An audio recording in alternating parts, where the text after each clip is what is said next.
Hello everyone, welcome back to the show. I'm your charming, self-proclaimed, yet still humble host, Mukluk.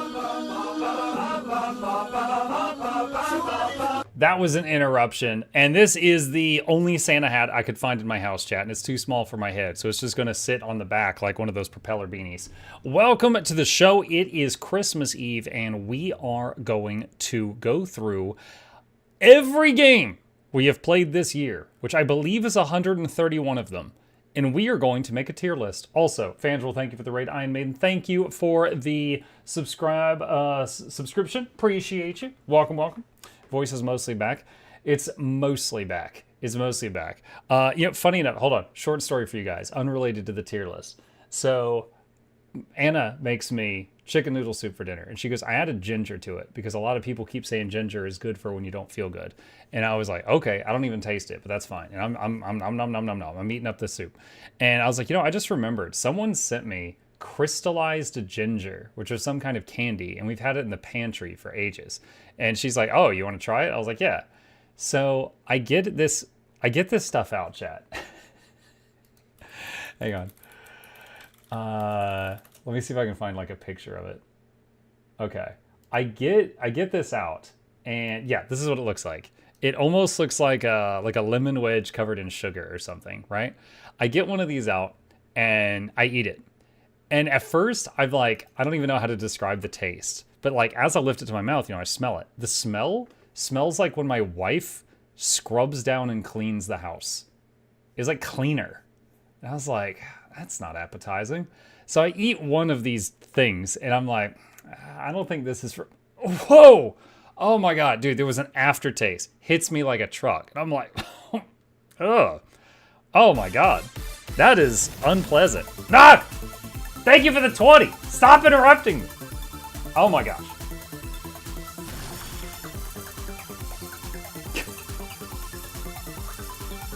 $20 gifted subs from Nog.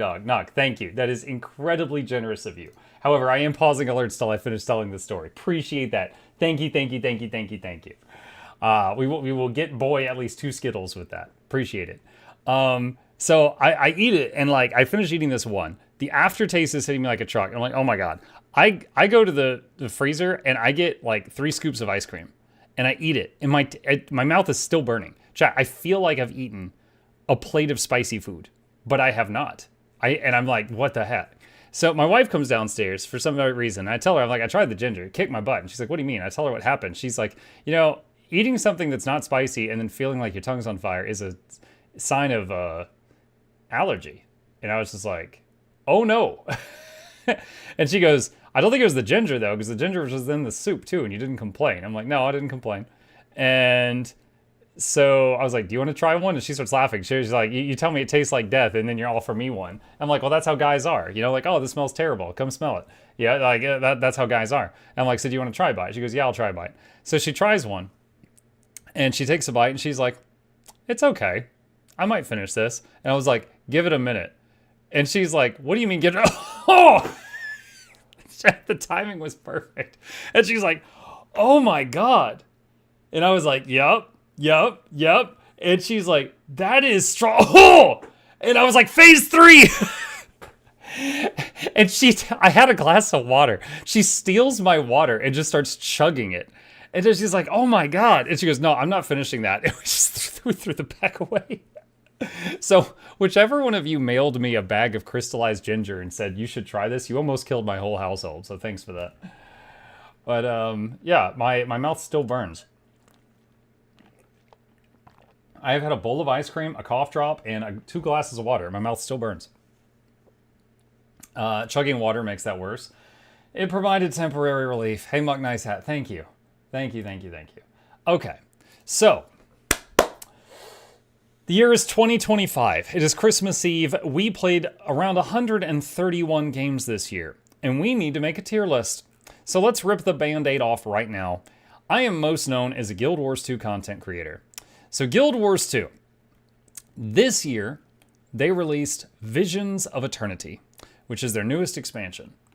So I don't know if I should just rate it for what I played this year, which is all of its content, or just Visions of Eternity. Let's just do Visions of Eternity. So VOE comes out. I think it's the best writing that they have had in 3 years. I think it is pretty good features. I think it's beautiful. I think the sound design is good. However, I am not like a huge fan of like a lot of the elite specs that came out. So, it is still my favorite MMO. But I would say high A tier, maybe low S tier. Like, I'll put it in S tier, but I'm going to put other things above it, despite the fact that I'm mostly a Guild Wars 2 content creator. As some of the things like that they're doing with like their balance decisions, I'm not happy with. But most of it I'm pretty happy with. Okay. You finished Guild Wars 2? We're working with the tier list that I made. Okay. Let's see. Hold on. Expedition 33. I think Expedition 33 is not overhyped. I think it completely deserves all the accolades and the attention it's getting. I played it and I finished it, and I do believe that it was like I've done reviews for like 50 different games. I do think it's one of the only games that I have ever reviewed where I gave it a 10 out of 10 for the sound design, like the music and the combat, the 10 out of 10 for the visuals, 10 out of 10 for the writing. Merry Christmas, Happy Holidays. Thank you. And 10 out of 10 for the gameplay. It was really, really good. Even though I didn't keep playing it after, like, I guess I did do like all the side content that I could find, other than one really pain in the butt fight. I don't think it's a perfect game. Expedition 33 did have issues. For example, I don't like the fact that you can get so strong you can one-shot bosses, because then it was like I was missing entire conversations that the bosses would have, like, stuff that they would say, because I was just like one-shotting them. And then it's like you have to balance yourself, so it's like, okay, I have to hold back a little, and like that felt kind of stupid. So I wish the balancing was a little better, but other than that, the game was fantastic. It's like 9.9 out of 10. Simon or Sprung. I killed. You can kill Simon on turn 1. That's been a thing for a while. Okay. What was this one? Amanda the Adventurer 2. This was there were many spooky games in here, because we played like 30 spooky games during the month of Halloween. Amanda the Adventurer 2, sequel to the first one, it had a really annoying game loop where you had to do puzzles that involved VHS tapes. And you would put in VHS tapes and play it and have to do something right at a specific moment on the tape. But you couldn't fast forward or rewind. So you had to let the whole tape play out. So if you missed the moment, you had to let the whole tape play out and then put it in again and play it again. And it made it to where the game loop was very annoying to me. So after a few hours, I just stopped. So I did not finish it. I did not like the fact that, I didn't mind the puzzles, but the implementation was extremely annoying. The ads are on the Tier Maker website because I didn't subscribe to it. I didn't give them money. Okay, let's see. Children of Morta. Finished it, and it was fun. This was a little 8-bit roguelike game where you play different members of a family that are all trying to do roguelike stuff and save the world. And as you level the characters up, it also will make the others stronger in different ways, encouraging you to play different characters.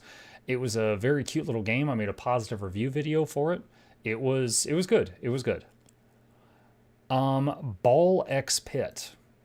Loved it. Almost S tier. This was an incredible little indie game. This the story is kind of silly, but the gameplay is addictive. It's fun.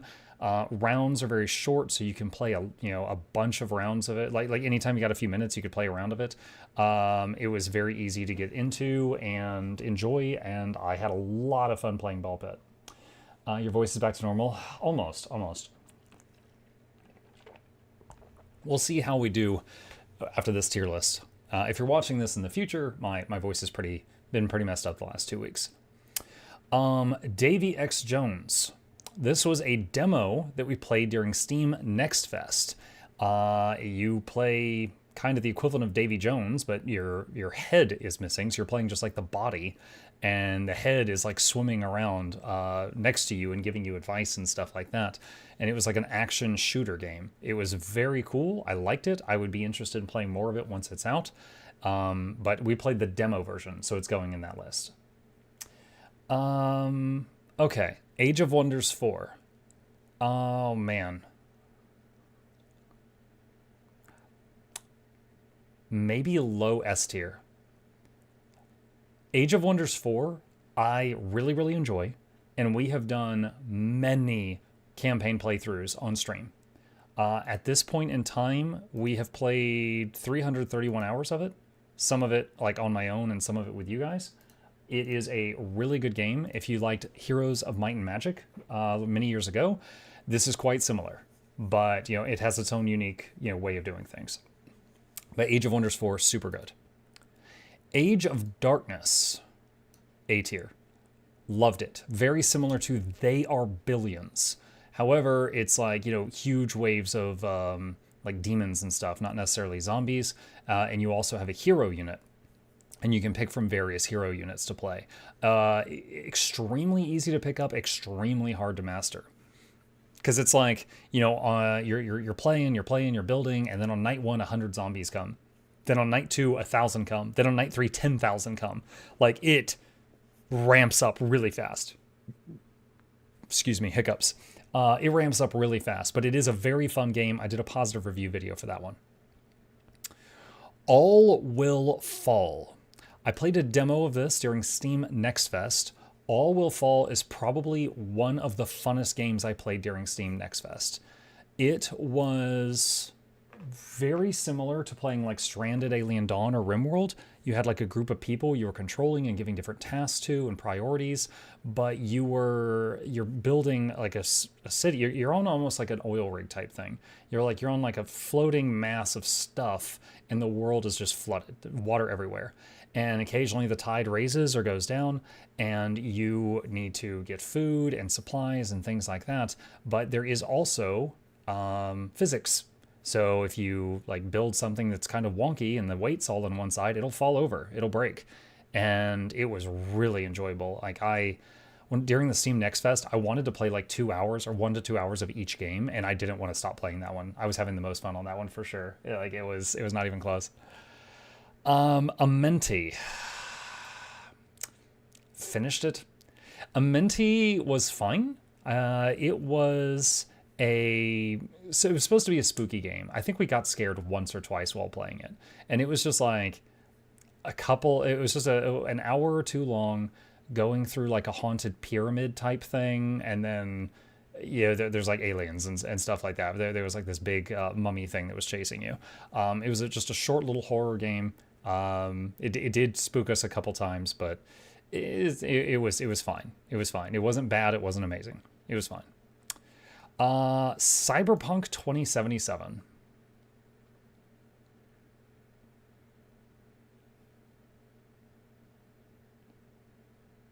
I think I'm putting it there. S tier, below Expedition 33, above Visions of Eternity. I'm going to put Cyberpunk right there.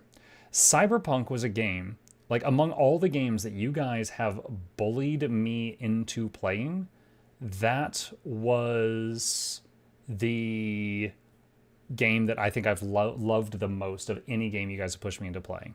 Wasn't that last year? If it's on this list, it spilled over into January at the very least.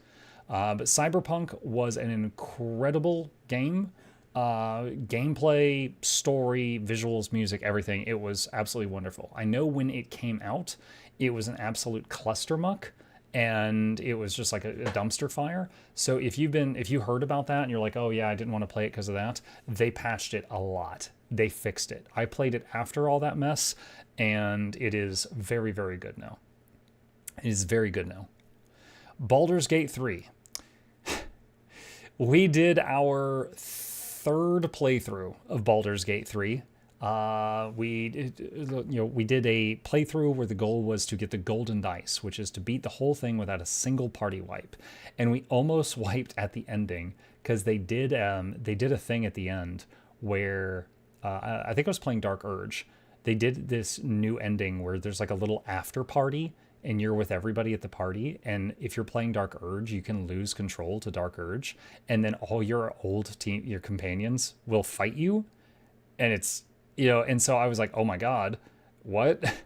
Actually, wait, was it Dark Urge or was it the Mind Flayer? I think I might have been the Mind Flayer. I might have been a Dark Urge Mind Flayer. I don't even remember. But the point is, I lost control of my character and everybody started fighting me. And we had to Alt F4 out of the game to get a different outcome at that after party so that my own team didn't kill me and then end the run 100 hours in. But we did manage to get the golden dice. So we did finish our third playthrough of Baldur's Gate 3 this year. AILA. This was a demo that we played that was really trippy. It was extremely trippy. It was like, it's difficult to put into words, but you were like in a very spooky environment, and then like you get through that, and then like you take off your visor and your character was apparently in VR, and then you get through like another spooky thing, and then you walk up and you find your own person plugged into VR, and it was very meta. It was weird, but it was engaging, and despite the fact that I'm not hugely fond of spooky games, I was into it, and I was like, okay, I'm curious about how this ends. I want to know more, but it was a demo, so we're gonna put it right there. After, what was this one? After. Shoot, hang on a second. Let me check the list. After Blast. So during Steam Next Fest, we were playing a bunch of different games, and there was this one developer that pops in our chat, and he's like, would you play my game? And I was like, I respect the hustle. I'll check it out. And we looked at it, and it was kind of like Quake. It kind of played like Quake. So it was a demo, so we're going to put it in the demo pile. Noisy, thank you for the bits, appreciate that. But it was like, you would go into a room, and there'd be like jump pads and weapons and stuff like that, and you'd pick things up, and then you'd fight all the enemies, and then if you survive, you can go into the next room, and on and on and on until you got to a boss. And like there was one boss that was available in the demo, and it was really cool. But I had a lot of fun playing it, and I hadn't played a game like that in a very long time, but it was a demo, so we'll put it right there. And it was pretty cool talking to the dev that was trying to get some eyes on their game. Let's see. Diplomacy is not an option. Finished it and loved it. That was I'm going to put it right there. That was a really fun game. Similar to They Are Billions, the idea is that you are going to be fighting off hundreds, if not thousands, if not tens of thousands of enemies coming at you, and you need to build defenses that can withstand that type of flood. And, the writing was super cheesy, but it grew on me, and it had many endings too. Because for example, on like the second level, the king orders you to do something because the rebels are coming. You can join the rebels and fight the king, or join the king and fight the rebels. And there's a few forks like that during the campaign, which result in very different campaign missions. Hang on. All right. So April 24th. This was an hour-long horror game that we played. I'll say finished it. It was...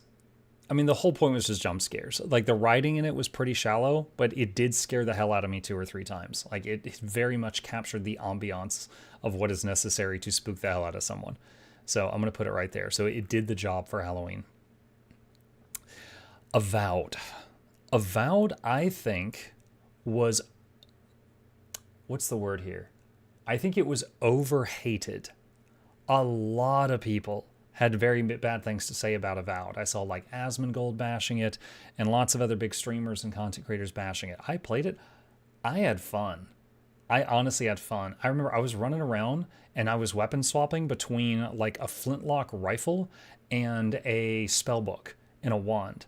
And I really enjoyed Avowed. Now, was it Skyrim? No, it was not Skyrim. It was not Oblivion. It was an open world game, but that's where the similarity ends. You weren't going to like, steal somebody's like wallet and, their potatoes and stuff like that. But I very much enjoyed Avowed. I thought it was quite good. I'll put it in low A tier. Let's see. Beyond the Map. Beyond the Map was, it was honestly Valheim in action RPG camera angle. Like like even the buildings and stuff looked exactly the way they do in Valheim. I was wondering if they had actually kind of stolen the ideas, but we played it during Steam Next Fest and it was pretty cool. But yeah, it was literally Valheim, but from the camera angle of like Diablo. And I remember that my first death in that, I chopped down a tree and it fell on me and killed me. Blueprints.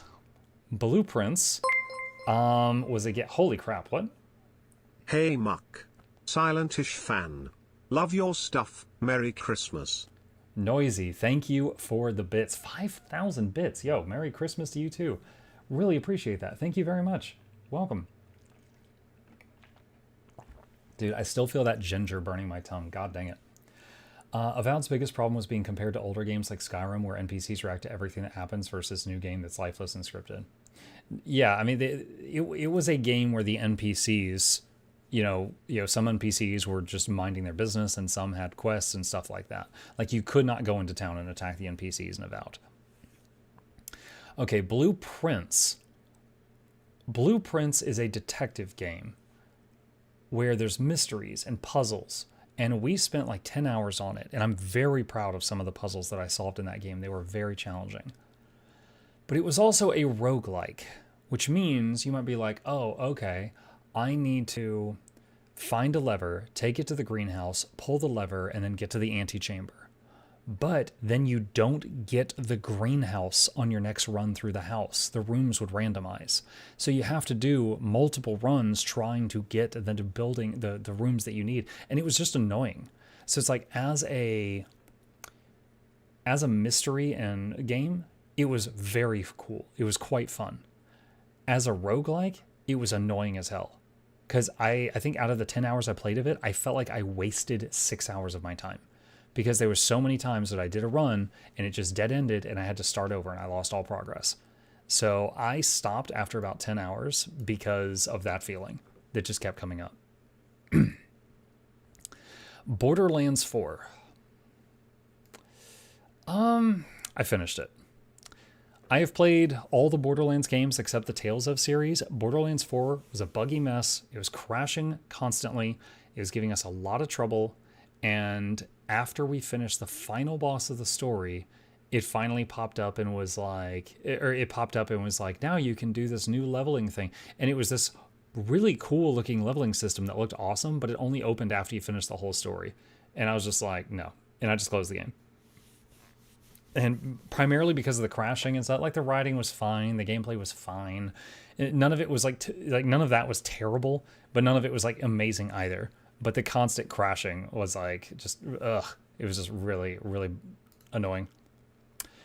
Boyfriend Dungeon. Oh god, this was so cringe. We played this for Valentine's, I think. This is one where like you date weapons. I'll say finished it. We played it on Valentine's and then there was like an hour left, so we finished it on another day. It was cheesy, cheeky Valentine's gaming, you know, like just every weapon could transform into someone that you could date. It was, except there was like these claw things that turned into a cat and then you could just like pet the cat. It was weird. Didn't you play Metro this year? Yes. Yes, I did. It should be in here somewhere. Yeah, it should be in this mess somewhere. So, yeah, we finished it. It was fine. The Casting of Frank Stone. This is one of those games that's like 90% movie and 10% game. Casting of Frank Stone was a horror game that's set in the Dead by Daylight universe. Now, it's important to point out, I have not played Dead by Daylight. I know what it is. I've seen other people play it, so I recognize some of the characters, but I haven't played it. So this is supposed to be like a story that leads to the creation of a serial killer who is then pulled into the Dead by Daylight universe. And my biggest, like, it was fine. My biggest feedback on this one is at the end, if you didn't know Dead by Daylight, the ending of this makes no sense at all. Because it's the people sitting around the campfire which is what Dead by Daylight looks like at the beginning when you're first starting. And it's supposed to signify that they're like trapped in a loop. But you don't pick up on that unless someone in your Twitch chat tells you, or you've played DBD before. So I will say, like, as far as like the horror game goes, like it was on the fun side. I could gripe about the ending, but I'll probably put it low B tier. Okay. Carcosa, something Carcosa. The little picture's too small. Chorus of Carcosa. Chorus of Carcosa was a freaky little game for Halloween, like many of these. Chorus of Carcosa was a freaky little Halloween game. And it was kind of cool and was getting into it. And then suddenly 5 minutes from the end, the main character's like tone completely shifted. Like, I'm going to be vague here in case any of you want to play it. Imagine someone who's like, oh, I've got to resist the darkness. I've got to resist the darkness. And then 5 minutes from the, I got to get out of this building. This place is crazy. And then 5 minutes from the end, he's like, for our Lord Cthulhu. And then like nothing seemed to have happened that triggered that. Just all of a sudden, you're trying to get out of this building. And then the very next step, for our Dark Lord. And it was whiplash. So the game was pretty cool up until like there was one crash we had and then that. So that was really, really weird. So I'm just going to say finished it. Because we did finish it. Chrono Trigger. My understanding is I cleared 80% of this game. Chrono Trigger, I understand that it was a product of its time. And for its time, it was a legend. Playing it this year, in 2025, it had some stuff that was just really annoying. Like the combat system, like they're like, oh, it's not turn-based and it's not real-time. It's this thing that's in between the two. After trying it, I have to say, it felt like the worst of both worlds. I hated the combat system. Because what would happen is it'd be like, it's your turn, and in the time it would take you to click fight and click the type of attack you want to do, the computer would slap you again. So it's like the computer takes a turn every, let's just say 5 seconds. And then whenever it pops up and says it's your turn, the computer's timer is still counting down toward their turn. So it could be like, okay, it's my turn. And then you open your bag to see, like, look at your items, and then the computer would slap you again. It was incredibly irritating and it felt extremely unfair. Like, it's just like you would lose a fight where the enemy's at 1 hit point because while you were clicking the attack button, he would jump in front of you again. So that was really irritating. We got 80% through the game and we got to a fight where it was like multiple phases and you couldn't save between the phases. And it was like a 30-minute fight. And there was this one thing that kept one-shotting me like 20 minutes in. And I tried it like 3 times, which was like almost an hour and a half. And then finally I was like, I'm done. And we just watched the ending on YouTube. So I'm going to say I didn't finish it for negative reasons. I understand like why it is the legend that it is. I've also watched Josh Strife Hayes' video on it, where he praises it. And I saw some of the stuff that I didn't get to see. But I never want to play another game with that kind of combat system. What was this? Crimson Snow. Another horror game that was about you're home for Christmas and your fiance is across the street from you and she surprises you by being home for the holidays. And she's like, come on over, we'll have a good time. And as you're going outside, this massive snowstorm, comes across your vision. You can't see anything, and you're pushing forward, and finally you end up on a front doorstep. And what you don't realize for a little while is that you're at the wrong house, and the person who's in there is your ex, who sold her soul to Satan to get you back. And it's this crazy chick that's on the cover. And she is taking turns trying to kill you and then trying to kill your fiance who's on the phone with you. And you're like trying to survive and also tell her what to do for her to survive and stuff like that. It was an interesting horror game. It was pretty straightforward though. But the story was kind of engaging. So I'll put it in low B tier.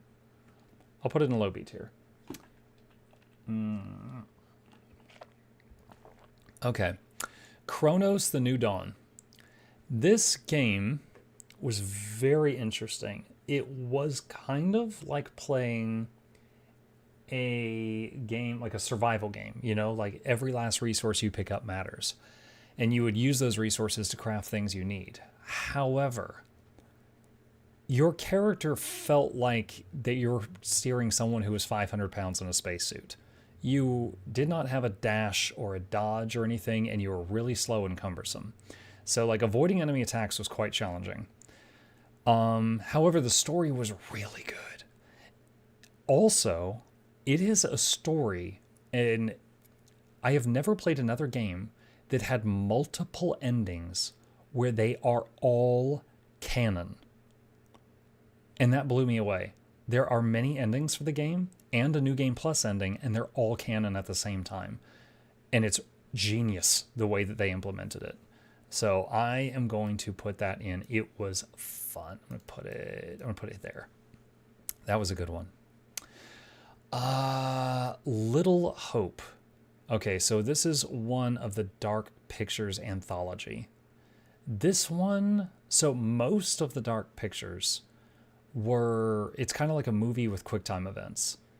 And you got to respond to the QuickTime events to save the characters in the movie, but it's like a horror movie otherwise.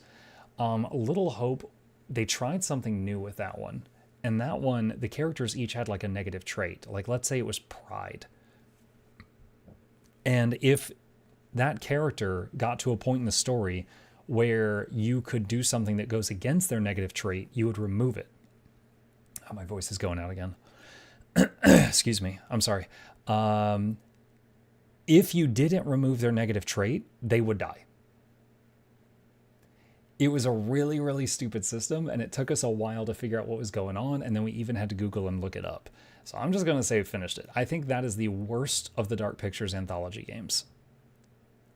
Got another Dark Pictures anthology game. The title is cropped off here. We'll come back to that one, because I think there's 3 in here.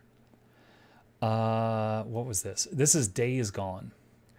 Days Gone was another survival game set in like zombie apocalypse. It's incredible that they found a way to make it to where fighting hordes of zombies could be annoying. But I would say it was fun. I didn't love it. It was fun. Also, at the end, it was a cliffhanger, and I found out they never made the sequel.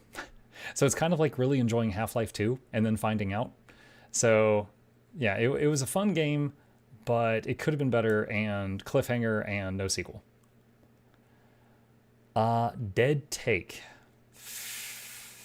Ooh, I don't know if fun is the right word, maybe engaging. So Dead Take is a game where the voice actor from Verso from Expedition 33 and the voice actor for Asterion from Baldur's Gate 3 are both trying to become a superstar. And there is this director, producer, I forget, and he tells both of them that they get the role. And one of them is trying to kill the other to make sure they get the role. And you basically, it's kind of like the dark side of Hollywood. And you see a bunch of really fucked up stuff, like really messed up stuff in that game. But it was engaging, and I was definitely there the whole way through. Decks of the Damned. I remember that, but was that, I think that was for Steam Next Fest, wasn't it? Just a minute. Okay, I don't know what's going on here. My Steam's not working. I'm pretty sure we played that during Steam Next Fest. So Decks of the Damned was interesting because you had like a map, and when you put down cards on it, because it was a card game, where you placed it mattered. So like if you put a card for a tree on the map, there would be a tree there. And then you could take a card for an axe and chop down the tree and stuff like that. So it was a game where you were like building an area for yourself, and you had like a vampire. But where you place the cards, like you might place a card that's like your vampire sleeping in a coffin and another card for a net trap. And depending on where you put the trap will depend on whether or not it catches a vampire hunter that comes over, because they have to hit the net, stuff like that. It was really cool. It was a demo though, so I'm going to put it here. Definitely liked it more than that though. If Dispatch is an S tier, chat riots. Dispatch. Okay. I have a weird conundrum with Dispatch. Dispatch, in my opinion, was an amazing show. It was hilarious. It sparked much joy. I loved it. There wasn't a lot of game. Is that weird? Like, it was 90% hilarious movie and 10% game. So first of all, I feel kind of odd for that. Invisigal. I have never been tempted to open it back up and play it again. So so S tiers, I can't stop playing this even after finishing it. So it's not going to be S tier because I have not been tempted to open it up a second time. But it was really, really good. So I will put it top of A tier. I'll put it right there.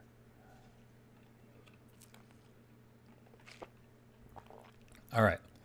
Doom the Dark Ages. Very fun.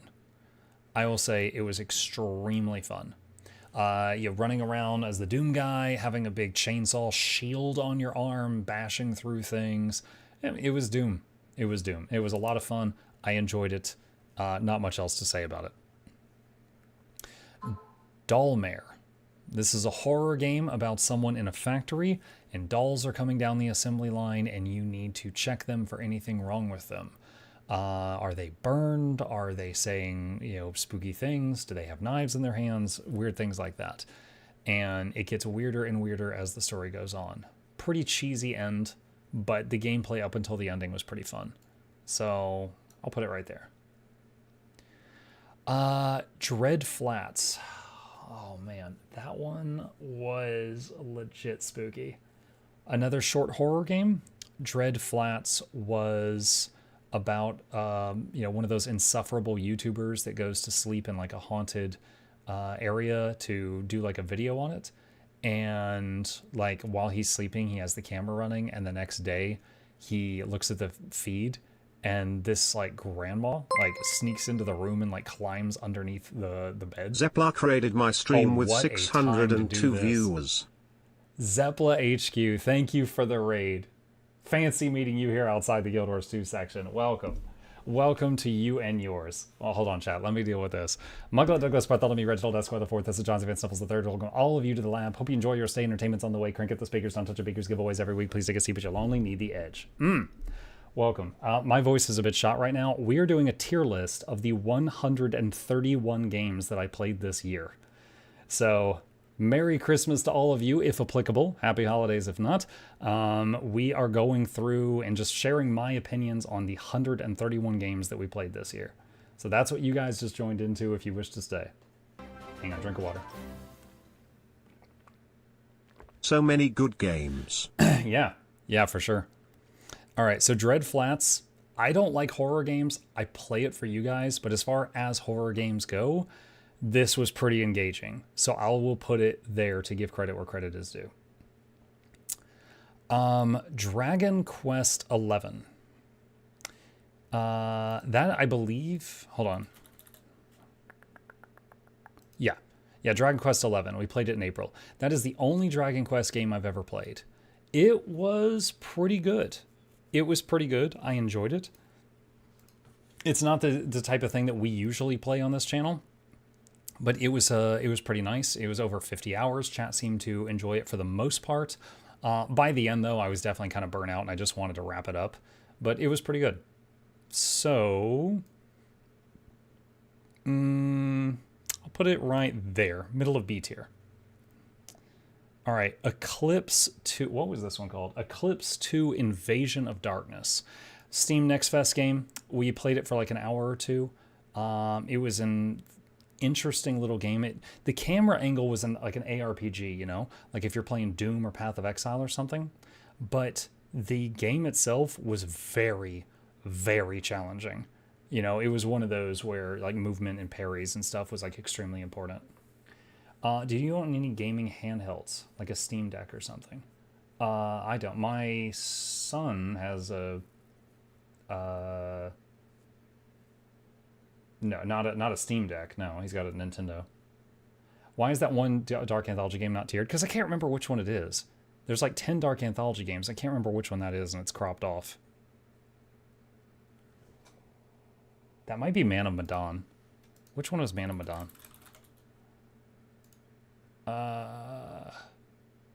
Oh, is that the boat one? That was the boat one. That one was pretty good. I just noticed Memuck in the corner. Yeah, he's got Christmas lights. Man of Medan was, I think, one of the better Dark Anthology games. I think I even actually saved. I think everyone was alive when the credits rolled, but there was heavily implications that one of them went back and died after the credits rolled. But I would say, as far as a horror game go, this was a very entertaining one of them. Drova was such a sucker punch. Drova was this cute little pixel game, and it looked like an RPG world where like you chop trees and gather crops and go into dungeons and stuff like that. And it ended up being one of the toughest games I've ever played. It was extremely challenging combat system, but we did finish the game. It was fun. And the developer of the game came in our chat the next day and thanked us for playing his game, which was really touching too. So we are, I would say, put it like there. Hang on just a second. Just a minute. Call drop. How many games has Muck played? This is insane. I didn't realize how many games Muck has played. This is just this year. But we do tier lists at the end of each year. This is the 4th year we're doing a tier list at the end. So in the last 4 years, we've done around 400 games. All right. Dune. So Dune, I did a sponsored stream for them, and I played it for. Wait, no, hold on. Did I? No, I'm thinking of something else. Maybe I just tried Dune on my own. I can't recall. Dune was really, really cool opener. Like, I've never seen any of the Dune movies or read the Dune books or played other Dune games. I knew nothing about it. An anonymous user gifted a tier 1 sub to Cleveland Steam Keyboard. Oh my god. Thank you, anonymous. Dune, I knew nothing about it going in. And the opening cinematic was amazing. And then there was no more of that. It was just go survive in the sand for like 3 hours. So after like 2 or 3 hours of desperately hoping that more story was going to happen, and it didn't, I finally put it down. So I'm going to say I didn't finish it just because I got bored. Thanks. Elden Ring. Elden Ring we beat in previous years. We opened it again this year to play it with chat integration. And I must say I'm never doing that again. Elden Ring with integration was like people could pay $1 and like spawn a new mob on me. And if they did that during boss fights, they would kill me every single time. Like they could speed me up, they could slow me down. Happy Christmas to you, they could, your family in chat. Heal me, they could bleed me. There was all kinds of weird stuff they could do. And it became unplayable. Like it was unplayable. Now I have finished it in the past, so I'm going to say finished it. However, doing it with integration, I'll say I finished it fun. I do not recommend doing that with integration. All right, Oblivion. Oblivion was interesting because I played Oblivion long ago, and this was just me playing it again. But for a generation of gamers, it was them realizing, oh damn, a lot of games have gotten worse. Like a whole generation of gamers tried Oblivion, and then they were like, wait, what? Why is this so much better than some of the other stuff that came out this year? And this is a remake of a game that's like really old. So I love Oblivion. Oblivion's great. We cleared the whole thing, which I had already done before. However, it is a remake of an old game. Skyrim, same thing as Elden Ring. We opened Skyrim again this year to play it with integration, and it became an unplayable cluster muck because you guys are completely unhinged. But Skyrim itself, we have finished, and I'm going to say it's a fun game. Horses, yeah. There was one time when I was in a cave, and I was trying to get out of the cave, and chat spawned like 72 horses in the cave with me, and I had to carve my way out, and it was a disgusting mess. All right. Escape from Duckov. Duckov, so I didn't know what I was getting into. I've never played Escape from Tarkov. I was playing the duck game. It was cute. Oh, we cleared the first couple of maps. However, I then found out that when you die, you lose all your stuff. And if you don't get it back before dying a second time, it's gone. And I was like, oh my God. So after a couple of setbacks, I was like, okay, this was fun, but I don't want to keep doing this. So I didn't finish it, but it was fun. So I'm going to put it right there. All right. Eve. The new Eve game. I did a sponsored stream for them. I played it for about 2 hours. It was fun. It was basically like, just building like a space station and your own ships and stuff like that in space and avoiding other people who want to steal your stuff. It wasn't something I chose to keep putting more time into, but I liked it for what it was. So I'm going to say I didn't finish it, but it was fun. Fable. The very, very old Fable game. Oh, man. Memory's kind of fuzzy at this point.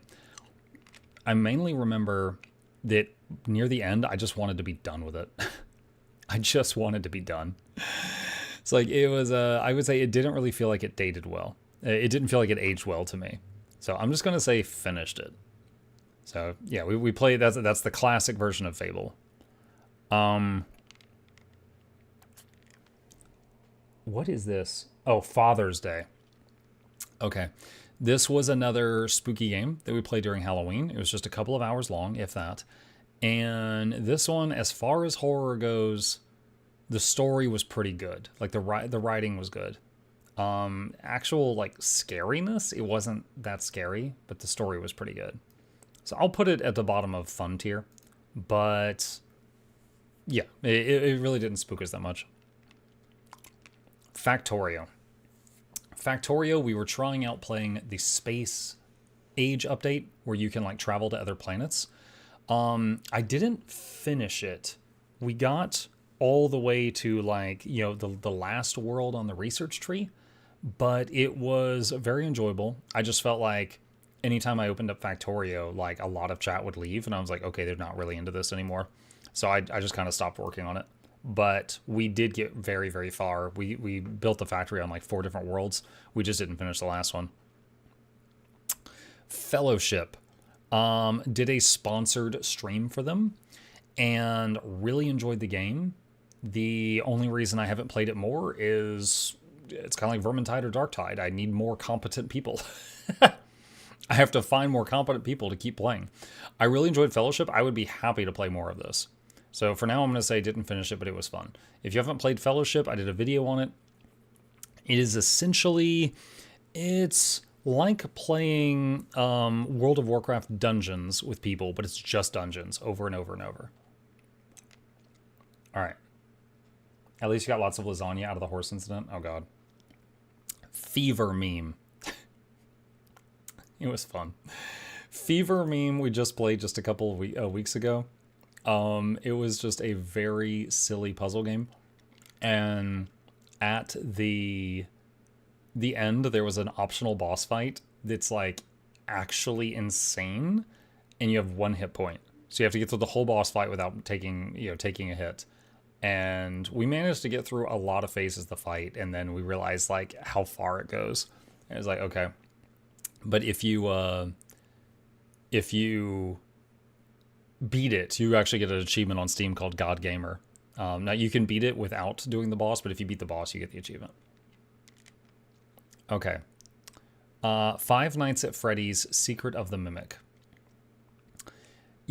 Despite the fact that this game, of all the Halloween games we played, was the one that had the biggest budget, this game gave me the most problems.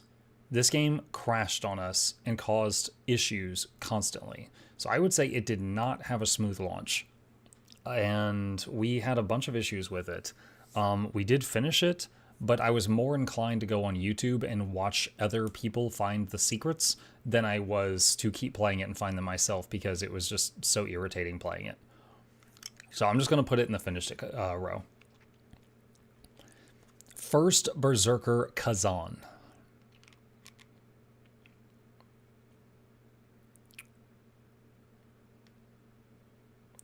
Maybe right there.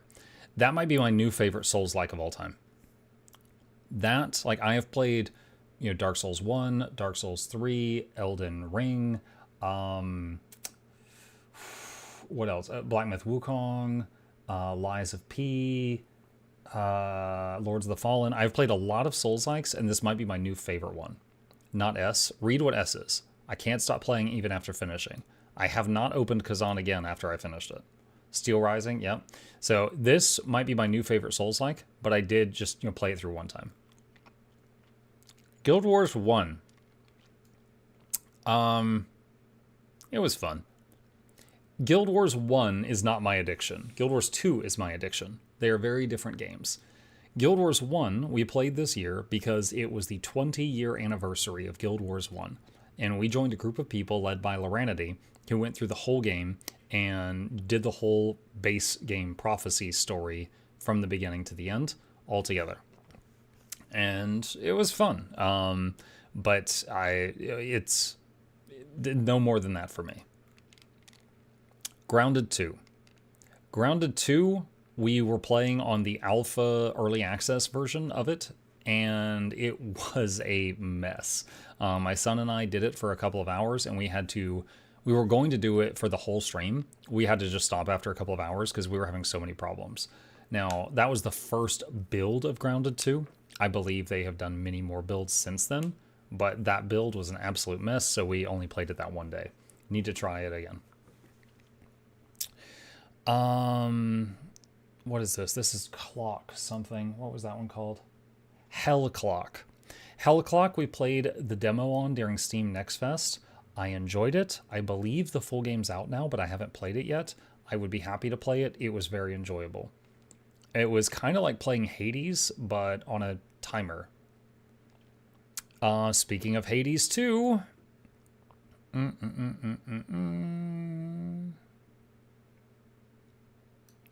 think right there. Hades 2, I'm putting an S tier for me. Hades 2 was one of those games where I got to the ending, but there's a bonus true super ending another 50 hours in, and by God, I kept going until I got it. Because it was so much fun, I wanted an excuse to keep playing. So I did 93 hours of Hades 2. That was really, really freaking good, and I do not regret spending that time there. That was fantastic. Heavy Rain. Not really a spooky game, but a game with dark themes, like kidnapping and stuff like that. This one was a QuickTime event. Felt very similar to playing Detroit Become Human.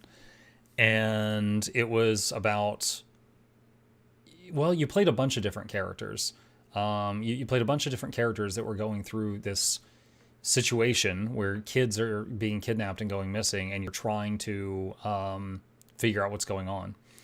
It was a very engaging story, though. I only got some of the characters to the end alive, as I failed some QuickTime events. But I'll say I finished it, and it was fun. It was a good story. Seeing Avowed higher than Oblivion physically hurts me. Well, this tier list is all about my enjoyment, right? And Oblivion, I was playing Oblivion for the 10th time. Because I played Oblivion a ton as a kid.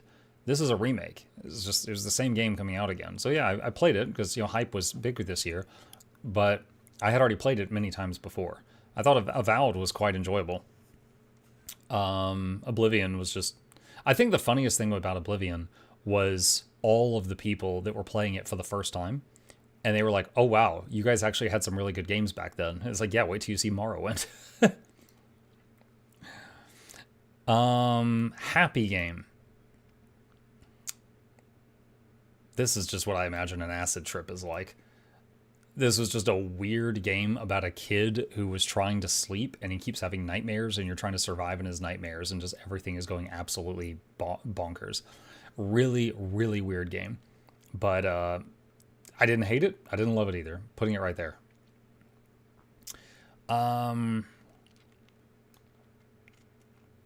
Is that Hell Is Us? Okay, Hell Is Us. I want to go back to. We played Hell Is Us for a sponsored stream that we were doing for, what is it called? GeForce Now. We were using that game to just demonstrate GeForce Now. But afterward, I remember I said, I want to come back to this at some point. So I'm going to say I didn't finish it, but it was fun. We only played a few hours of it. All right. Hogwarts Legacy, which has been getting another round of drama lately because it's been free on Epic. And a lot of people picked it up because it was free. Hogwarts Legacy was all right. I would say the biggest thing I remember about Hogwarts Legacy is Nog Dog spoiling the puzzles. It was kind of like, I'm not a, what do they call it? Like a Potterhead? I'm not a Potterhead. It was all right, you know, just running around doing magic and stuff like that. The story was okay. It was very, you know, kind of power of friendship, stuff like that. Because basically like every kid at the school was walking around with a loaded gun, right? So it's like something bad happens and everyone just pulls out their wands. It was like a Texas school. But it was all right. I did some of the side quest and then I just kind of finished the main one. And it was okay. It was okay. So I'll say I finished it and it was kind of fun. I didn't love it. I didn't hate it either. Heroes of Hammerwatch 2. I did a sponsored stream for them. I believe I did that one with Bajira and Loco. And they died a lot. I said I was sorry. And then I carried them as much as I could. But it was a very fun game, and I would not mind going back to that with some people in chat at some point. It was a very enjoyable game. It's a roguelike, so like any time that we would wipe, we'd have to start back at the beginning. Oh, Silksong. Silksong, of course. Everyone knows Silksong. The game that when it went live, it broke the stores for like 3 different company websites, including Steam. So, for me, I finished Silksong, or I should say I got a ending on Silksong. I didn't get the tough ending. And it was equal parts fun and frustrating. So I didn't love it. And unlike Hades 2, when I got to the early ending, I did not keep playing to get to the true ending. Because I was like, I'm done. I'm so just beaten down by this game. I'm done. So I got to like the first ending and then just stopped there. So I'm just going to say like it was fun, but I did not want to keep going. All right. Indiana Jones. Muck beat it without doing skill upgrades. Oh my god, yeah. So Indiana Jones, I misunderstood the skill tree system, and I essentially beat the whole game without spending any skill points. Did not mean to do that. Indiana Jones, I mean, I grew up, and when I grew up, my parents had the VHS tapes for Indiana Jones in our VHS shelf, right? Right next to Star Wars and James Bond. And so I watched them a couple times. So, like, yeah, he was a famous character. That belongs in a museum. You know, he's got his whip, he's got his gun, stuff like that. So I was familiar with it. I did a sponsored stream for them, and I was like, this is kind of cool. The voice actor that they got to play, you know, pretend to be young Harrison Ford did a phenomenal job. And we ended up finishing the whole game, despite the fact we were only sponsored to play it for 2 hours. We finished the whole game. It was pretty cool. I remember there was some confusion about the boss fight at the end. There was a moment where the controls were really weird, but for the most part, it was pretty neat. You know, just like most Indiana Jones stories, you're going through it. You're trying to like stop the bad guys, stop the Nazis, get the artifacts back to the museum, and then something kind of magical happens. You know, like in one of the movies, there's like the Lost Ark of the Covenant is found, or the Holy Grail, things like that. And there's a thing in this one, so you find something that's kind of magical. But it was pretty good. It was pretty good. So I'll say it was fun. I'm going to put it right there. What is this? That's the spider game. What was that one called? I don't remember what this one was called. It's the game, Huntsman? Okay, Huntsman. Huntsman was just a game about you're going into a lab and it locks behind you, and they've been experimenting on making spiders super big, gigantic, and they're loose. So if you have arachnophobia, do not play this game. If you don't have arachnophobia, it's kind of silly.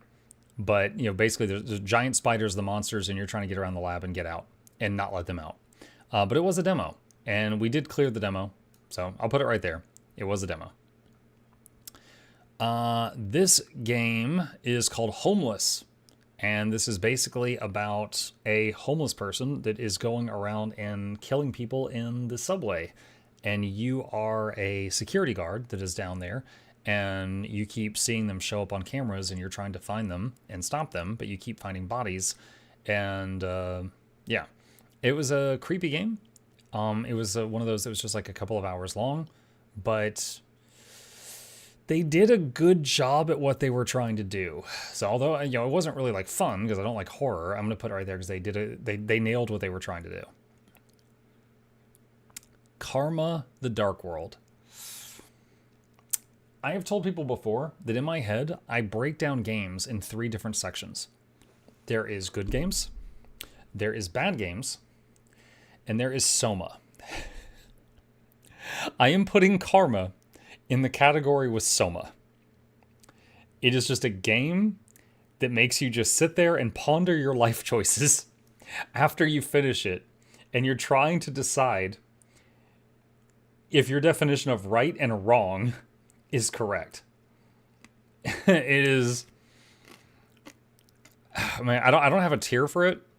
I'm gonna say it left a mark on me, so I'll put it at the bottom of loved it. It was something. All right. Kill It With Fire. I didn't even save this on Mukluk Plays because this was like a 1 or 2 hour long game, and it was literally about you're going through rooms and there's spiders and you have weapons like guns and you just blast the spiders with them. It was silly. It was silly fun, but it was just like a 1 hour long shoot at bugs thing. I played Soma because of you. Thank you. You're welcome. I hope it resonated with you. Killer Frequency. All right. Imagine you're like the late night DJ for a small town, but then someone calls in and says like, this is the police department. This is a small town. We only have 2 detectives and one of them just got shot. I need to take him to the next town to get medical attention. I am forwarding 911 calls to you. I don't expect anything to happen, but I need you to answer the phone if anyone calls in and try to help as best as you can. So you're playing music, but you're also taking calls.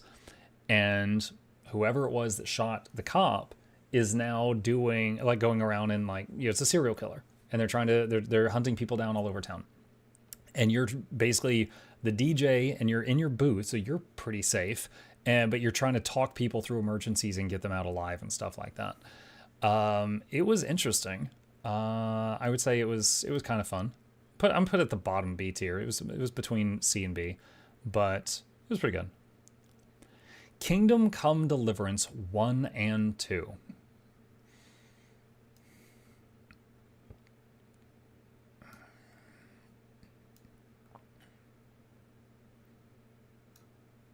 S tier. I am going to put those up there. KCD 1 and 2 were incredible experiences. Real quick, so 40 hours in that one and 87 hours in that one. So I played 120 hours of Kingdom Come. They were really, really good. It is a world you get lost in. You, like when you're making potions, you're like, all right, I need to turn on the burner. I need to put oil in the pot. I need to bring the pot over here. I need to add the herbs. It's starting to bubble, turn down the heat, Like everything you did was a whole process, but you were rewarded. Like if you did the mini game for making potions well, you would get like a whole cauldron full of potion and you'd make like 10 potions. But, if you burned it, you would ruin the whole batch, stuff like that. Like it was a world you would get lost in. And it was a really good story. And it was very, very enjoyable. It was awesome. I thought KCD 1 would be A tier because of the combat lock issue. They weren't perfect games, but I did stay there until I finished everything I could find. Like everything I could find. They were really good games. And I do recommend them. Also, if any of you are thinking of playing KCD 2, play KCD 1 first. KCD 1 ends, and KCD 2 literally picks up like 5 minutes later. You're not going to understand what's going on if you don't play the first one first. Okay. Moonlighter 2. Steam Next Fest. We played a demo, so it's going to go right there. It was fine. I don't think I would play the full game. It was okay. It's about someone who is moonlighting. You know, they go out at night and they're like, you know, adventuring, and then during the day they come back and manage a shop. It was okay. Didn't love it, but it was fine. Kingdoms of Amalur Reckoning. This game came out a very long time ago, similar to Oblivion, and I played it this year just because I had the whim to do so. It was on sale. We picked it up, played it. It was very, very good fun. We were like using magic to throw chakrams and watching them like, you know, just get controlled through the air, stuff like that. Very good game. It was an older game, but very, very good. And I'll say it was quite fun. Maybe no, probably like there. Probably there. Was that Re-Reckoning? Yes. Level Devil. Level Devil is a troll game where you try to beat a level and it'd be like, oh yeah, take your guy, go from here to here. And then like when you're almost there, a pit opens up. And it's like, oh, I have to jump before the pit. Okay. So you try again, you go there and you jump, and then like a spike hits you in the head. And it's like, oh my God. So it keeps doing like troll stuff. So it was fun. I think chat loved it more than I did. It was fun though. Okay. Kingdom 2 Crowns. This one was enjoyable. I don't remember if I finished it. Hang on. Kingdom 2 Crowns. No, I played like 5 hours of it. Was it during a demo? No, I've got a full copy of it. I might have to visit it again. I don't remember why I stopped playing this, but I do remember while I played this, I did enjoy it. So I guess we'll have to put it in. I enjoyed it, but I didn't finish it.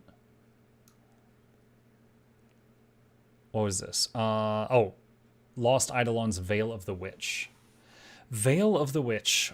Pretty good game. I finished this one all the way to the end. Veil of the Witch took me 37 hours to beat it.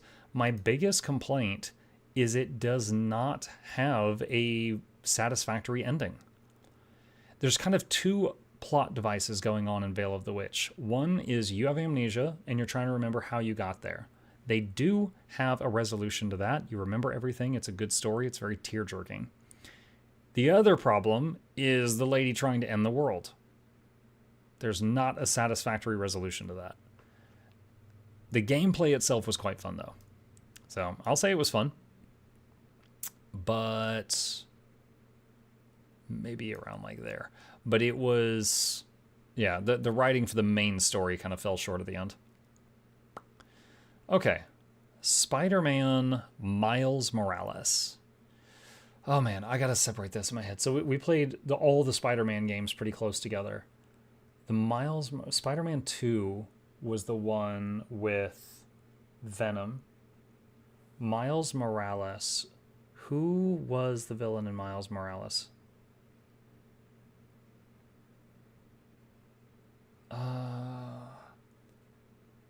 The Tinkerer. Oh, the girl. That's right. Okay. Yeah, Miles Morales was pretty good. All of the Spider-Man games were pretty solid. The controls were incredible. They felt really good to play. This goes for all of them.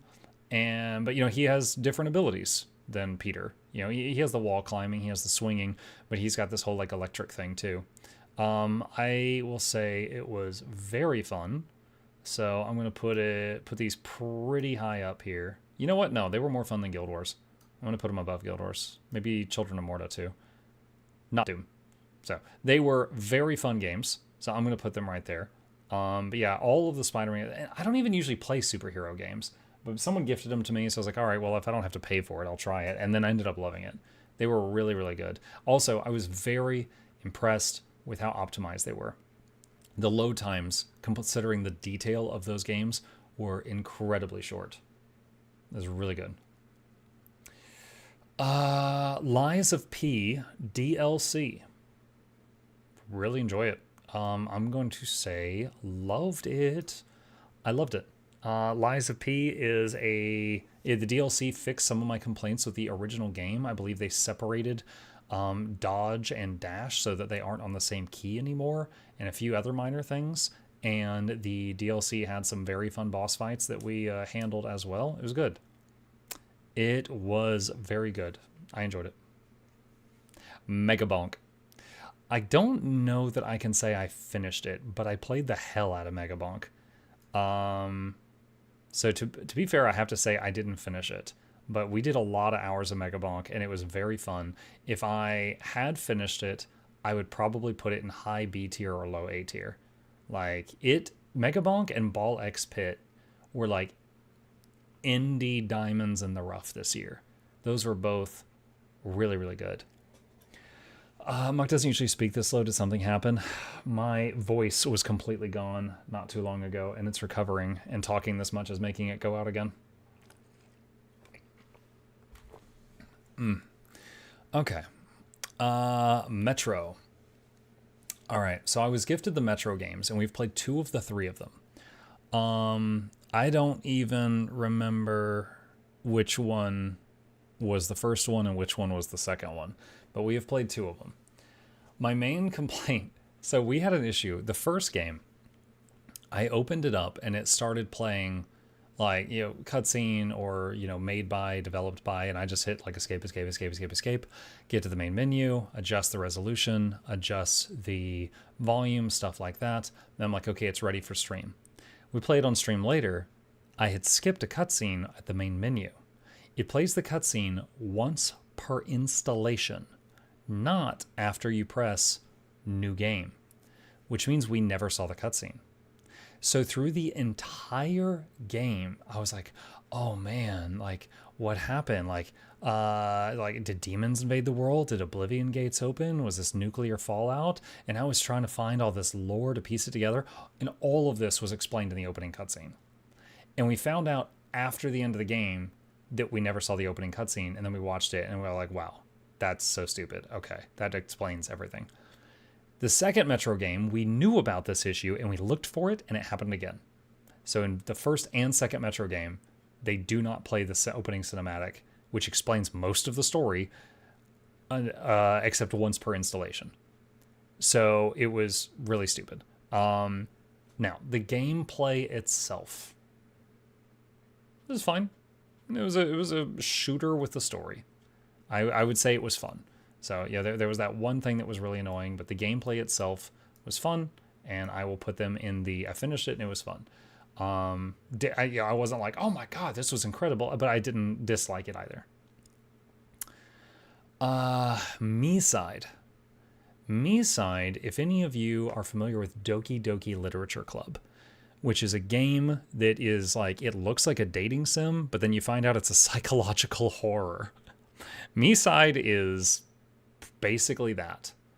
It's someone who is like, doing this, got this app to like date a virtual girl, and she gets way too clingy and it gets out of hand and it goes crazy and it goes off the rails. It was a pretty cool story. It was a pretty cool story. So I'm gonna say I finished it and it was pretty good. But it's. I don't want to spoil any of these games for people that think they might want to play it. I'm trying to say just enough, but it's a game that like, it starts off like, oh, cutesy, we're dating this character, and then it becomes psychological after that. It's pretty crazy. Portal 2. This wasn't actually Portal 2. This was Portal Reloaded. My son found a free community-made mod called Portal 2 Reloaded that had 3 portals. You had the red portal and the blue portal that are connected, just like normal Portal game, and a green portal. The green portal went through time. So sometimes you had to be like, all right, I'm going to put the red portal here in the past. That also changes where the red portal is in the future. And then I'm going to put the blue portal here in the past, but then I'm going to take the green portal to the future, and I'm going to move the blue portal there. And as long as I don't move the blue portal in the past, it won't move the future blue portal, which is in a different location. Then I'm going to go back to the green portal. Dude, legitimately, I remember the final puzzle on that and trying to figuring out what I had to do and making me do it and making my boy do it. And then getting through it. I remember I actually went from not having a headache to having a headache. And then we beat it. And I'm like, oh, thank God it's over. But it was very well done. It was very well made by whoever made it. And the boy very much enjoyed it. So we're going to put it in fun. Hang on. I'm going to need one more cough drop to get through this. Probably would have been smarter to do this in a few days.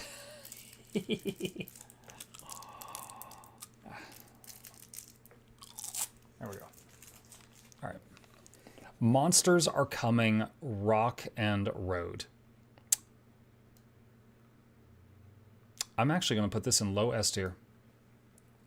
This game and Mega Bonk and Ball Pit, I have played a lot. Monsters Are Coming has been such a joy for a small little game. Played 20 hours of it so far. Last time I opened it was just over a week ago, but very, very enjoyable little indie game. Basically, the idea is you have got a moving city. Steam is still being... Oh, it's working now. You've got a city that's moving, and you're running around it and killing monsters that threaten it, gathering loot, and using that loot to build up the city and make it stronger. And you can put towers on it, or you can put just income buildings on it, whatever. But it was a very, very fun game. So it resonated quite well with me. Thank you, Milky. Monster Hunter Wilds.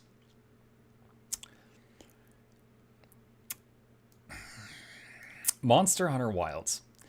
That game had some of the worst controls that I've ever seen. It had terrible writing. And even the Monster Hunter fans don't fight me on this. They're like, oh yeah, the writing sucks. We're just here to fight monsters. The terrible writing, terrible controls, and also the cats don't even do the food cooking jingle anymore. So that's huge points against it. So that one, I have played. What was the other one I played? Was it Monster Hunter World? I played Monster Hunter World, and that was okay. But I think the Monster Hunter games just aren't for me because they both just feel very, very clunky. I did not enjoy it. I played a few hours and then I stopped. No, I'm Not Human. Spooky game for Halloween. No, I'm Not Human was like this monster would come to your house, and if you were alone, he'd come in and kill you. So you had to let people into your house. But if you let the wrong people into your house, they might kill you. So you had strangers that were constantly showing up and asking to come in, and you had to let some people in and not let other people in. And occasionally the government would come by and they would take people for like a census or something. So you couldn't just find like one perfect person and keep them there forever. So I'm going to say finished it. It was a weird game, but it fulfilled the role for Halloween. Okami HD. Okami HD. I loved the gameplay idea of it. It was basically like you had a paintbrush and like, for example, you could like paint a line through an enemy and it would slash them, or you could paint a line over water and it would make a bridge. It was almost like the Herald and his purple crayon. It was really cool, but the graphics of the game had me and my chat about to throw up. So just to show it for a second, the art style of the game is, do you see it? It's like everything's squiggly. And after like we were playing this for like an hour, like we were getting headaches and getting nausea and stuff like that. So it didn't take. So we didn't finish it. Hold on a second. Where is it? There we go. So I'm gonna say it was fun, but we couldn't finish it. We just played a couple hours of it. Monster Hunter control system is a bit much to get used to. It's the same every game. Yeah, and I did play Monster Hunter World, and I finished the story, and I never opened it again. Monster Hunter Wilds, I played 2 hours. I was like, I can't do this. Even as someone who still plays Wilds, you won't find a lot of arguments to that. Wilds drove players back to Rise of all games. Yeah. What was this? This is something System Redux. Observer System Redux. This was a really weird psychological horror game. It was very interesting. It was very difficult to follow because there was like, you're in an apartment building and there's like, 50 apartments, and you would knock on doors and like door 1 might have beef with door 3. And then door 5 might be like, there's a smell coming from door 7. And then there's a dead body in door 7, but no one ever came outside their doors. You never saw any of the characters you were talking to. So I found it very difficult to remember who went where and what was what. It was pretty cool though. but it was hard to follow, so I'll put it at low B tier. Nice day for fishing, ain't it? Nice day for fishing, ain't it? I would never have played a fishing game if someone hadn't gifted it to me. I would never have played that. However, it was pretty fun. And the guy that's in the game that goes, "Nice day for fishing, ain't it?" Whatever his name is, he raided us while we were on the final boss, and we got to talk with him for a few minutes. So, Rowan. So it was kind of cool talking with him. The game was pretty fun. So I'm gonna say it was a fun game. Order, what is that? Order what? Hang on. Order 13. Order 13 is a game where you're at a warehouse. Yo, Super Colossal, thank you for the 5 gifted. Merry Christmas, appreciate that. Order 13 was a game about a warehouse, and orders would come in. And you would imagine you're like an Amazon warehouse. You've got everything you can imagine there. And it'd be like, oh, this guy wants to buy a stuffed cat. And you would have to go to aisle 13, get a stuffed cat, come back up to the front, put it in a box, packing peanuts, tape it up, mail it out. The warehouse is haunted. There's spooky stuff in there. If you're away from your desk for too long, it would try to kill you. And the further away from your desk you had to go, like if you had to go into the sub basement, which was like half flooded to get more orders and things like that, there were monsters down there. So it was like a little office game, but at the same time, there was Ooga Boogas trying to kill you. But for what it was pretty good. It was pretty good. So I'm going to put it there. Peak. I got bored of Peak very fast. Like it's the same, in 30 minutes, it's the same thing for the next 8 hours. I got bored of Peak very, very quick. I'm not even sure what about, like, I didn't finish it it wasn't for negative reasons, and it wasn't because I didn't have fun, but I didn't hate it. I mean, okay, I guess boredom is a negative reason. So yeah, I got bored of Peak really fast. So we played it one day with some people from stream, and I honestly just got bored of it. All right. Oh, this is the one with the bear. Oh God, what was this game called? This was the horror game with the teddy bear. Out of Sight? Yes. Out of Sight is about a blind girl, but she can see through the eyes of this bear, and she doesn't know why. And she's trying to get out of this house alive, and there are bad people there trying to keep her there. It was a really cool little game. There was a couple of frustrating puzzles, but the whole thing was she would walk around holding the bear like this, so you'd see forward, so it was first person, but occasionally she had to put the bear down and then do a puzzle, so it was third person then. And it was really well executed. So I'd say it was fun. Particle Hearts, I did a sponsored stream for them for about 2 hours. Really weird, abstract game. It was kind of cool. I didn't love it, but it was somewhere between liked it and fine. So I'll say I didn't finish it, but it was fun. Pieces of Me. That was a Halloween game. Which one was that? I need to refresh my memory just a second.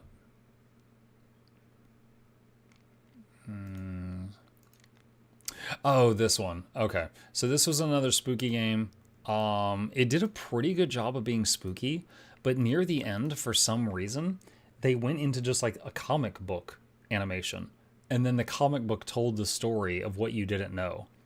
And you know how they say show, don't tell when it comes to like entertainment? They totally broke that rule. So it was kind of like, what? So it was like, I don't know, they ran out of time, and so they just like squished the rest of the story into a comic book at the end. It was really weird. So I'll just say finished it. Poppy Playtime newest chapter.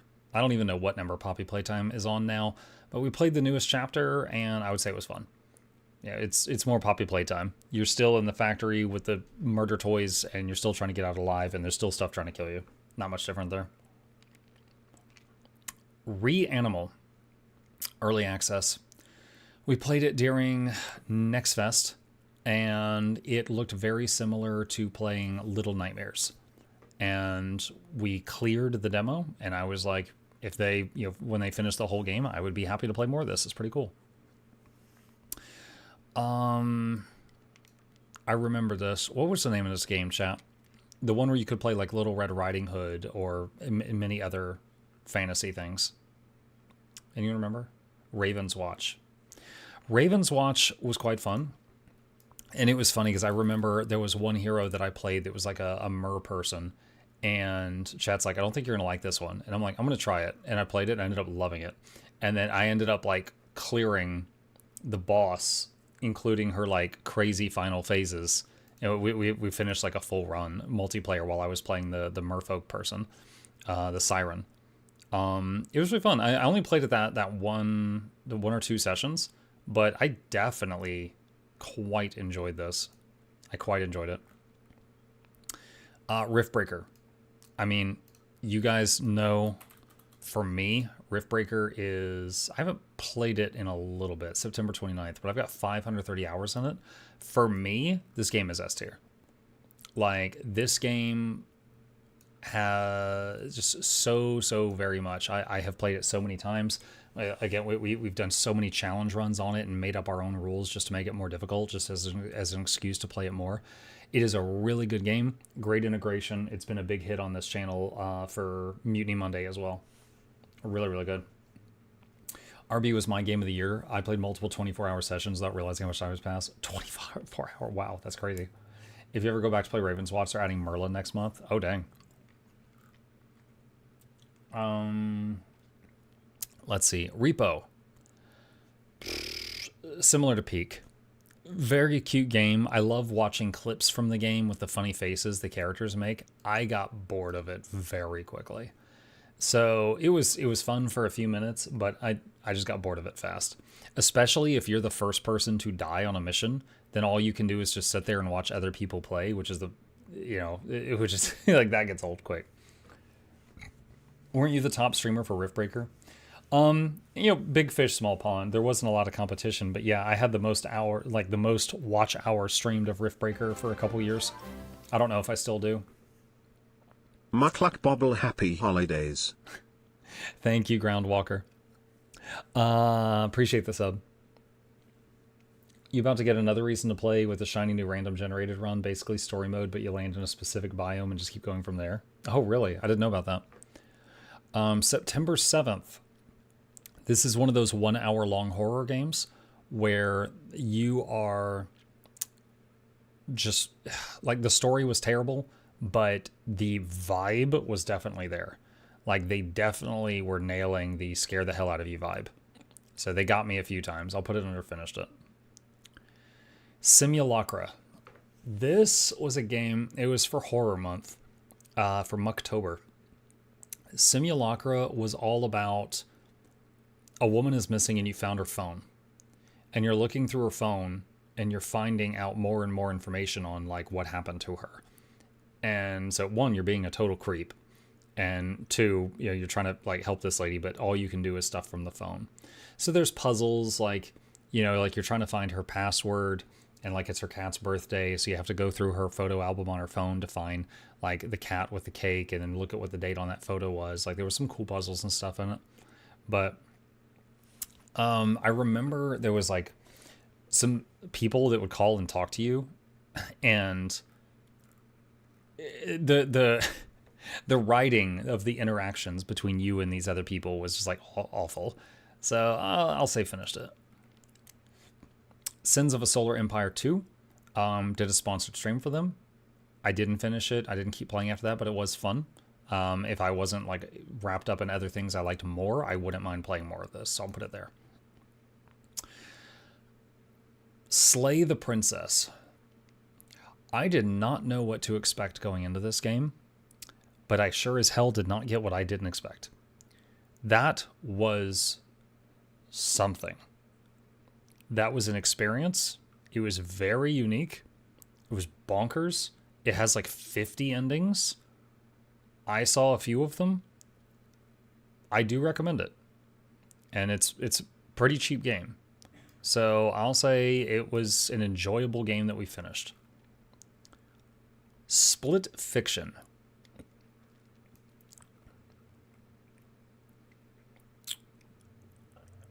Really high A tier. Split Fiction, me and Boy played, and it's a two-player game, and the whole idea is that there are two authors, or they want to be authors. No one's published them, but one likes fantasy, one likes sci-fi. One likes happiness, one likes, misery. And they get pulled into this VR thing, and it's using the ideas in their head to make a world, but it's merging them together. And it is really freaking cool. And it is a teamwork game. It's made from the same people that made It Takes Two. But very, very good. Do recommend. It's one of those games where you buy one copy, you get a second copy free because it requires two people to play it. But it was really good. One of my top games for the year. Styx. Shards of Darkness. So there's been a couple of games for Styx. There's Master of Shadows, and then there's Shards of Darkness. And Shards of Darkness ends on a major cliffhanger and kind of a dumb boss fight. But everything leading up to that was pretty good. So I'll put it and finished it. But if they come out with another Styx game, like I think they're making a third one, I would play it to see how it ends. What was this?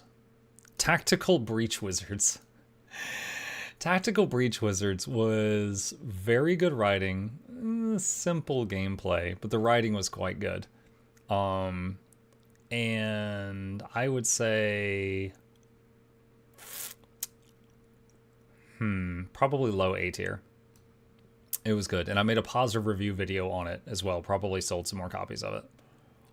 That was pretty good.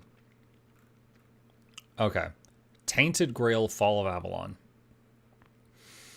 This game, there's like 3 chapters to the game. And in the first one, I was doing everything, every little bit of side content that I could find. However, in the second and the third chapter, my viewership fell off, and I felt like you guys as an audience just were done. They were done with Tainted Grail. So I just tunnel visioned the main story and just charged straight to the ending for like Acts 2 and 3. So I thought it was kind of fun. But I felt like my community didn't, so I kind of rushed the ending. But I'll put it in the fun category. I can't remember what that icon is. The name is clipped off. Anyone remember this one?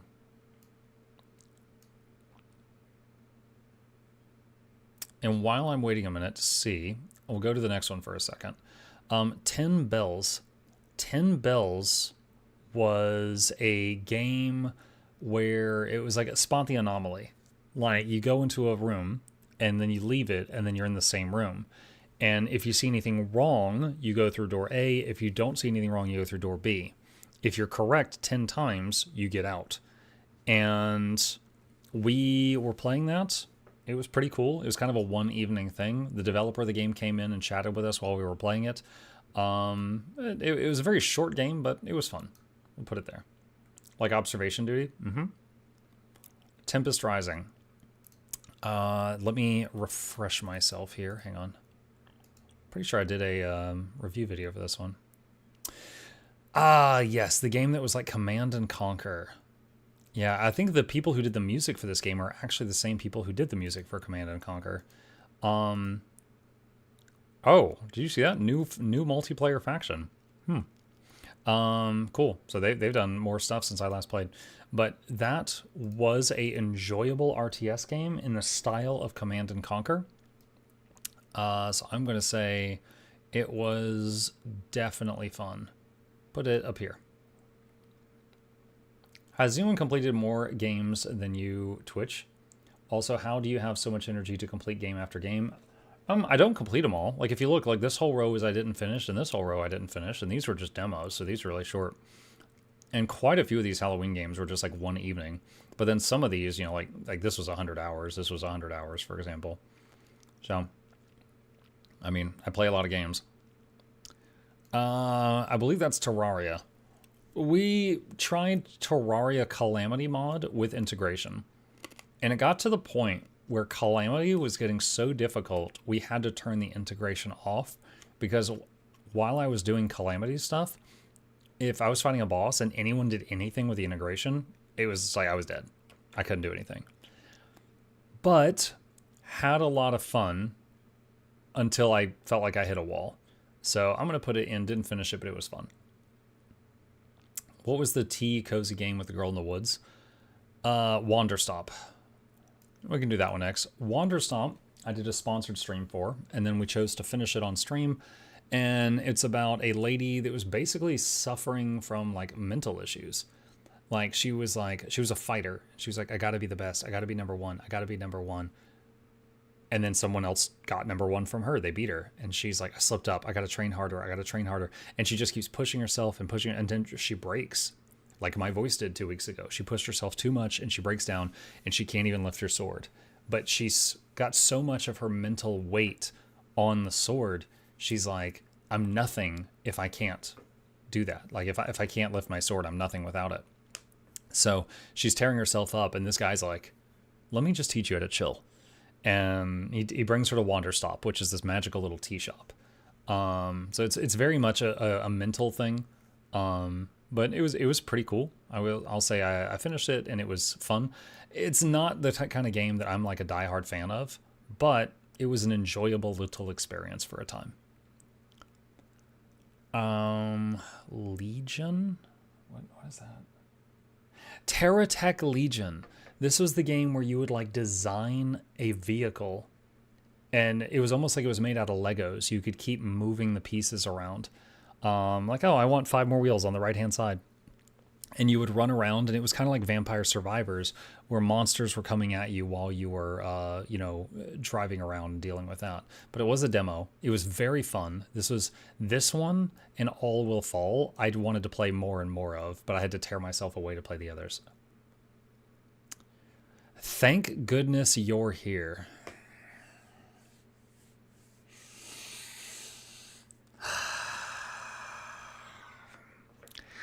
I finished it. That was violently British. I don't know how else to put it. That was just a violently British goofy game. That needs to be higher. It does not need to be higher. Like there was no minute in that game where I predicted what the next minute was going to be. I was like, oh, we're just going to shrink and go down the drain now. Okay, yeah, sure, that's fine. It was friggin' weird. The Altars. The Altars was kind of like playing Oxygen Not Included, but any time that you would be really getting into the rhythm of it, it would be like, okay, stop, now do the story stuff. This thing is about to kill you. And so I was like, parts of it were annoying and parts of it I liked, but it was one of those games where you could very easily accidentally get a horrible ending. You know the type. So I did find it fun, and I'm putting it very high in B tier, but definitely, some things that I would change if I were to make it a perfect game for me. The Devil in Me. Which one was that? Let's go. Dark Pictures Anthology.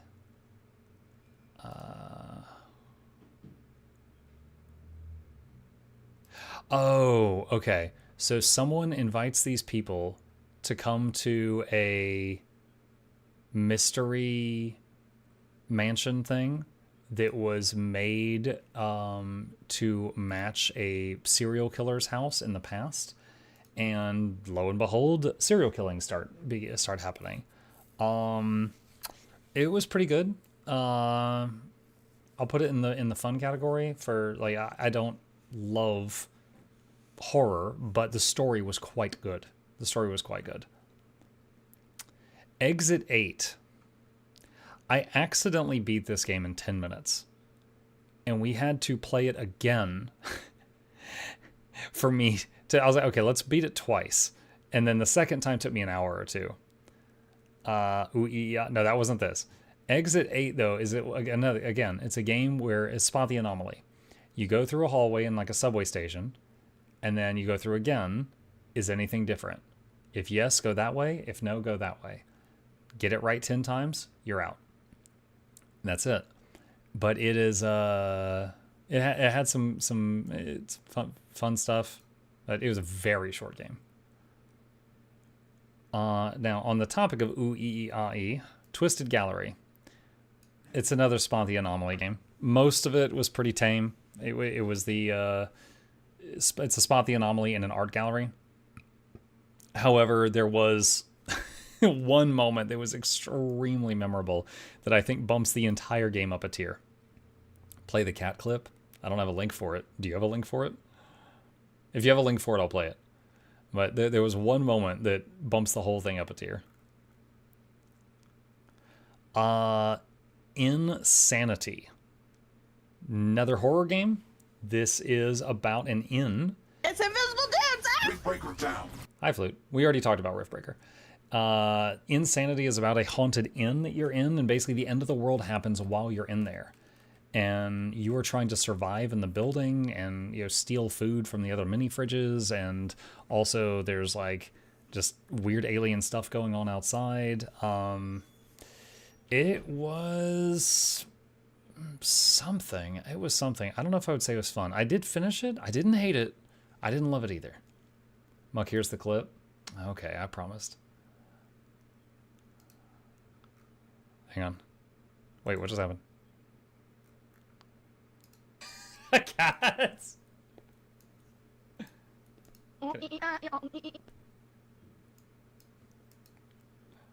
Is it done?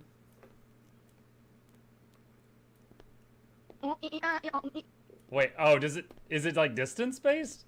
What?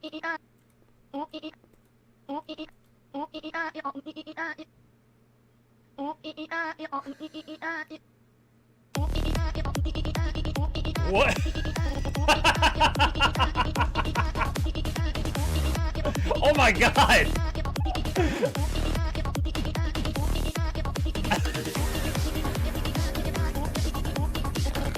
Oh my god!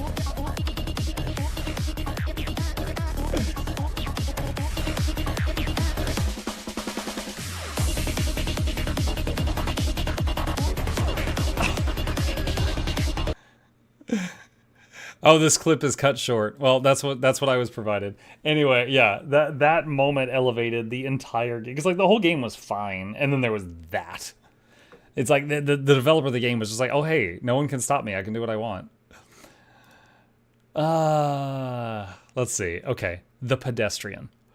The Pedestrian was a very interesting game that involved puzzles on signs. So this, hang on, there we go. So it's like you were moving from sign to sign around a city. Very cool, unique style, and like I can't imagine how much time all the artwork in the background and stuff took, but it was very cool. It was very cool, very engaging. So that one definitely was fun. Definitely was fun. The Slormancer. Didn't finish it. How much time did I put in Slormancer? Slormancer, we did 14 hours. I didn't finish it, but I did have fun. And it did run quite well, too. So I'm going to say I didn't finish it, but it was fun. It was I got to a point in the game where the next step was like, not exactly this, but you know, it's like go kill 10,000 enemies and come back. And it's just like, it was like a massive time sink. And I was like, okay, I'm not willing to do that. So I stopped. But the game was definitely fun up until that point. Thymesia.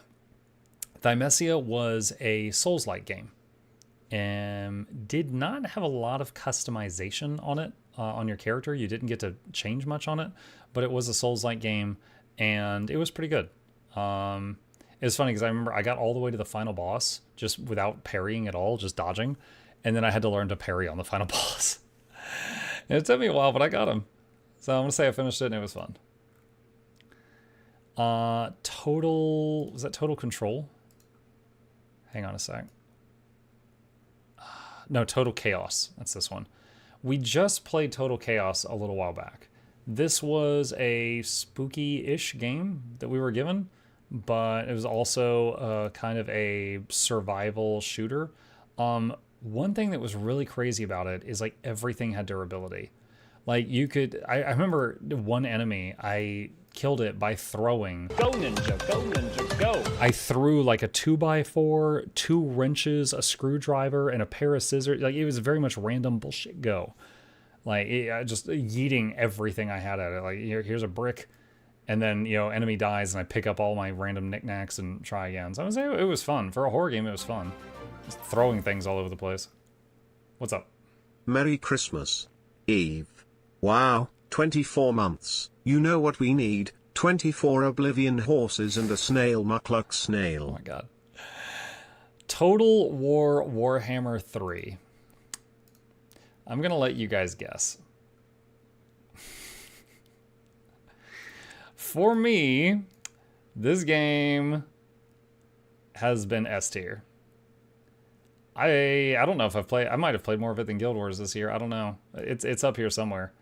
Total War Warhammer 3. I have never gotten hooked on a Total War game before this, and you guys have got me playing so much of it. So much of it. You haven't finished it? I have finished many runs. I've got the achievement for actually getting wins on a few factions. But yeah, Total War Warhammer 3. It's a, was it 4X game is what they call it, I think. It's turn-based in the open world, but battles are RTS and is extremely fun. And we're working on a few playthroughs of that right now.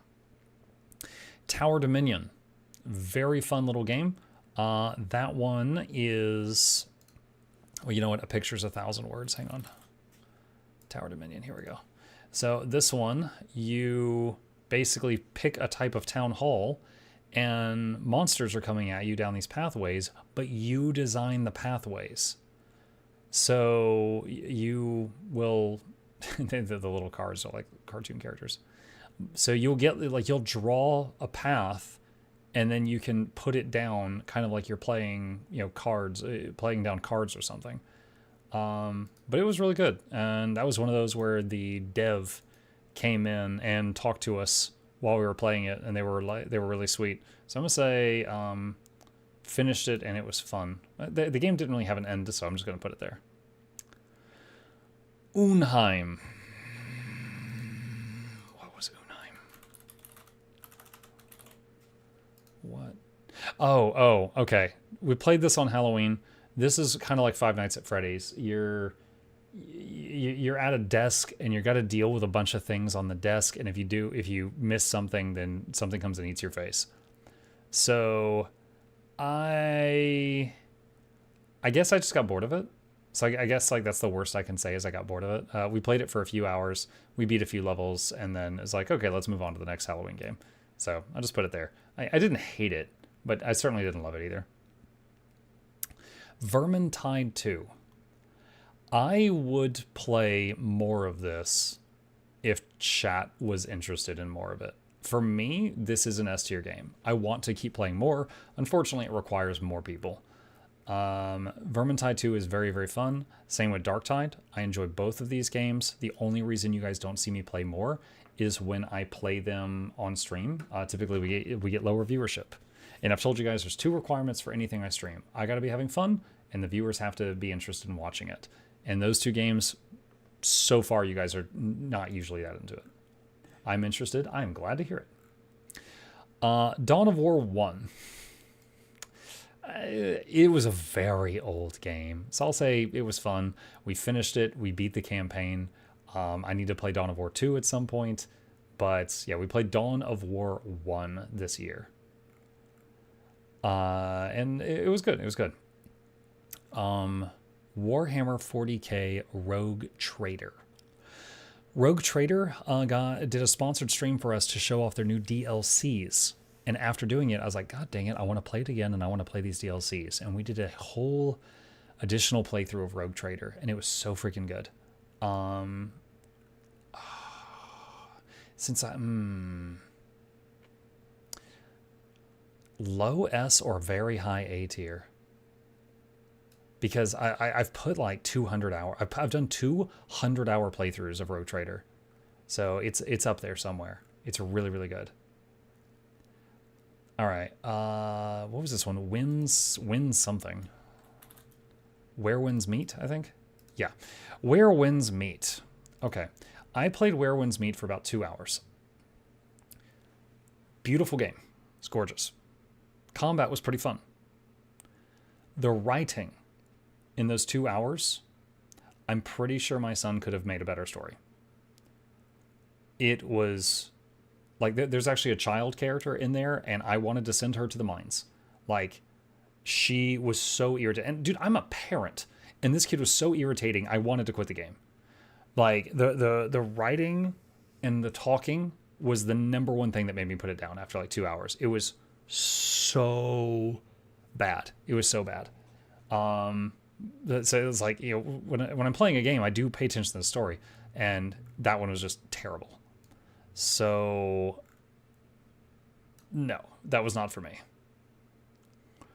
Witchfire. We played this during Steam Next Fest. We played a short version of it. It was a roguelike first-person shooter where you're in Spooky Town, and you're trying to go in there and get some things and get out. Kind of like an extraction shooter type thing, but it's just you, and you're like a witch hunter type thing. It was pretty cool. I liked it. We played through what was available in the early access. I would say I would be happy to play more of that when it comes out. And the last one, Yakuza Like a Dragon. I have played Yakuza 0, and I've played Yakuza Like a Dragon now. My audience, similar to the Tide games, seems to dwindle when I play Yakuza games. Like a Dragon, I liked the gameplay more than the Yakuza 0 game because it was turn-based. It's not that I'm in love with turn-based games, but I like them more than what the combat style that Yakuza 0 was, whatever you want to call that. So it was a step up in my mind, but also the story. Dude, I almost teared up at the end of Like a Dragon. Like, it almost made me cry.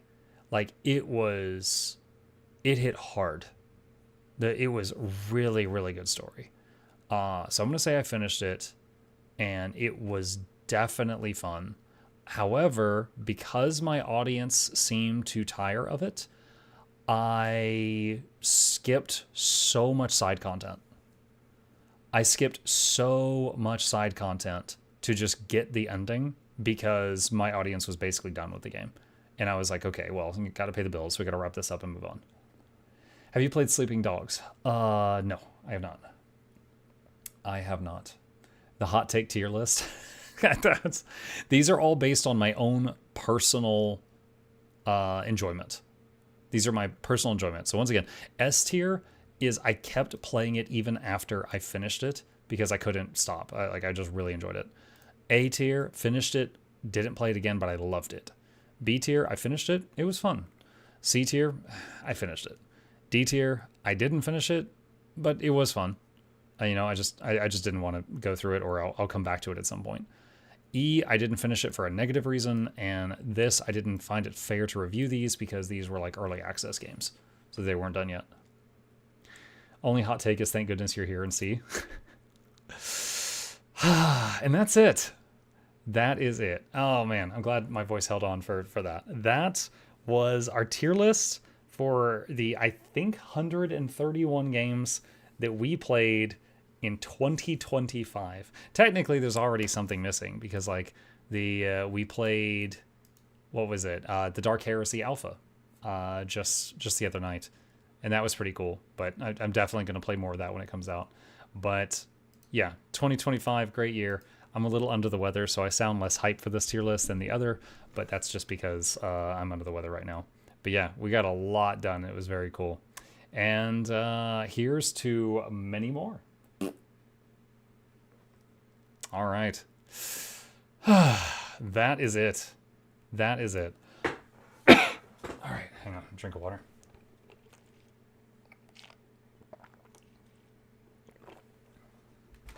Okay. You misspelled it, Charma. Next year we need Muck to play Warframe. Oh yeah, maybe one of these days you'll get me to. Maybe one of these days you'll get me to. Okay. All right. I need to tell the Discord this, but if it's not obvious, there will not be a morning stream tomorrow because Christmas morning, spending that with the family. But don't have anything planned tomorrow night, so I'll be here tomorrow night. Fat Finger the Inner King. Now for the real tier list. Yeah, now we tier list all of the factions in Total War. It's kind of a shame because Yakuza is right up your alley. Some of them. Like, I do like fantasy more than real world, but, you know, there was some fantasy elements in the Like a Dragon one, like the hobo that would just do, like, hobo magic. Stuff like that. I'd sit here for a tier list of the factions. I would consider doing that once my voice is better. I feel my jaw locking up a little bit right now, so I don't want to do that too much. Like a Dragon 2 is so much fun. I haven't played Like a Dragon 2. After he played a fishing game this year, he needs to play a golf game next year. Golf. Dude, the objective of golf... No one likes golf. Even people who play golf don't like golf. The objective of golf is to play as little golf as possible. What is going on with Total War right now? It's got like a little loading bar here or something. I don't know what it's doing. Oh, the bar filled up. Okay, that was weird. Maybe it did a patch or something.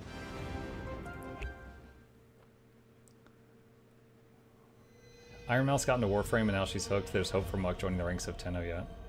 I don't share the same likes and dislikes as Iron Mouse.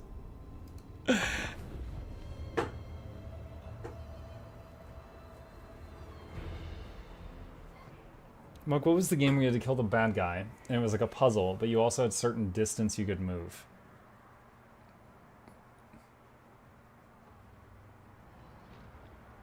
Huh? Theo says Breach Wizards.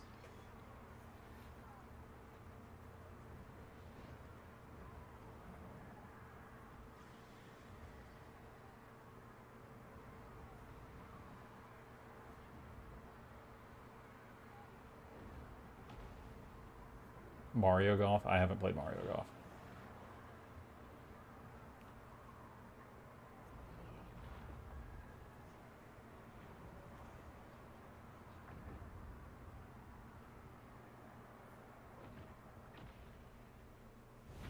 There we go.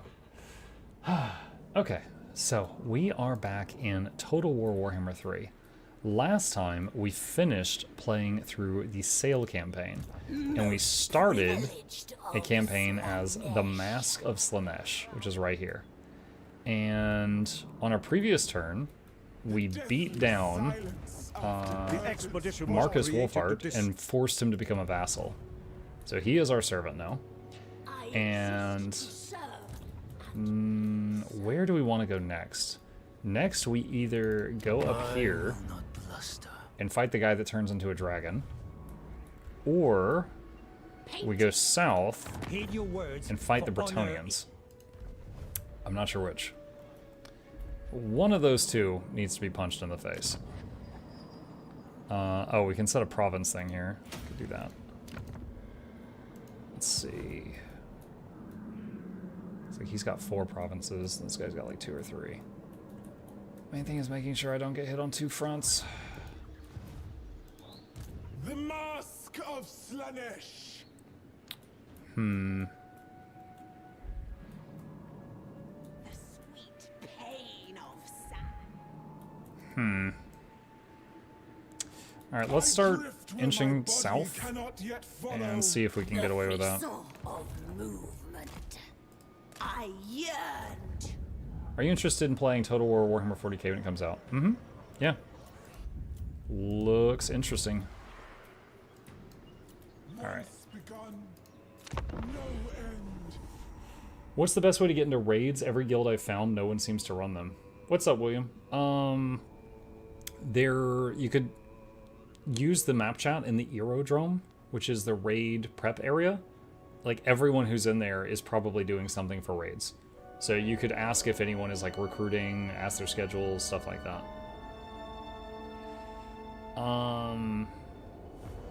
Wait, what is this? Alright, boys, Playboy Cardi just dropped a whole lot of Red Deluxe. What is Playboy Cardi and what is Red Deluxe? In France at 9 p.m. I'm not in France. There are 42 songs in the album. What album?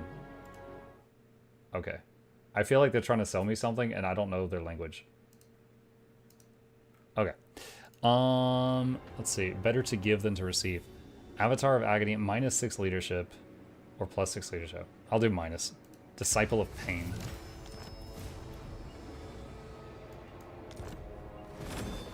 Ally begins outpost construction.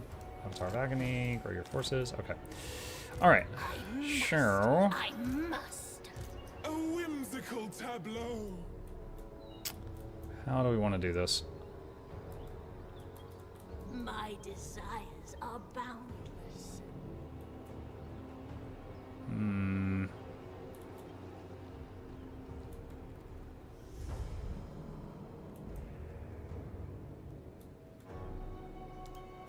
The Herald of Slanesh.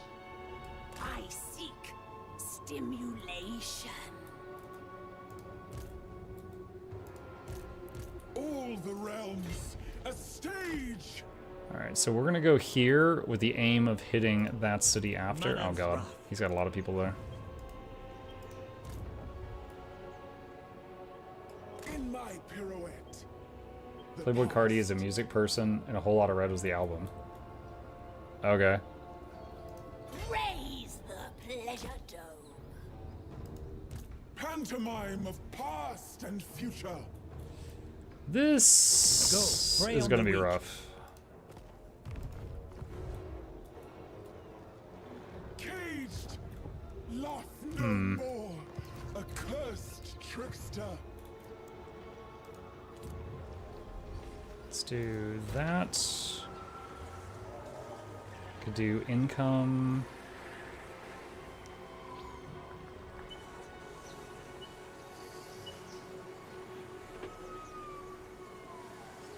Okay, so here's that new hero, Druki Anointed. Can't do that until we get the tier 3 though. Alright, make that for income.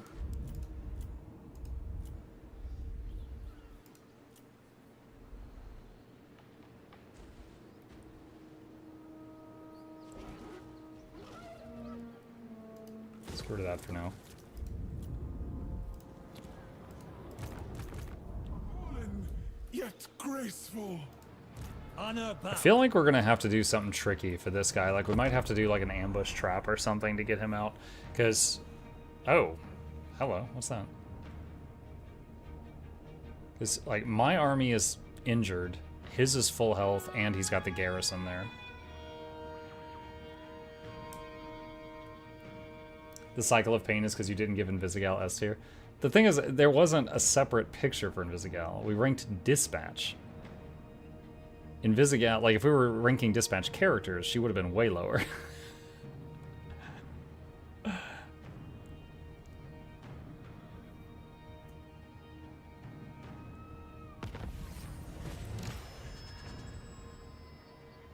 Okay.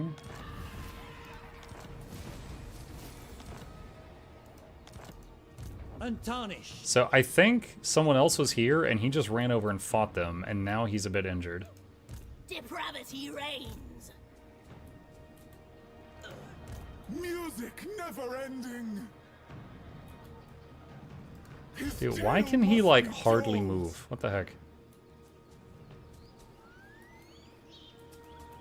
Painted.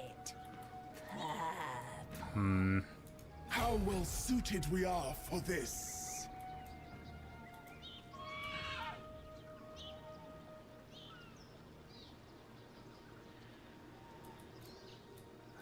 gonna do this.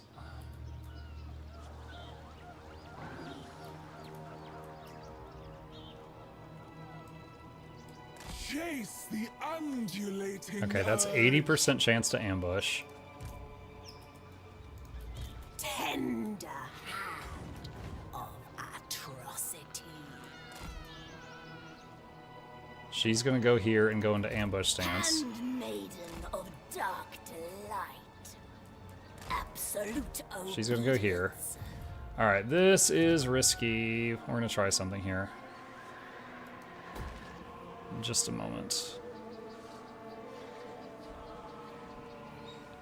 Alright, that's the building we want, but that's tier 2.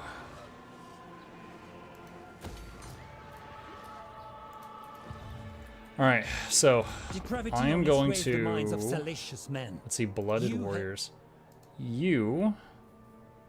Would you pay me Death does not chase. to fight those humans? Yes. Alright, so I am now at war with them. And Marcus, who is loyal to me now, is getting ready to come over here and kick their butts. Oh, they just burned that down. So my hope is Alberic is going to come over here and then get ambushed by the mask. Well of torment. That is our hope right now. And even if the ambush is successful, my troops are quite injured. This could be rough.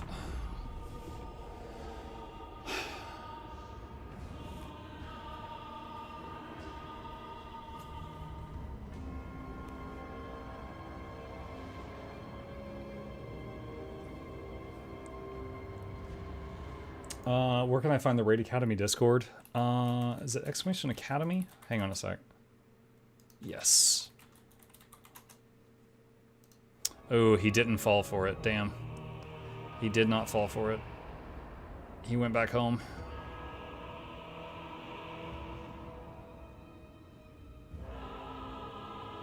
That is a shame. Else matters.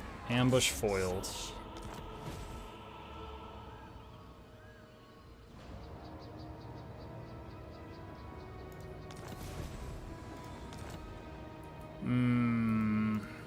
Begone, peasant.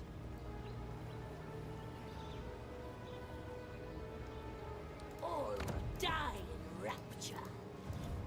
I dance his story. I'm gonna save game because this might be a big throw. Their This might be a last throw. dance. Alright. Divinity commands. Pleasure without conscience. Seeking sweetest agony. Alright, so I could auto and I lose like my whole army and win.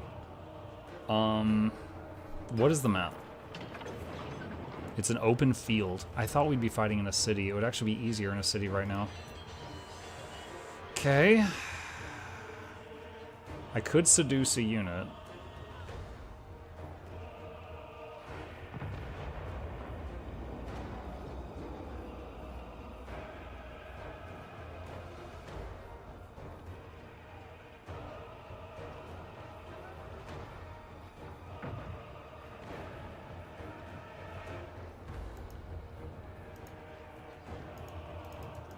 I'm not... Can't seduce the peasant? Oh, I can't pull from the bottom group.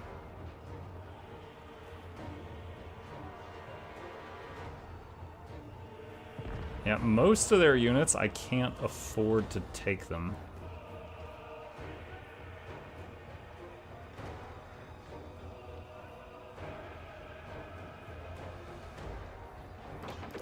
Alright, I'll take those two. Your talents have impressed So now me. I can just hit auto and get the win, and I lose 3 things.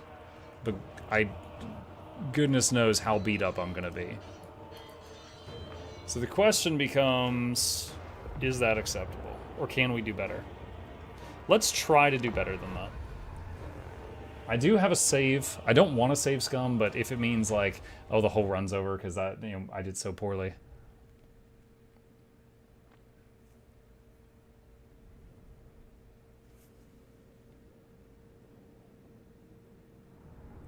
So we got a big open area, which is his horses are going to do very well in a big open area. I think the biggest problem is going to be the ones with the bows, because he'll be able to micro them perfectly. Ooh, there's a lot of trees, though. That's good.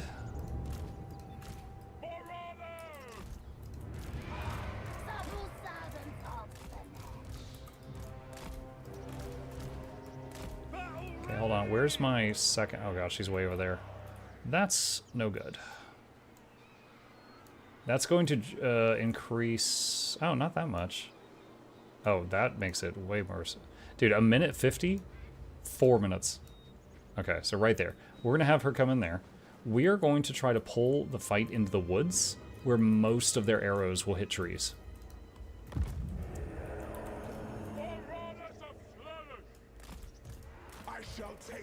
Now my chariots are also going to be kind of meh, but worth.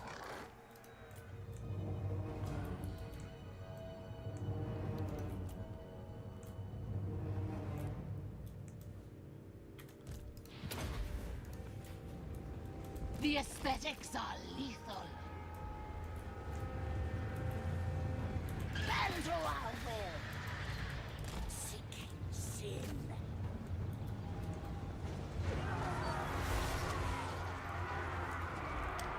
We do have... I almost forgot I had this. I do have these 2 spells from the 2 things that we brought. Exalted demonets of Slanesh. Alright, so this buffs the defense of my troops drastically. We'll use that right now, because we're like just getting started here. Demonets. For the lady, doing her duty. Do not duty. Death through sensation. Play that soul. To and fro I dance.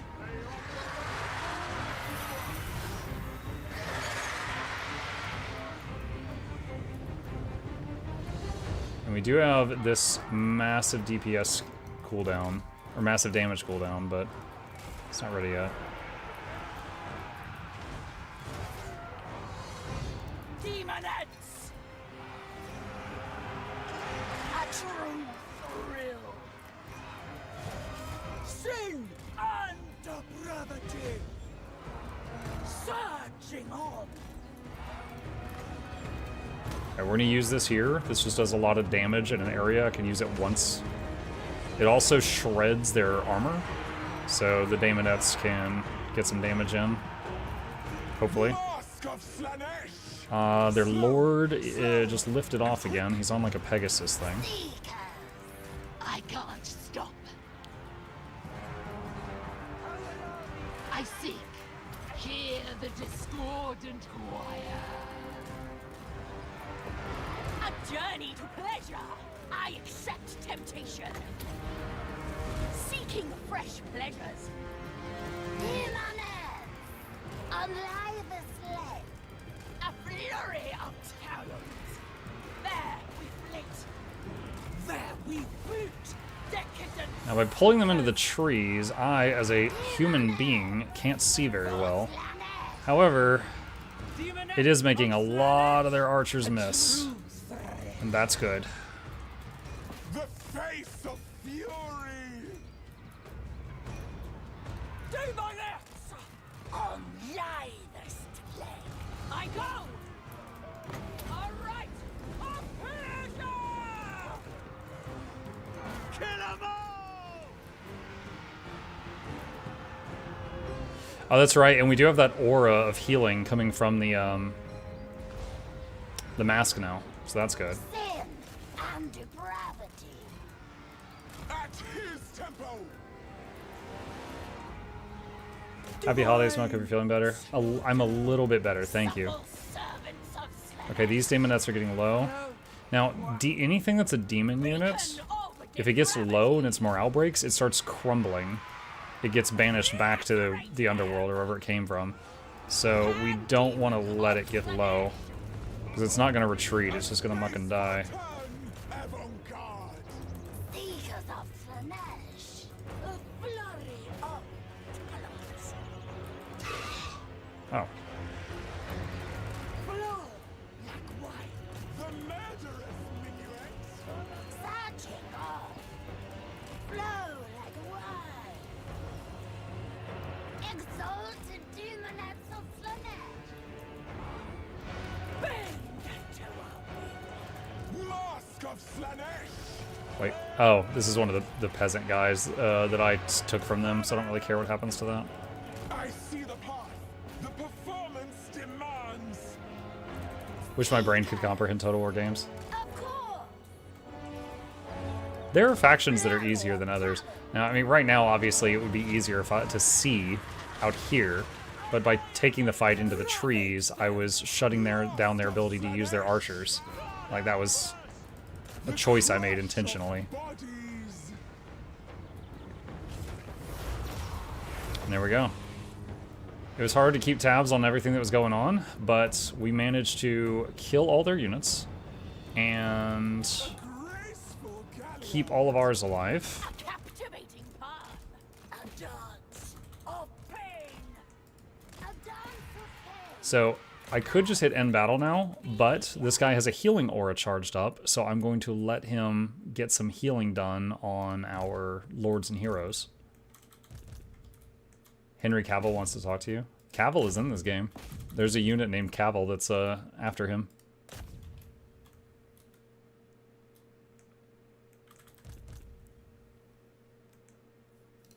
Yeah, it's not much, but see, her health is going up. And since when I leave the battle, it goes back into turn-based mode, I don't want to leave the battle yet. I forgot to use this a second time. Good to know that if there's two different lords doing two different dances of Slanesh, you get to use both their powers, though.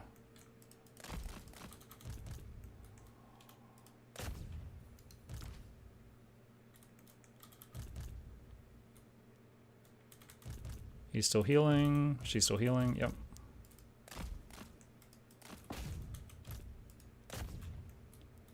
Which unit? I think it's called a Lore Master.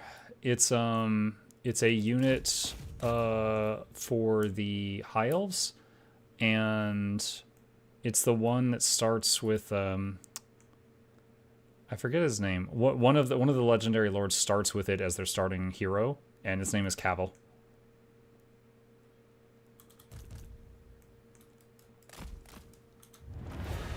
There we go. Excellent.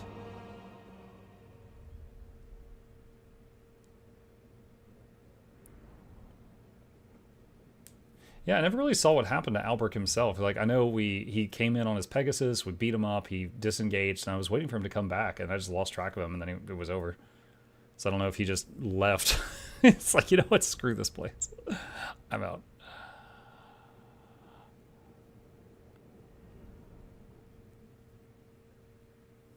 We made it through the tier list. Good job, team. I totally wasn't AFK for half of that.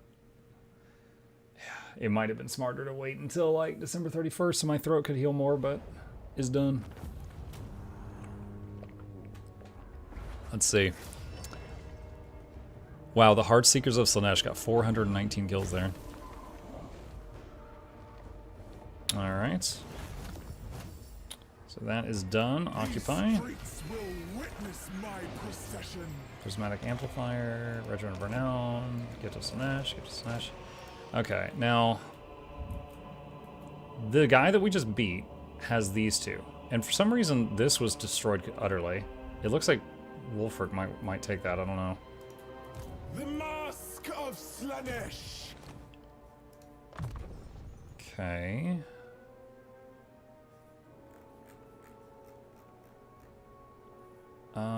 Let's go...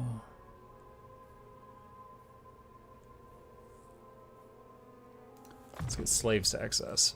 All the realms, a stage. Blissful Rapture. Let's see, Acquiescence. Minus speed and defense. Pavane. Makes the target take damage, and then Rampage. Hysterical Frenzy. DP damage buff. Go Pavane, I guess. Most privileged of Slanesh. Potentialite. I am made whole. Okay. So Depravity reigns. the daemonettes that are in the Mask's army get buffs Pantomime of past and future. because of this.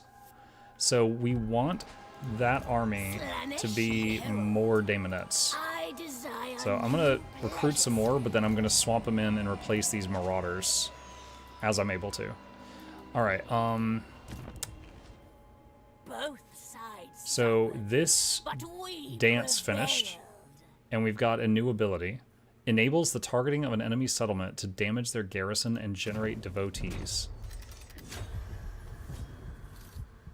And then the other lord finished this Courtesan dance. of the pleasure Enables the god. targeting of an enemy army in the local region to receive silenced attribute and reduce their ammunition by 100%.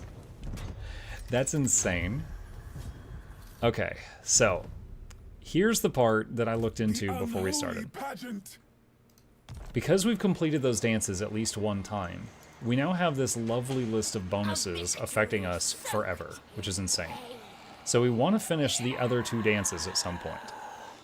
Now, if you change from one dance to another with this guy, gal, you lose. Like, if I change and, like, give up all this and start this one, I will lose all of this stuff.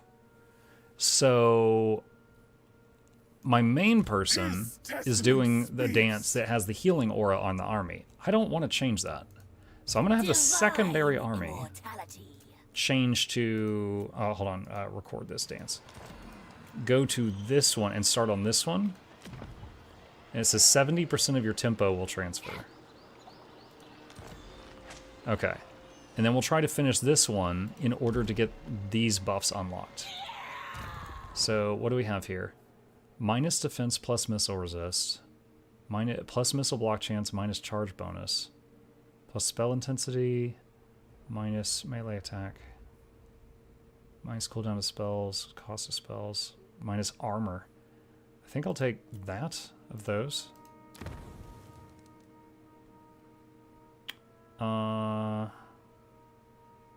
Your army starts battle winded, but enemy loses 10% leadership. Feasting on fear for all units and army. They gain hit points while the enemy is fleeing them. That's pretty powerful. Relish the pain minus armor. As all units in your army take damage, they gain attack, damage, and armor piercing damage. Enables euphoric contact effects. Enemies will rampage for monsters, units, lords, and heroes, but minus 5% your physical resist. I think we take Feasting on Fear, so units can possibly heal themselves. Okay, then we pick a spell. Passive, the Master's Pleasure for entire army. As you spend time in melee, you gain leadership, speed, and phys resist. That's incredible. That's really good. Passive, Consuming Waltz. If an enemy unit is routing or broken within range, they take damage per second and you heal per second.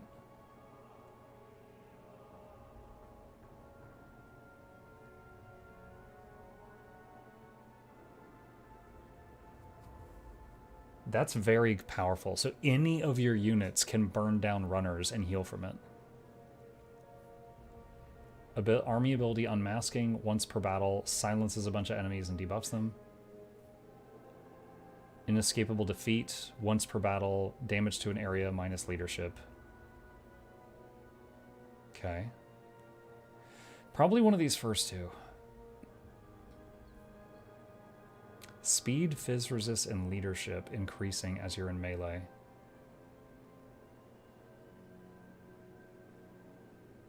Or do damage to enemy and heal yourself as they try to run.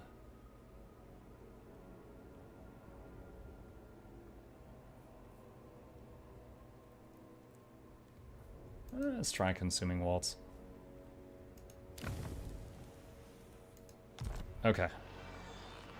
And she only has, those two slots. So where is... So those ruins, and that, and that. Okay. So this province is these 4. All right.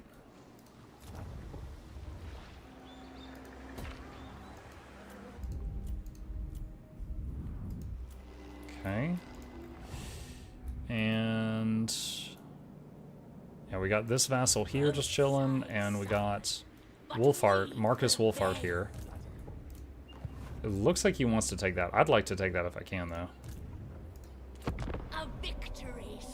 Yeah, if any of you remember when I did my very first multiplayer Total War and Fairlight was in it, he got stuck. Like the whole thing was you picked your opponent's characters, right? And Fairlight got stuck playing Marcus. So this was actually who Fairlight was playing. And then I was playing the frog-looking guy leading the dinosaurs, which is just north of here.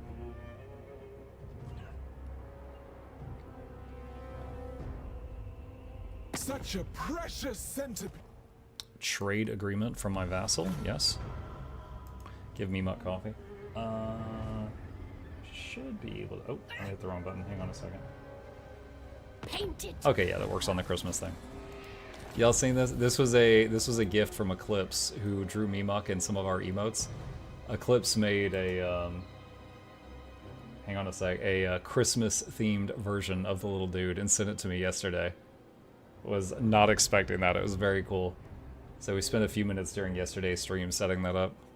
And it does work with the moving mouth, with, like, you know, reading the alerts and stuff like that too. Blessed Young Tech Research. Daemonettes now have better armor piercing damage. Okay. Prince's Herald. Ooh, I am not going to be able to get there before he does. Alright. Maintaining tempo. Swap these out. Pleasure without conscience.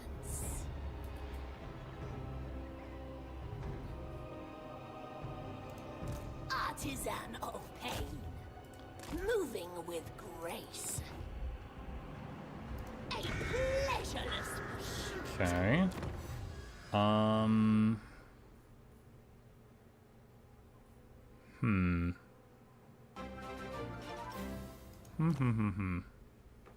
Merry Christmas. Hey, thank you, Drethan. Merry Christmas to you too. Appreciate that. Dance.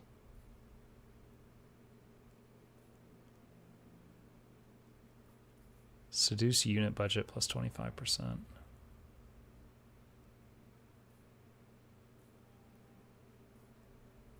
Let's work on this. This is all just like making money. To further his tale. Alright. What are you playing? The Mask of Slanesh. This is goofy demon that's all about dancing their enemies to death.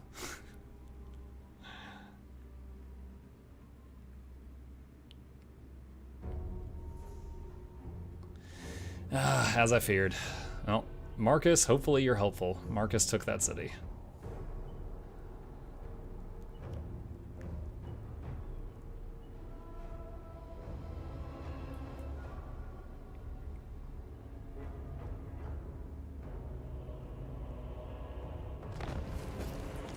Spring Break plus 600 devotees. Handmaiden of dark delight. Alright, gotta handle one or both of these now. Your skin will drape his halls.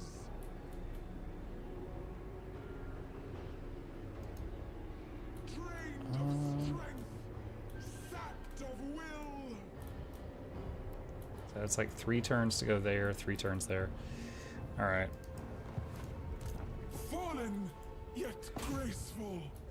Do you think it's worth it to buy VOE only to play Conduit?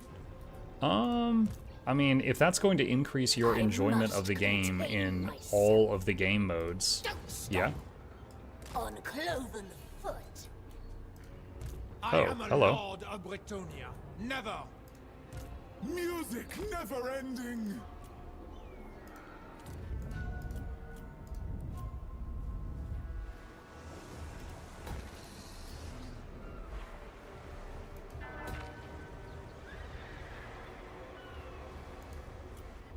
Okay.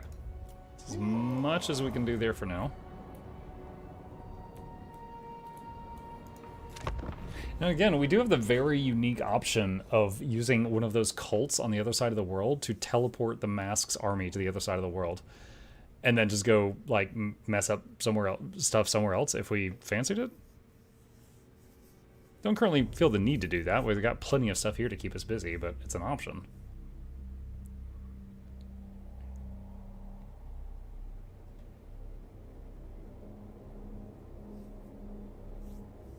That was the push I needed, thanks. I hope you're happy with it. I remember when Guild Wars 1 Factions came out, I bought it purely because I wanted to get a Flesh Golem summon on my Necromancer. That was the feature I bought it for. So I've been there. I've made purchases just because of one specific feature before. The lady would never allow it. Alright. A whimsical tableau. Wait. Dude, what? Who just burned this down? Oh my god. Okay, so... someone here just burned this to the ground. Okay, so if I can destroy that, then that will be another forced vassal. But I gotta get over there before someone else does it. So we're gonna force march right there. And you're gonna come over. My limbs obey. Okay, what are these choices? Let's just get training for now, so more XP.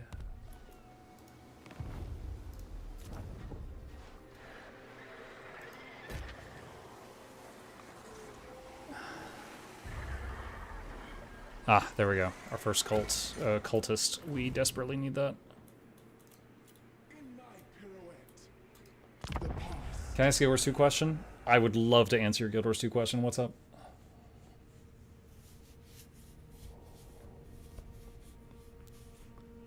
I definitely feel like I just multiple turns here. I haven't gotten to hit anything, so it just makes me feel kind of uneasy in the early game.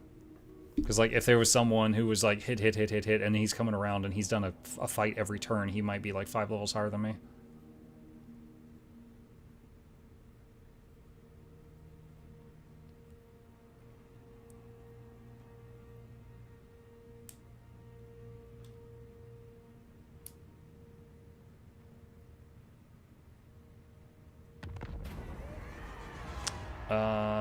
Minus money, plus... oh, no. Don't do that. All the realms, a stage.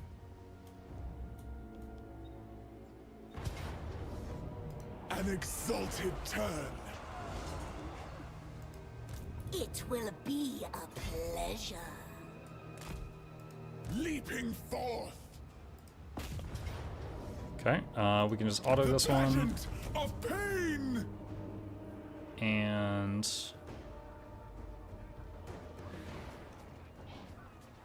I want to try to sack and then subjugate it if I can. An arabesque of corpses. He's out of movement. Can she do it? She can do it. Oh, lucky. There we go. Okay. That guy is now another vassal. That's done. Alright, Rock of Inevitability. Plus growth locally. And has a debuff with a cooldown you can use in the area. The unholy pageant. Okay. Slaves to excess. Herald of the Dark Prince. Locus of Beguilement cooldown. She's not quite at the last thing yet. Okay. Did the cult building finish making? Yes, it did. So we're going to get this guy. My divine master. And the cultists, the most important thing here is they increase the movement speed of an army. So they make it to where we can do more movement each turn.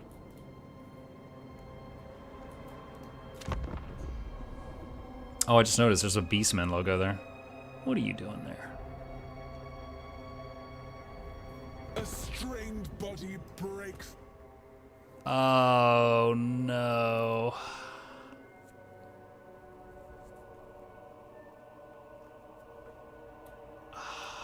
There's his armies. Okay, so he's basically saying, pay me money or I'm going to attack you. He's putting a gun to my head right now, chat. And I'm happy to fight him, but I don't want, like, I want it to be on my terms. So I will pay the money and then go back there and punch him. Is it worth having all crafting on one toon, or is it better to make multiple toons for crafting?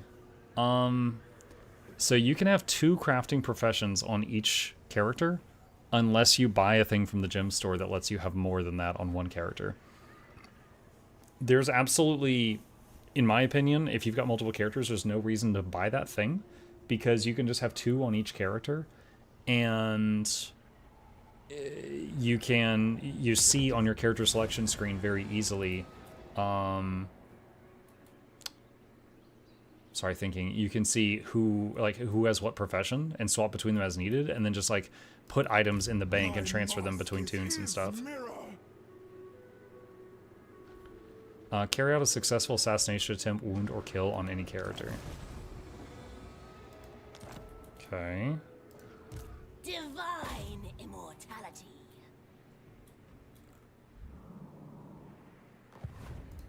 We will Oof, that was costly. desecrate their homes. Okay, growth. Pantomime of past and future.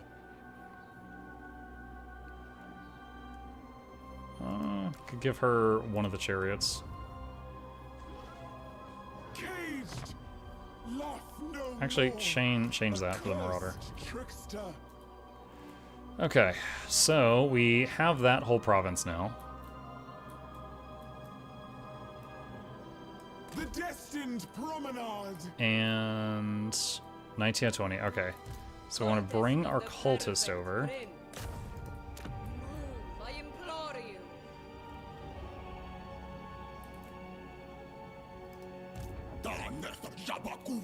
So we gotta find an enemy that we can attempt to assassinate The cult with one of our characters in order to fulfill a quest of some kind.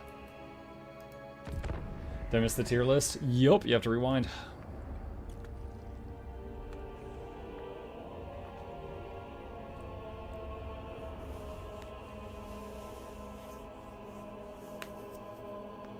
But yeah, on the subject of Guild Wars 2 crafting, like anytime I've needed to craft something, even if I need it on character number 1, I can just craft it on character 7, put it in the bank, and then get it out on character number 1. It's never really been an inconvenience.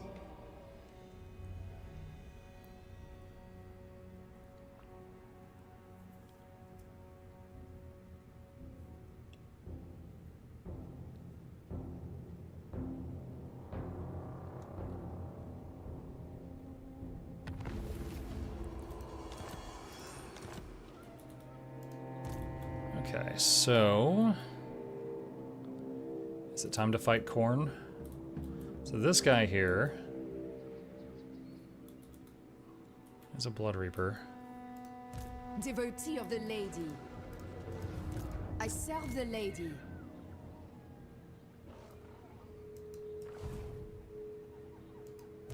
Priestess of the lady. So this is man, I could save scum till it works. I don't want to have to save scum though. So 40% chance to take this guy out. Snuff them out. So I'm sending my hero to try to assassinate his. Fail.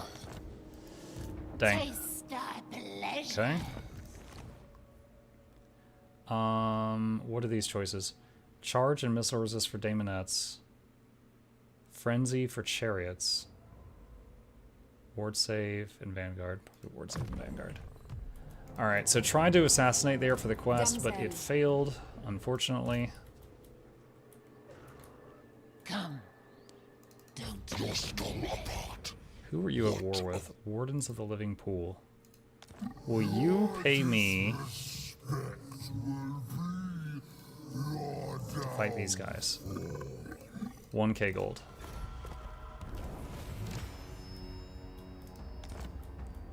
Now, This guy is way over here. There is, I don't know where his main army is. There is a risk of him going over and hitting my main stuff, and I really hope that doesn't happen. But we can pick off one of his armies right now. Spreading seduction. His testament speaks. Their last dance.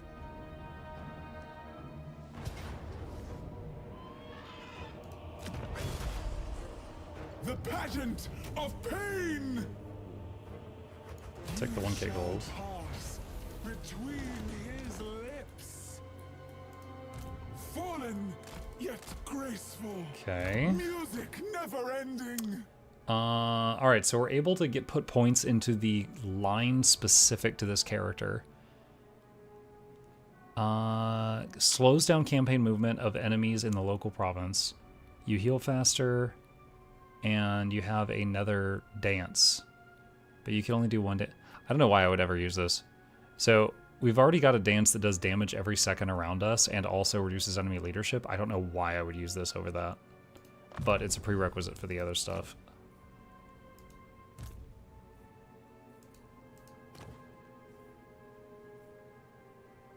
What is greater loci? That's fine. Alright, smoke and mirrors. Such wondrous suffering this will bring. Thank the lash. Okay. Prince's herald. Alright, so I'm wondering if Marcus is going to go out and hit Quitax on the next one.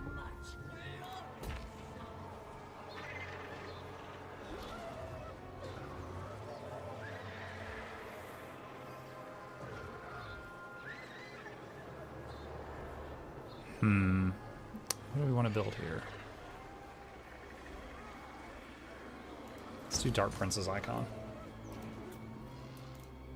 Okay, so I don't know where the Legendary Lord is. I'm hoping he doesn't do this. That's the big concern. Let's see what happens. Divine master.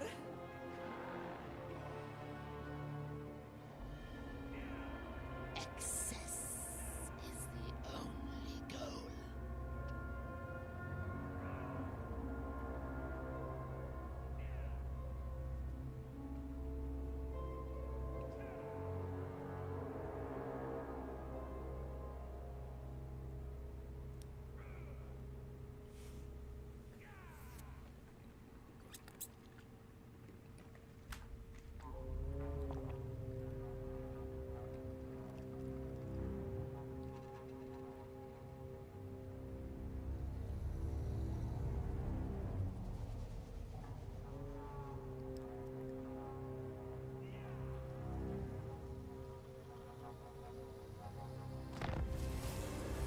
Faction destroyed ward. Oh. So I think they're right here. And they were at war with Khorne, and they paid me to fight Khorne. So I'm guessing Khorne just killed them. So I'm guessing Khorne's biggest army is like right here. 50 Shades of Purple. Oh, man. The twirl of torment. I need more movement. I can't quite reach. Service me. I dance his story. They will never know the safe word. They will never know the safe word. Pantomime of past and future. The rehearsal grounds. A changing of feet. Allured. Let us sort.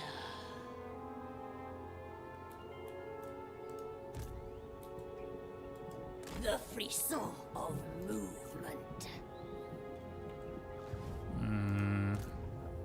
Encamp.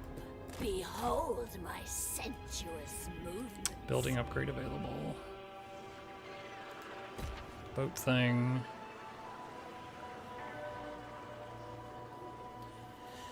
Ah, we are so friggin' poor. Would kinda like to get another. Well, no.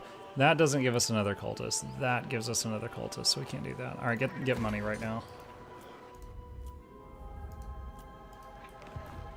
What is this third thing we have? Ah. Okay. Don't need that right now.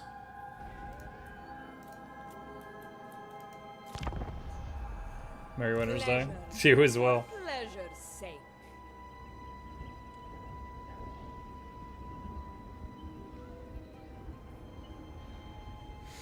Okay, so that just came into view, that just came into view. Oh, Skull Taker. Is this the guy with the Cape of Skulls? I remember when his DLC came out. I haven't played him. I heard he's completely overpowered. Like, he has a mechanic where he basically has, like, you know, infinite turns if you get it rolling. I don't know if they ever nerfed it or anything.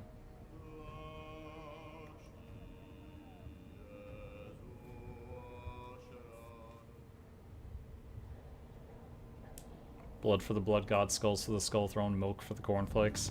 The cornflakes. Don't come a knockin'. -7 control to enemy province. Unusual location discovered. Sartosan Vault. +50 relations with Vampire Coast. -2 control. -5 diplomacy with everyone. -30% income from trade. +10% income from post-battle loot. That's not amazing, but it would cost me all my money to get rid of it. Your exquisite stench. Such decadence. Okay. I can try to assassinate one of these. I just want to get the quest done, man. 38%. Kill. Success! You've successfully done an assassination attempt. Kill 2,000 enemies to unlock Strykar Swords Veneer. Oh, isn't that... I think we got that guy recently when we were playing someone else. Was it Ducala? Maybe all Slanesh have this quest now. A stage! Speak. The cult yearns us move. Let me please you. Most privileged of Slanesh.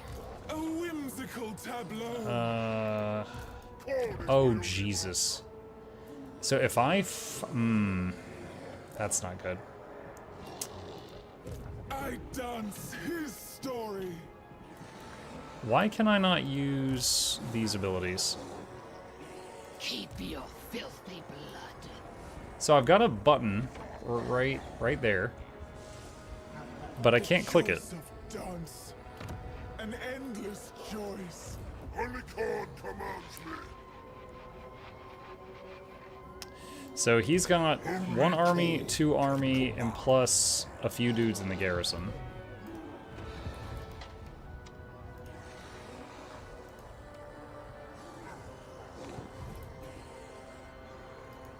Pleasure without conscience. Fallen, yet graceful. I could... Okay. You will perish in shrieking ecstasy. Alright, we are going My mask is to his mirror. back away a bit. I hope they don't kill this hero. So if they attack me, if they decide to do that, they will be away from their garrison, and that will get rid of some of their stuff. This I know.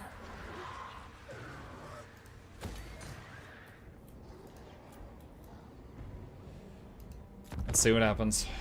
Even if this works, they still outnumber me greatly. Yeah.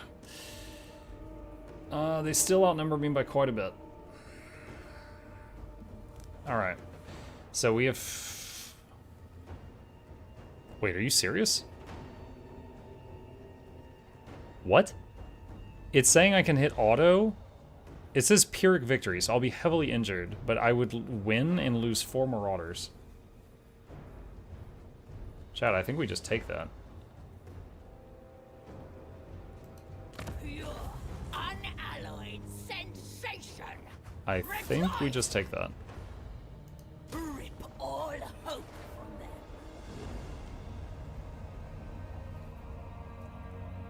And we were in encampment stance, so we will get healing at the end of the turn. So my troops that didn't die but were injured will get some health back.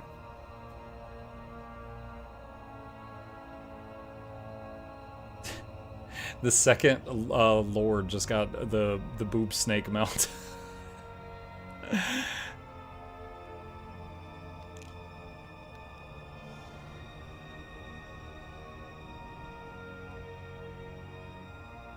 Get back to your barren arenas. Slaneshi Herald. Okay.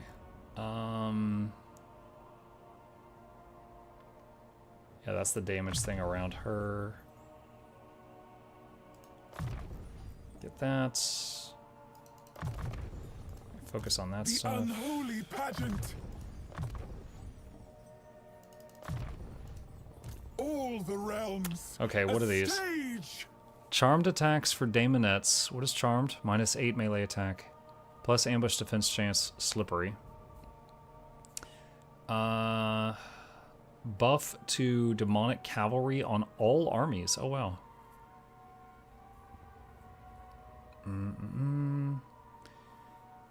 Daemonettes and Exalted Daemonettes bonus versus infantry plus speed and frenzy. Okay, that's really powerful. We're gonna get that first. My art is manifold. Already? That is really early for this.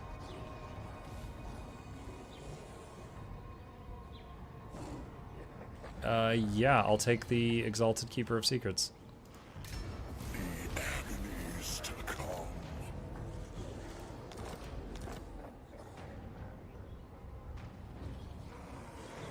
Unfortunately, the perk for defeating Skulltaker went to this lady, and then she transformed. I think she lost it.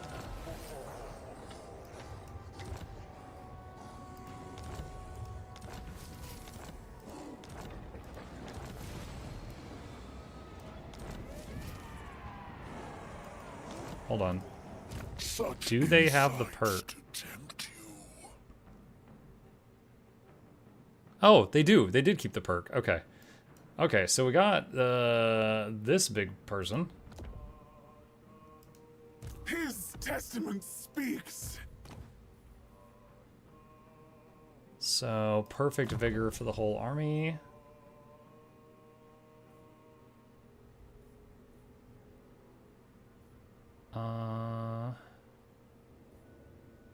Domineering aura.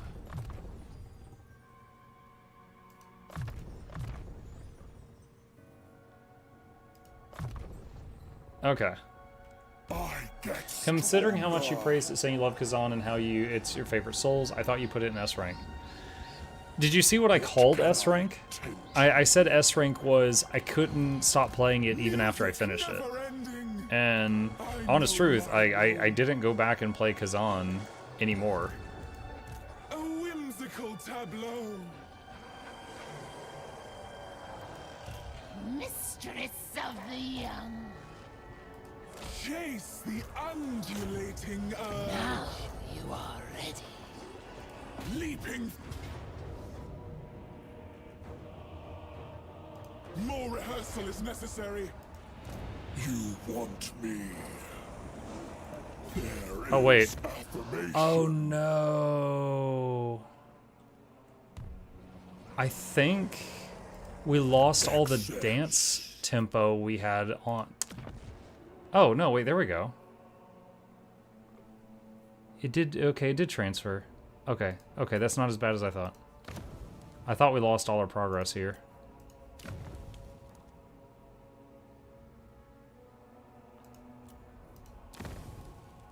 Alright, enables the targeting of an enemy army to teleport them to a random nearby location. Okay, so that dance is complete, so we now have those buffs right there Bloodlust is everywhere. nothing before his beauty. So now, unlock the last one. And what is this one? Bonus versus large, minus armor plus speed, minus defense plus weapon strength. Do that. Immune to flanking. Soul Scent for all units. Plus attack and piercing when enemies are running away. Minus resistance. Giver of Glory. Fizz resist and minus vigor. That's pretty good. Minus leadership of own army. Gotta be careful of that though. Matterless Earth. Airless fire. Wait, hold on. What? Matterless earth. It does damage? It's a wind that does damage. Airless fire. Okay. Burning waters. Don't really love any of this.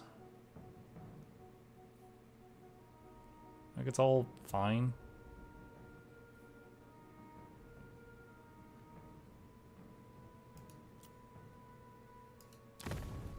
Alright, we just want to finish the last dance to get the last set of permanent bonuses. And then we will use whatever we like after that.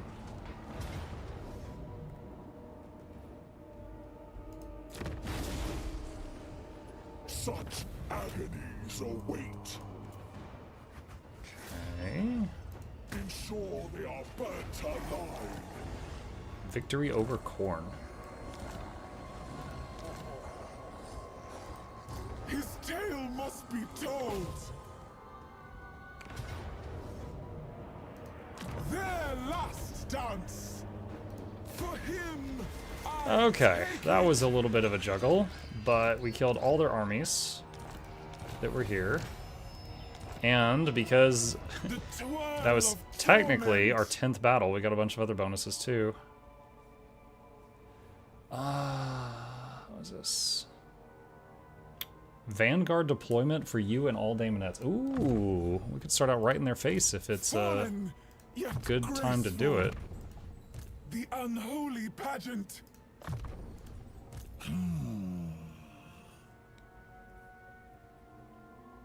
Feasting on fear. Okay. All the realms, a stage. Let us move. My mask is his mirror.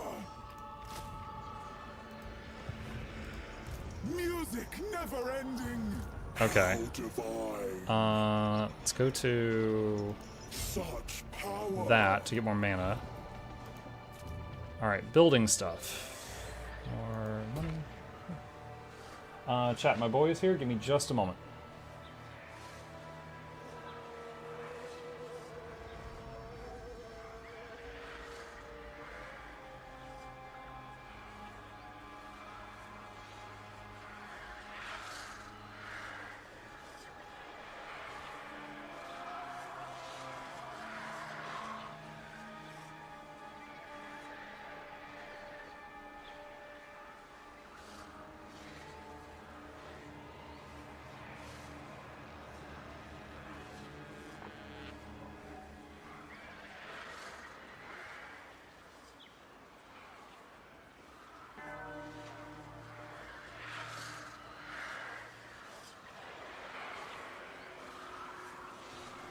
Okay, we're back.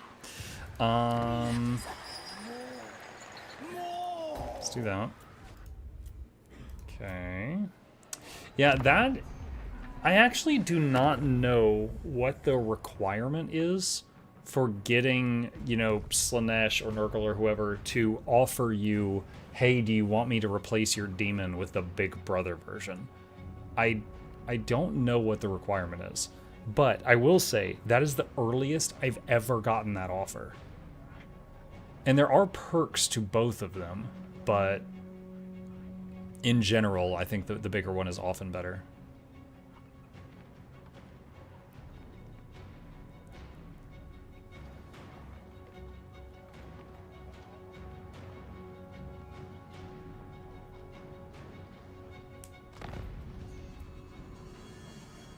Quest? Win the following battle to earn the Staff of Masks. Well, don't know if we're ready for that yet. An unusual location. Carnival of Nurgle. No, I don't. God, 4,000 gold. No, I don't want that. I had to spend a lot of money to get rid of it.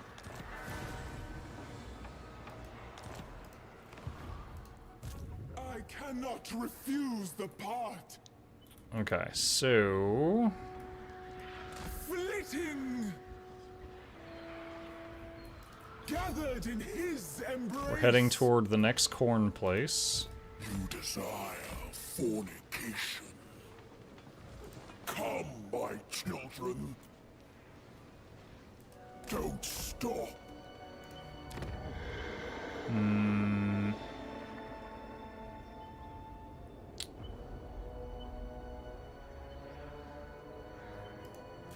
Get rid of that. We can replace that with a better thing.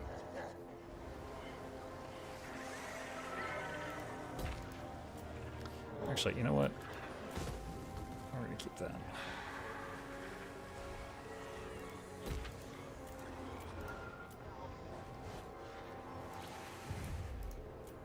Okay, if you had to pick between this and Age of Wonders, which would you say is the better game? They scratch different itches, if that makes sense. Like, I like both games, right? But for Age of Wonders 4, I have 300 hours, and Total War, I have 1,300 hours. So, I like Total War a little bit more. But I do enjoy the hell out of both games. Like, I'm not going to put 300 hours in something I don't like. I would say the biggest difference is in Age of Wonders 4, the combat is turn-based. In this, the combat is real-time. Like, hey, you want to not fight? Nah, I'm good. We might be fighting him later, I don't know.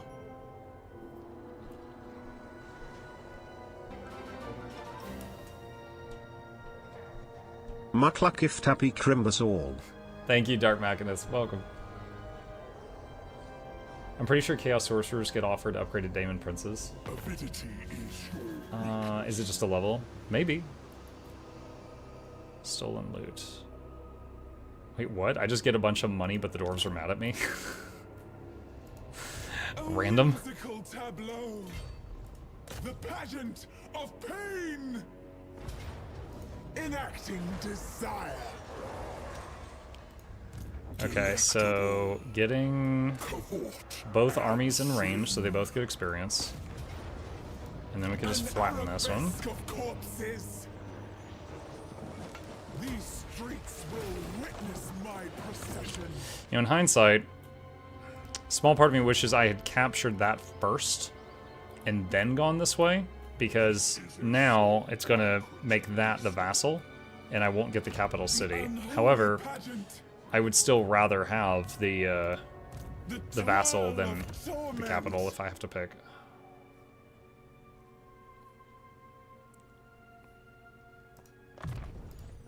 Pantomime of past and future, all the realms, a stage.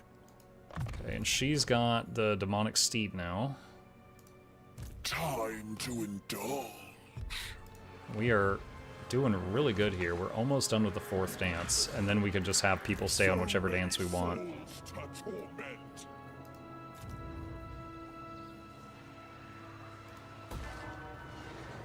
The thing with Slaanesh is really funny, because it's like, you get money.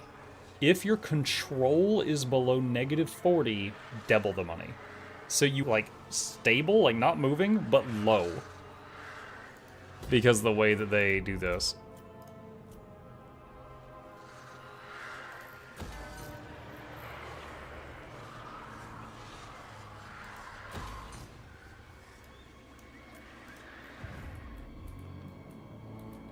Yeah, and that was the Sacred Pools, which is usually a...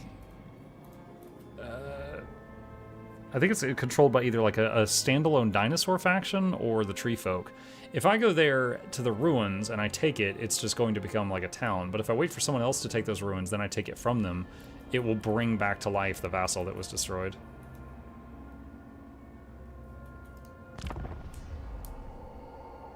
Is this like Risk? I haven't played Risk, I just know Risk is played on like a big world map, and it is like that. In fact, the map that we're playing on right now is based off of like kind of a warped version of the real world map. But, you know, with fantasy, you know, there's vampires, there's undead, there's demons, there's Vikings, there's French people, you know, all kinds of horrifying stuff. I'm not joking.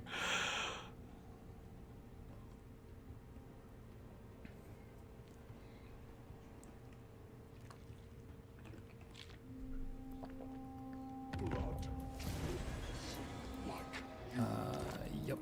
Okay, so... Dance his story I cannot reach that this turn. with poise. Dance now. So the just gonna get circles close. of seduction. Slaves to darkness. Onward.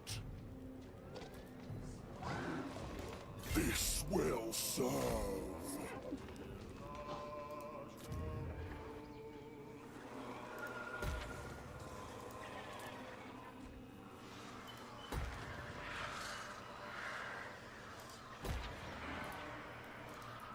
Okay.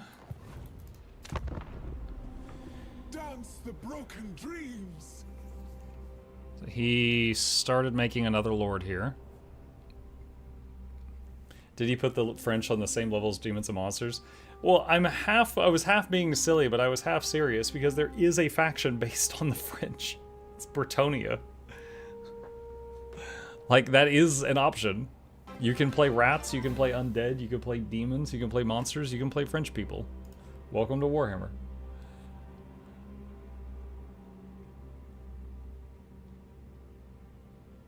Gorniard, thank you for the 5 gifted subs. Really appreciate that. Welcome.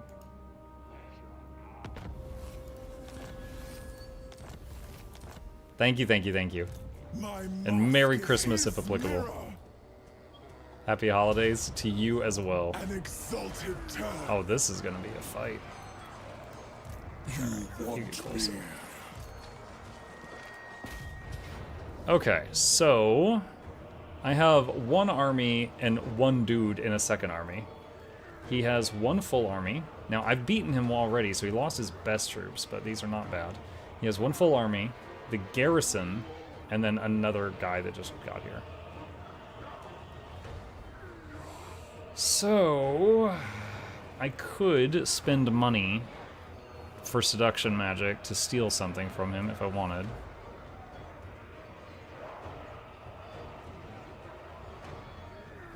However, it's Khorne. Khorne is all about punch you in the face. He doesn't like using range stuff. This is going to be a city with a lot of narrow alleyways and choke points. We could possibly just fight this out, and my lords would probably beat his up.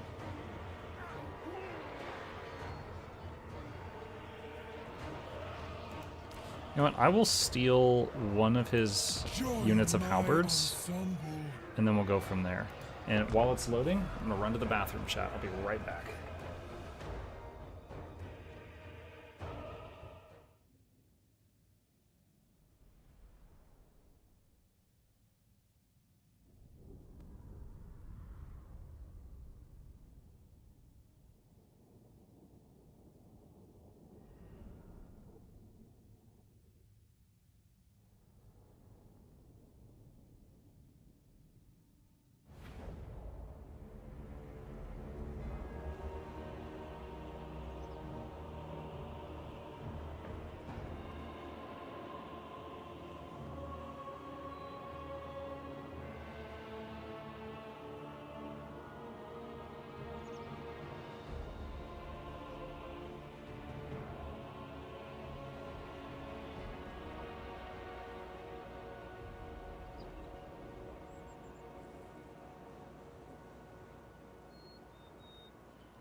Okay, back. Okay. Start deployment. So, let's take a look at the city. What is this architecture? I think this is a lizard man city, but Khorne stole it from them. Are there any holes in the walls? I don't see any, no.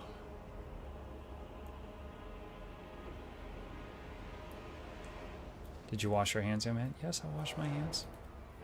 Mask of Slanesh! Blood for the blood god. He said the thing, Blue. supple servants of Slanesh. Okay. We want to do the thing. Start down here. Seekers,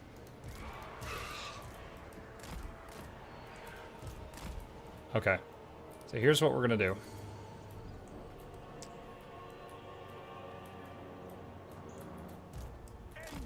Start over here near the trees. demonettes of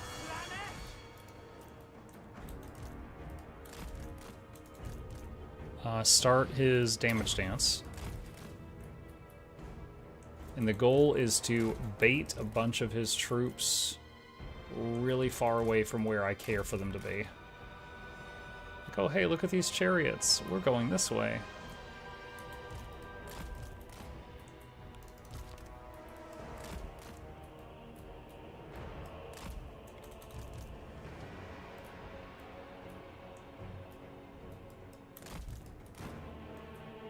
How long till this guy shows up?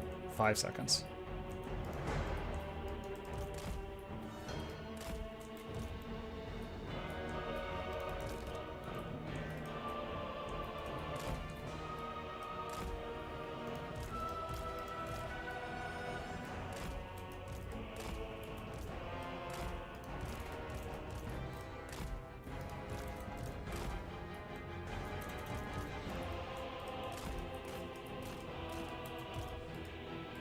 Now, I don't want to sacrifice these units.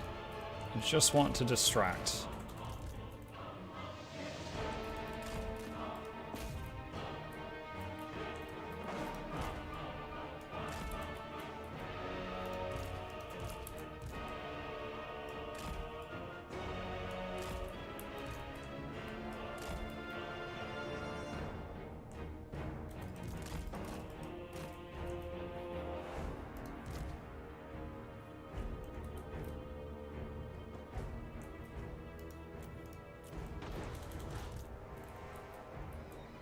Okay, so 1, 2, 3, 4, 5, 6, 7, 8, 9, 10, 11, 12. There's 12 enemy units over here where I sent those chariots. So that was Bend to a our will. decent distraction. We go. Those are his own units I seduced, and I told them to come over here, but they are slow as hell. So they're getting shot by the towers a lot. Of Slanesh! Ah, the food shall The living dance! This gate is almost destroyed. There we go. He craves!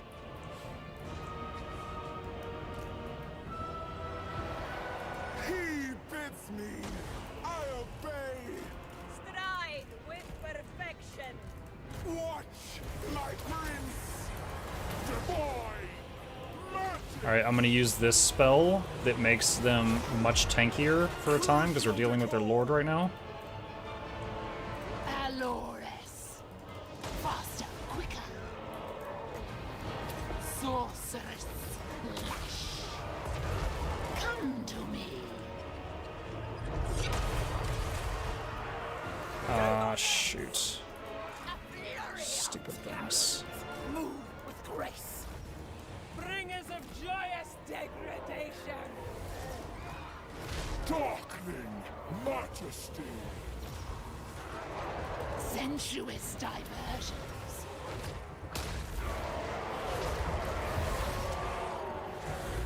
Let's try using this wind spell we got earlier.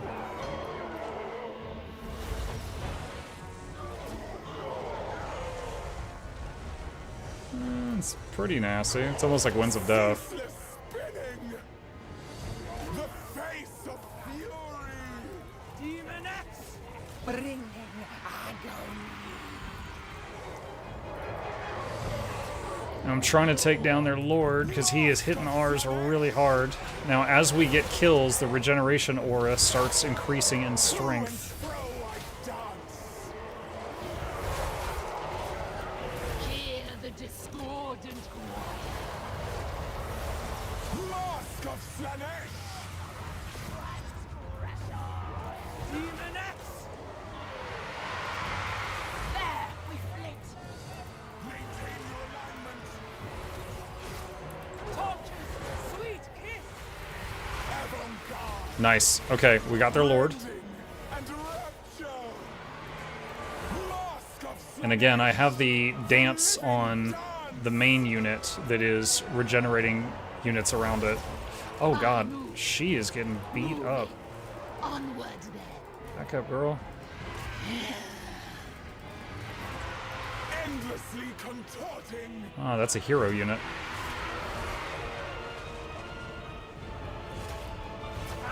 I remember the steps! Pain is a gift! The murderous minuet!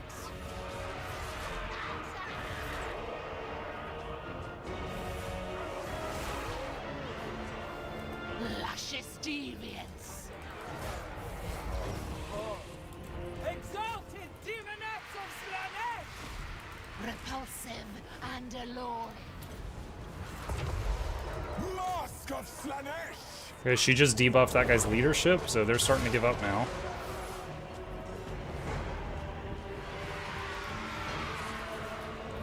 I'm really glad the enemy doesn't have AoE magic. We've got a clog of Daemonettes there at the door. Having trouble getting in. The face of fury!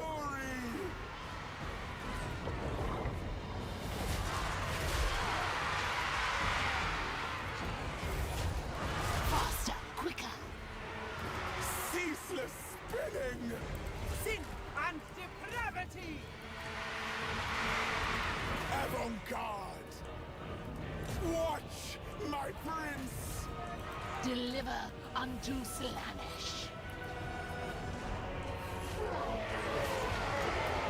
Might as well use this other charge of the big armor spell. Oh, right before that thing shoots me. I wonder if the Furies could handle a tower. Let's send them in and see. He bids me, I obey!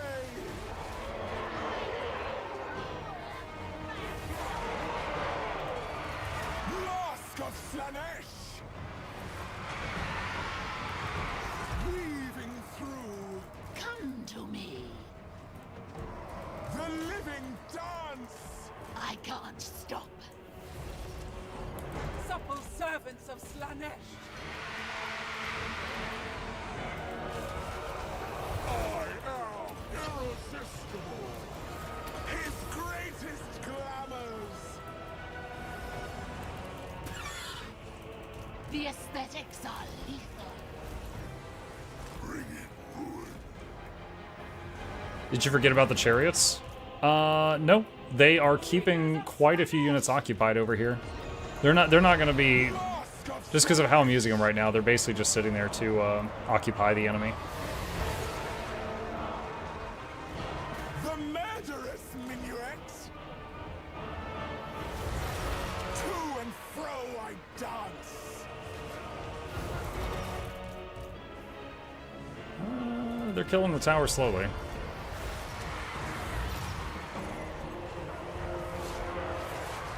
Good, yes. Endlessly contorted! Thought it was getting lit up with arrows. Oh, I'm very glad to see that it is not. Move with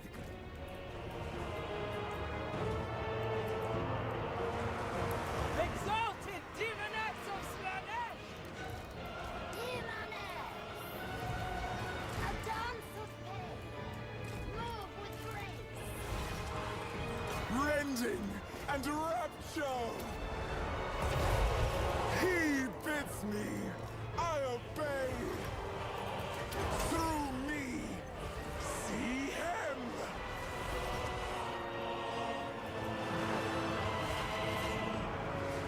And that regen aura is very small, but Face of fury! it's working. It's what's keeping like these heroes in the fight, because they're all kind of glassy.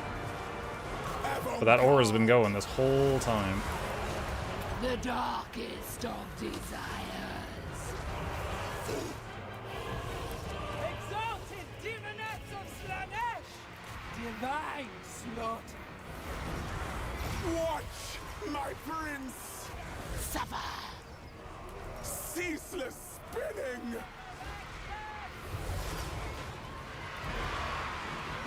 Taking out these demon hounds. Mask of Slanesh!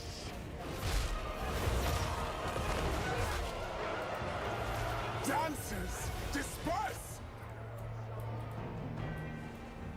The debauched ones. I'm kind of just using the daemonettes like a death ball right now. Make them scurry. Alright, that tower's done. That did do a lot of damage to those, though. Exalted demonettes of Slanesh. Okay, he's done. A pleasurable course!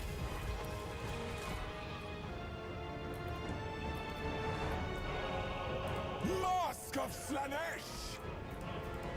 There awaits his triumph! Kiss the Bloodletters of Corn. Alright, let's speed this up a little bit. Yeah, see, the mask is slow. It's having trouble keeping up once the units get clogged, because it's not a big unit. It can't push its way through, and doesn't have a mount.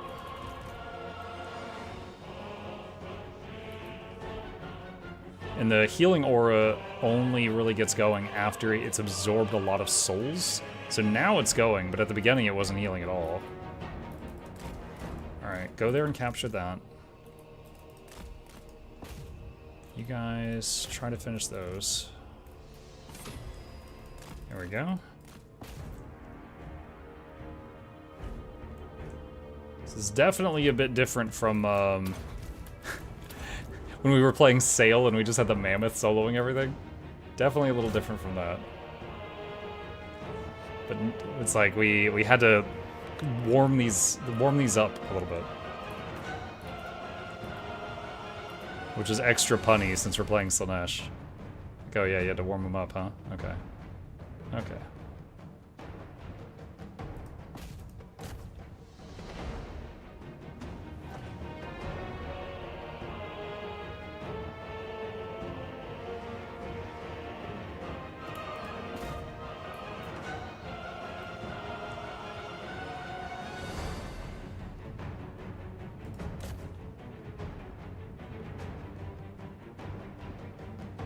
They're taking that back, but... Oh, no, they canceled it. Okay.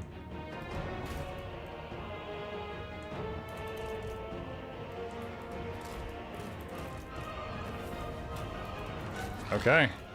Alright, awesome. So now... we want to not end the battle immediately, because we want our heroes to keep healing from the regen aura until the last second.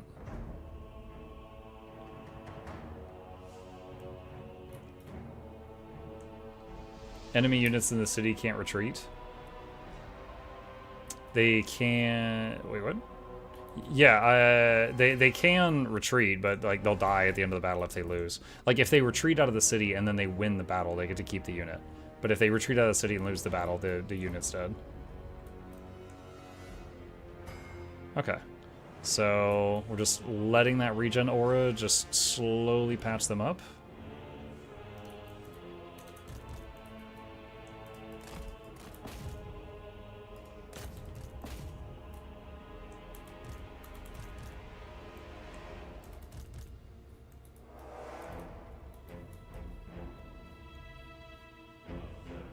Last one's almost full.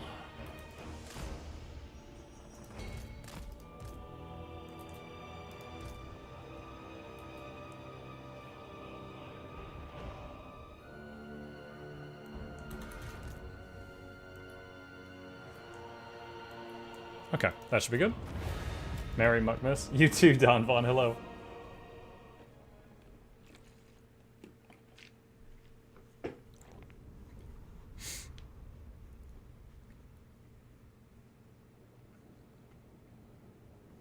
Alright, that went pretty well. I feel like Khorne, like in a city where it's like confined alleyways and stuff like that, that actually works against Khorne, because Khorne doesn't really utilize ranged that much, at least not at this low level. So Khorne without the ability to like surround me and stuff, then it was just like, okay, well, who wins in a narrow choke point? And I was able to pick off his lord early and then just blender through the rest of his units. 316 kills on the mask and 322 on the second lord.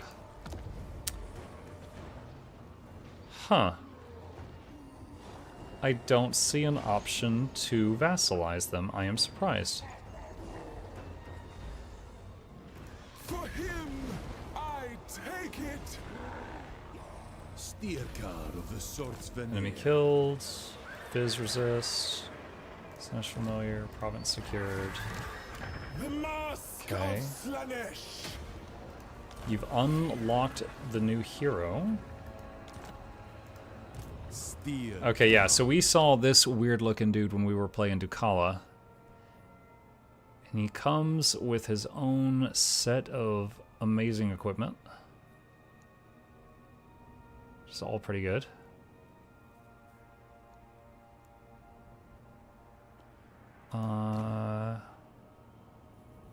Okay.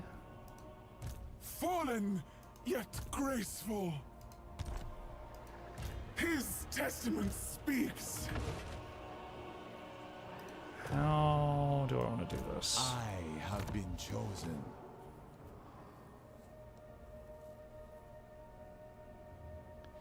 He buffs Marauders. But he also gains campaign movement speed. The Marauder stuff would not be that useful in the main army, because the main army is stacking Daemonettes. So maybe we put him in the second army and devote it to Marauders? Try to lean into that?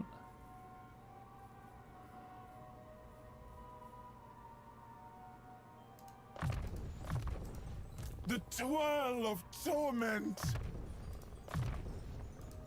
My mask is his mirror. I dance his story.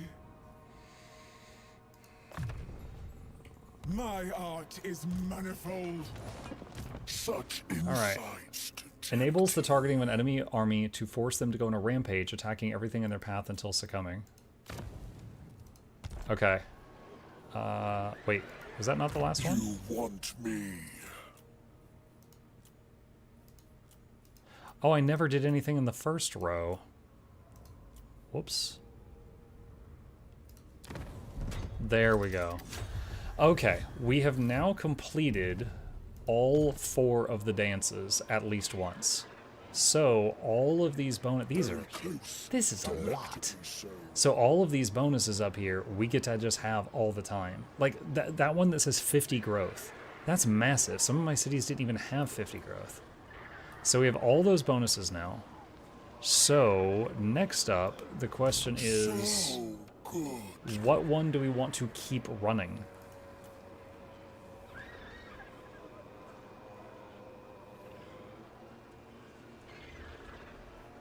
Like the one I have on the mask is this one, because of this right here, which is just the regen aura.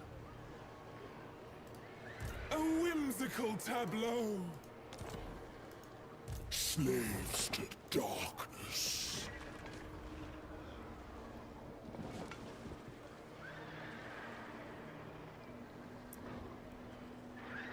So, I mean, plus 30 armor also.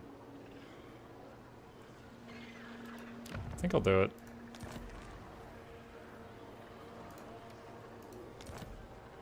So, yeah. Alright, so I've got the same dance going on both of them, which includes the healing aura. Obey. Embrace the lust. Fleds there. 1v1 me, bro. Such agonies await. Time to indulge. Faction destroyed. That's weird. I didn't get the... Maybe because they're corn? I did not get an option to vassalize them. Okay. So... So. How divine. This guy has all these bonuses for Daemonettes. We're going to keep doing Daemonettes here. This one has got this dude in the army, and he has a bunch of bonuses for Marauders. Expand the truth.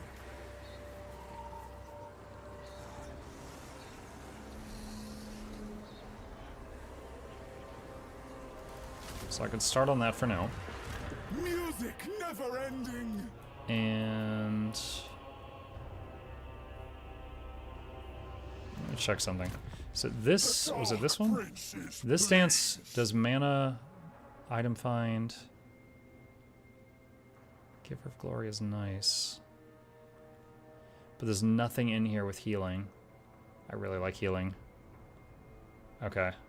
Yeah, there's nice stuff in all of these, but the only two that have healing is this has the healing aura, and this has heal if your enemies are running from you.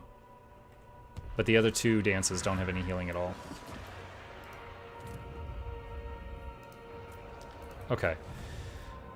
So the next question is, where do we go? We do have a quest to do damage to Kislev, Cathay, or Empire settlements. And unfortunately, we got the quest after we killed the Empire, this guy. We beat up the Empire guy. That's pirates, that's dinosaurs, that's Dark Elves. That's Cathay. If I go north, that is Cathay. Or I could swing around and start trying to force vassalize these guys.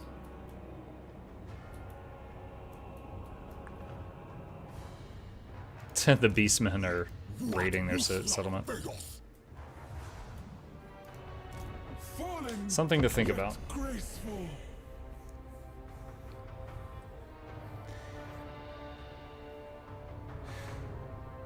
That's basically, do we push south or push north?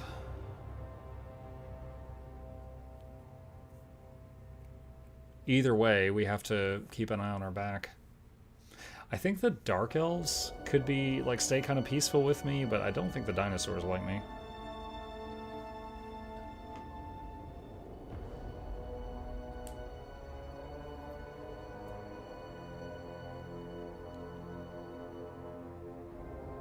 Toggle plus chip. The plus chip what doesn't really work with the Christmas thing. So, I'll give you the points back. Pantomime of past and future. Okay. Such insights to tempt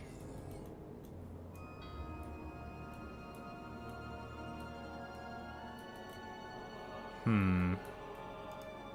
Leader of men. I dance his story.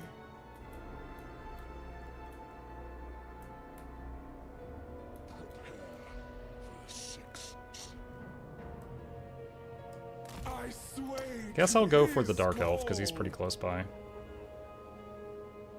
Don't stop. Summon them.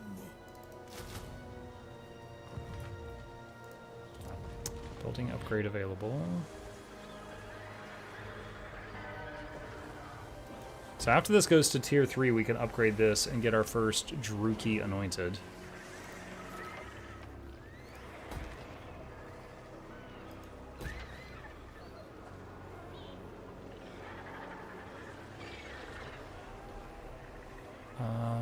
What do we want here?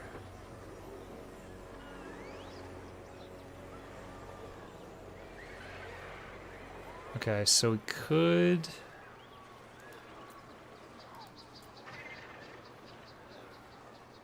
I've got a few options here.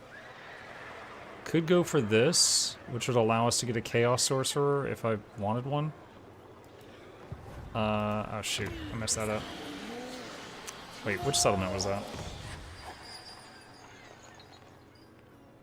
Okay, here we go. So, a Chaos Sorcerer, or more Aluruses and an Exalted Hero Slanesh. But this also comes with the Fiends. The Fiends are really good.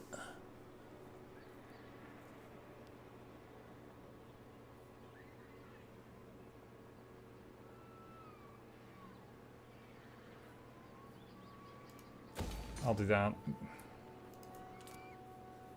No, I don't want to buy that right now. Okay, in turn.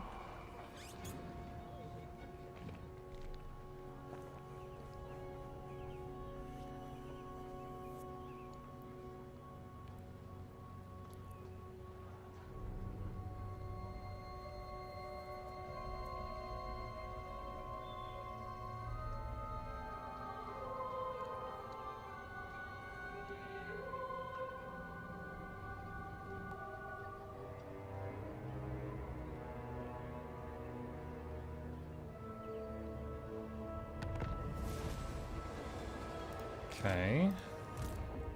Realms, a stage! A changing of feet. Flitting! Who seeks me? Alright, so there's Rakarth. The unholy pageant. Dark Prince, I am your canvas.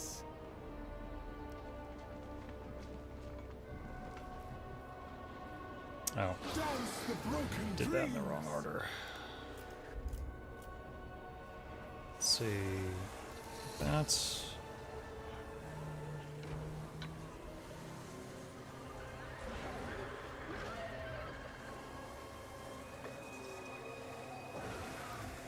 Start on that.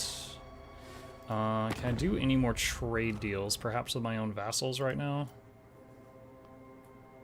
Clan Erictus?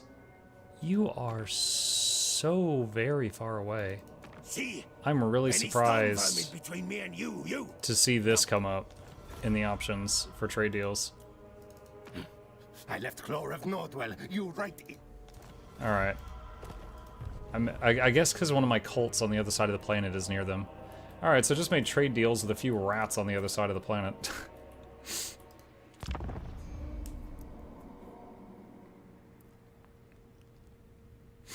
Alright, so I'm thinking Rakarth, he has 3 settlements. If I can just bing bing and then the last one vassal him. See if we can get that.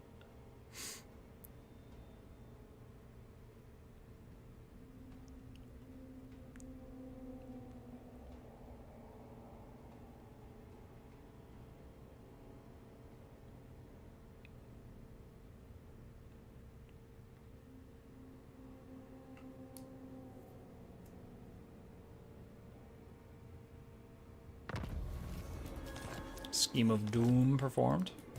His testament speaks. Alright. I should put a collar around your neck and saddle up. Cult of Sotek hates me. Would you pay me to fight this guy? Yes, they would. So that's 1,500 gold.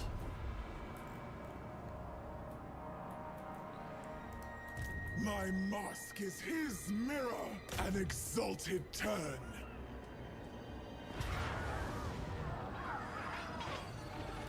Actually, hold on. Rehearsal is necessary. If possible, I want the mask to be available to do channeling after the fight's over. So we're gonna have Bane Touch start the fight. Nothing is more delectable. And Take and destroy. Slaves to darkness. that didn't work out the way I hoped, but we can still take it. So we sacked it to get 7k gold, and now we're gonna occupy it.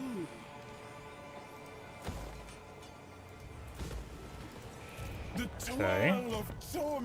And level 18. Draft Master. Music never ending. Mistress of Disciples. There is affirmation. Time to indulge.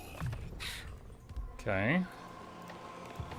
Delectable. Can you train anything here? Yes, but not what we want. Patience, little mortal. Will you be timestamping the tier list for the 135 games?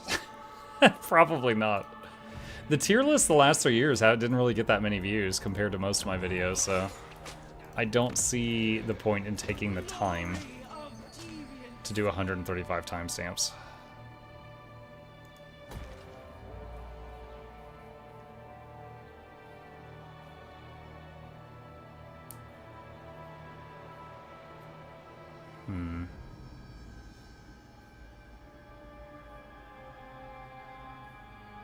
The Exalted Hero?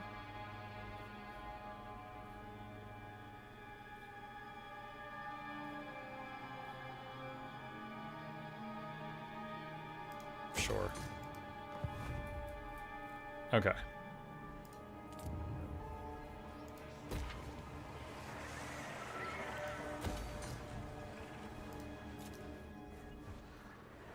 All right. What was that, 910? I'll save the devotees. I don't have a lot left. It's fine. I'll watch it 10 times. Oh, that's 10 views. Nice. Most folks look up reviews for games they're curious about. Yeah. Yeah, I would say, man, if it was, like, even if it was like a video that was performing average, 135 timestamps. That's a lot.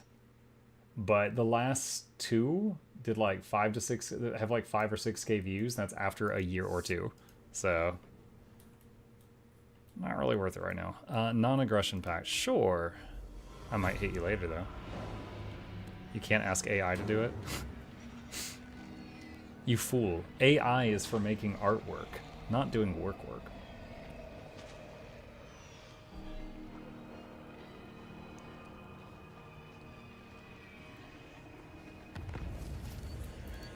Ambusher discovered Ricard. Oh, there he is. Okay. Such insight.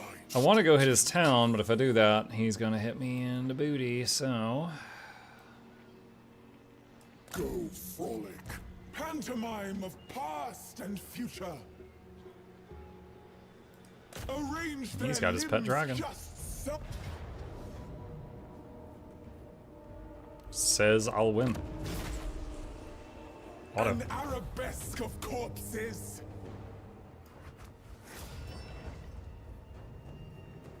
Like silken strands around his finger.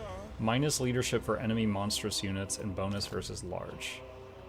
Zane got a secret chariot. No, go back to demonic steed. He got a steed of Slanesh. A whimsical tableau. Oh, I missed the chance to go into channeling stance. Dang. I desire new surroundings. Okay. All the realms, a stage. Let's see. Buff for all cavalry faction wide. Dance his story. Increased mobility, increased more. Pantomime of past and future. Slicing shards. Embrace the lust. Withering. Slaves to darkness. Okay.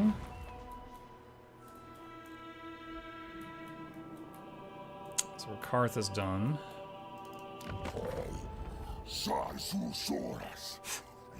He doesn't like me. Can we... No. Still can't do that.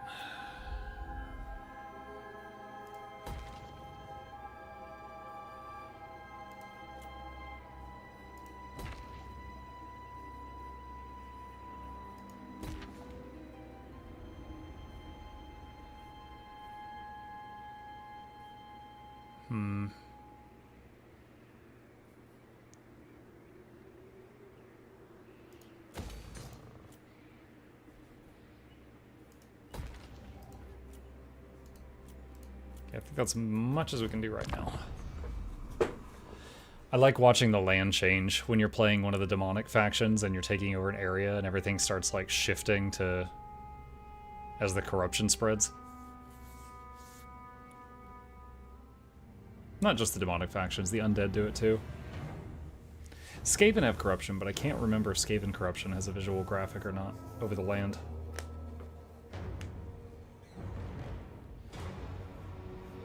If you scripted the list, you could timestamp them later.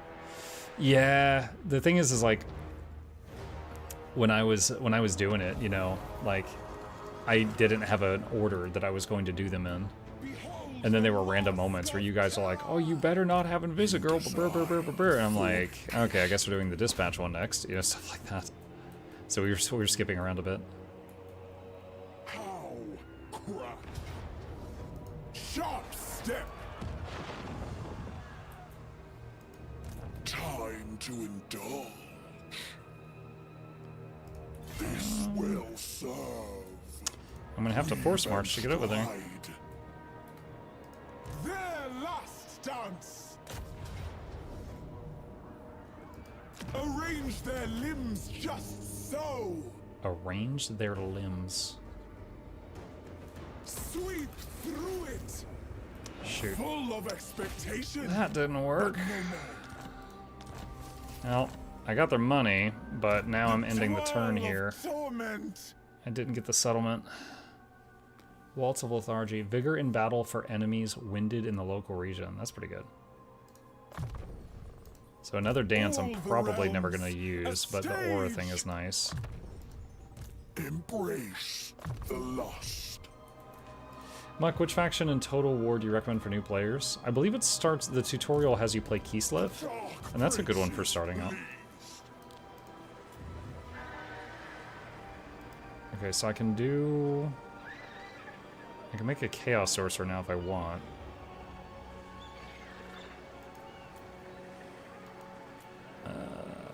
I don't know that that's better than in Aluris, though.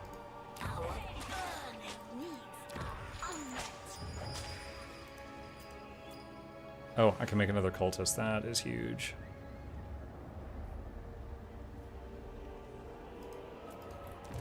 Name it. So this is going to increase the speed of the second army, which is much needed right now.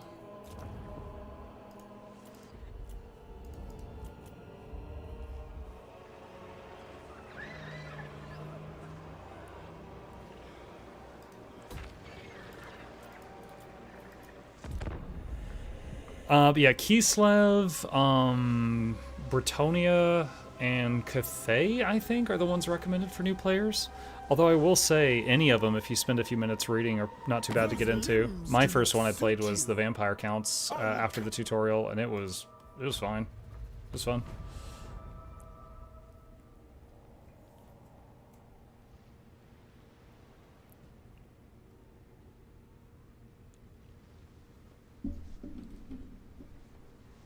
By the way, if any of you haven't done your last-minute Christmas shopping, you've got 62 minutes.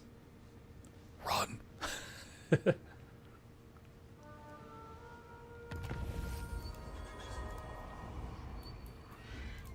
another research finish. This, oh, all Slaanesh factions have access to more powerful unholy manifestations. Ooh. You don't deserve pleasure, only pain. Wait, I'm sorry, what? Why can I not move? The unholy pageant. What? Slaves to darkness. What? Insatiable. His testament speaks. Oh. Yeah, okay. I'm done. So good. I forgot that this settlement was still hostile. I was trapped within its perimeter. Sleep with one eye open. You want me.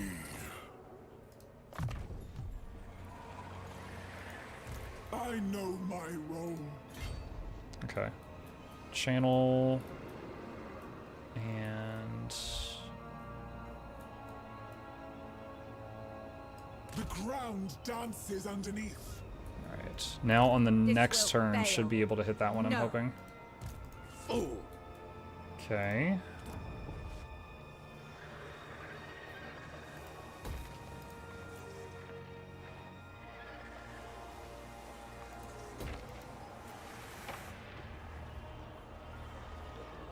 Alright, 2 turns till we can make a Druki.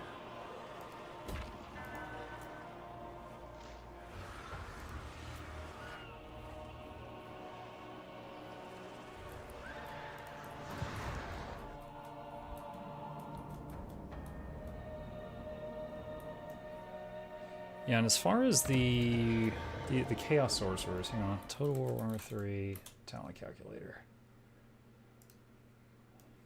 Let's see. Chaos. Let's see. Slaanesh. Chaos Sorcerers. Oh,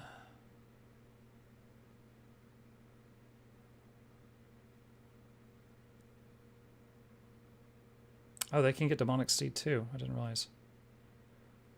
Because it's like, as far as spell casting goes, they've got the same spells. as the Allures, which are the demon ladies. But the Allures also has the locuses and the melee line. But I guess one has training, the other has magic find. I don't really need a caster in the second army because it already has the lord of that army as a caster. Doesn't look like it, but he is. In a sash of blood.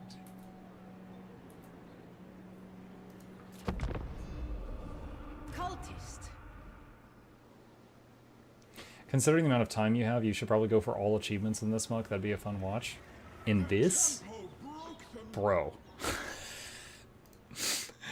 Dude. Some of these are like in the, was it Realms of Ruin? Which is that other game mode that everyone hates. Like, I do have quite a few. But playing as Slaanesh, Recruiter, Keeper of Secrets. I swear I've done that. Playing as Cathay, Recruiter, Terracotta Sentinel. Or defeat the Daemon Prince in the Brass Citadel in the Realm of Corn. That's in the Realms of Ruin map, which is a pain.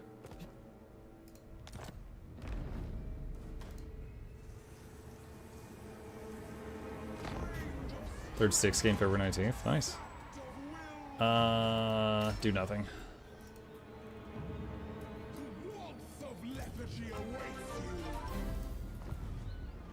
Yo, Studio Sleeper. Thank you. Appreciate the support. Welcome. Merry Christmas to you as well. Thank you, thank you, thank you. Appreciate the support very much. Gray says, I always recommend Vampire Counts to new players. Great for learning how army compositions work, and you could just spam cheap armies for days. That's true.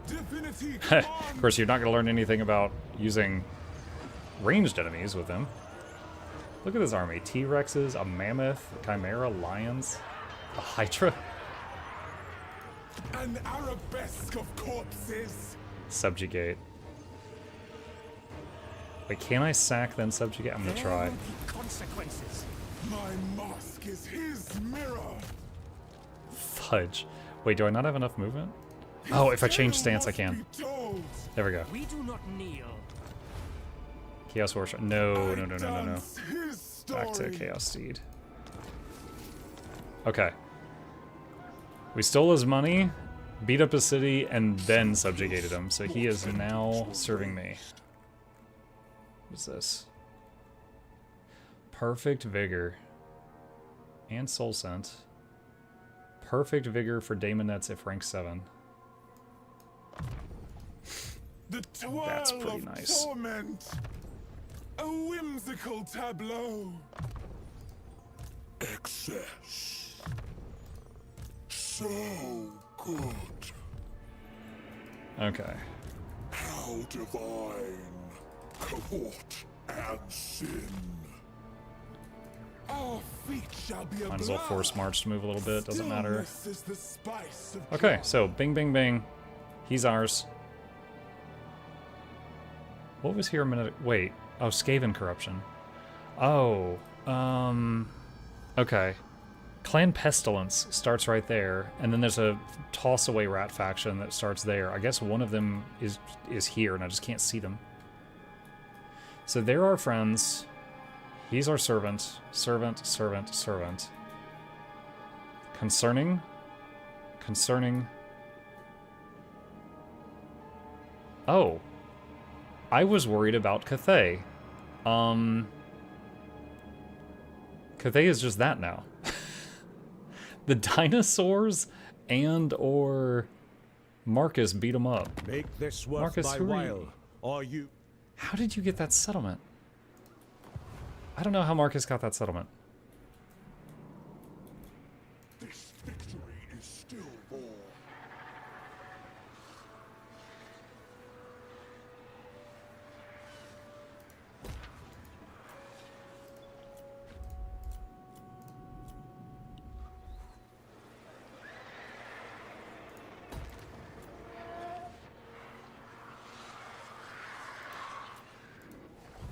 Okay, end turn. And then we should see the cultists come running down. It's going to take them a few turns, but once they get in the second army, it'll speed up.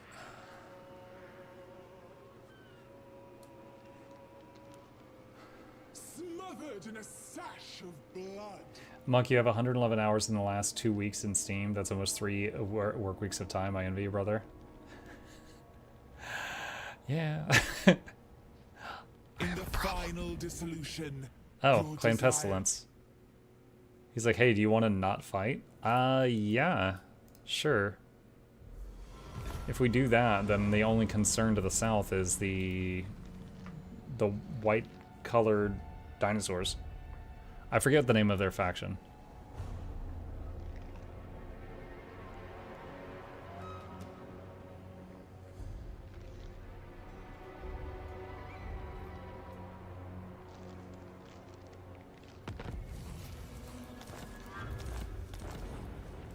Imminent rebellion at Piranha Swamps.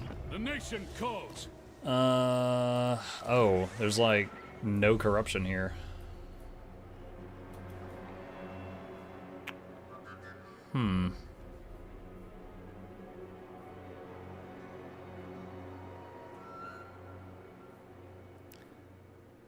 I could do the plus control for 10 turns thing. I guess that's worth it. I'm getting 510 gold per turn from this settlement. I don't want to give it up. Alright. Poise and self-control.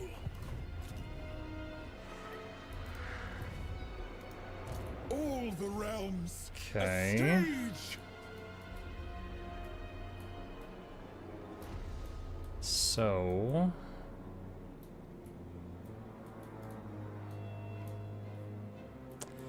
if I could go up and get that last Cathay city, that would vassalize them. That would be huge.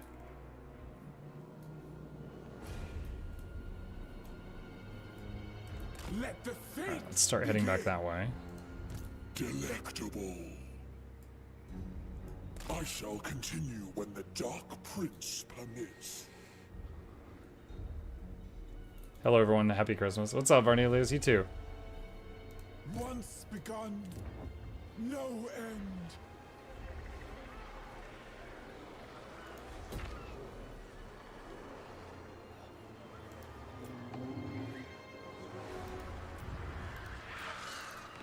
Alright. Percent.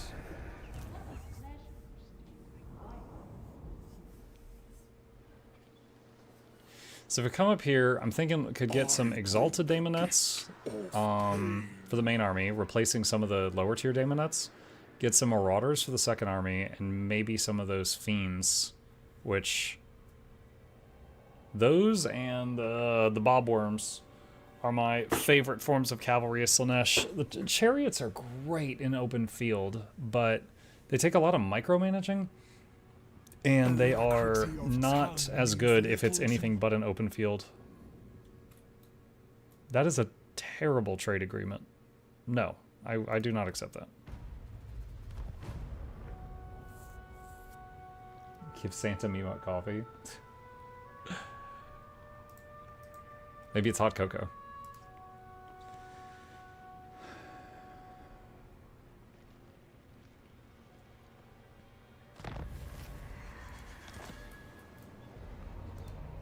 Music never ending. Alright, so yeah, it's just Daemonettes here. Devotees. Let the halls echo with our steps. Such impatience. Unassigned skill points. Yet graceful. Magic reserves. The unholy pageant. Bend the mind, bend the flesh. Plus speed for all non-demonic infantry. Well, unfortunately, we're using a lot of that.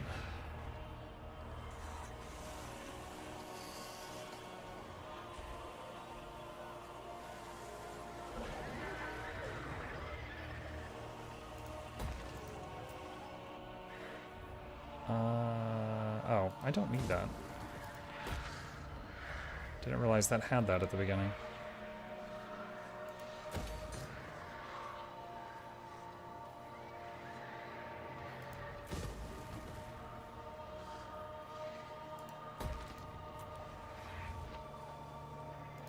Ah, finally. So we got, oh, we can do Druki Anointed and Exalted Heroes here now. Okay, so we want one of these for both.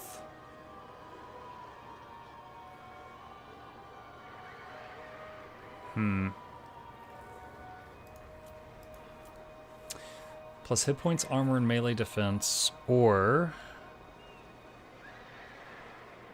faster movement. His movement's kind of pathetic. I don't remember if he ever gets a mount or not. I can check. Do Druki Anointeds get a mount? He does. He gets a demonic steed later on. Okay. So...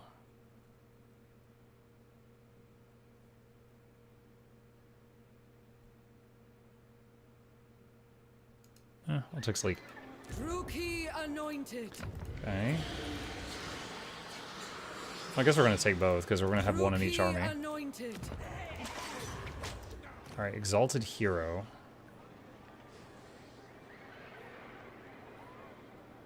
Diabolic Splendor. Exalted Hero of Slanesh. That voice, though. Do I need one of these in the main army, or just put it in the secondary?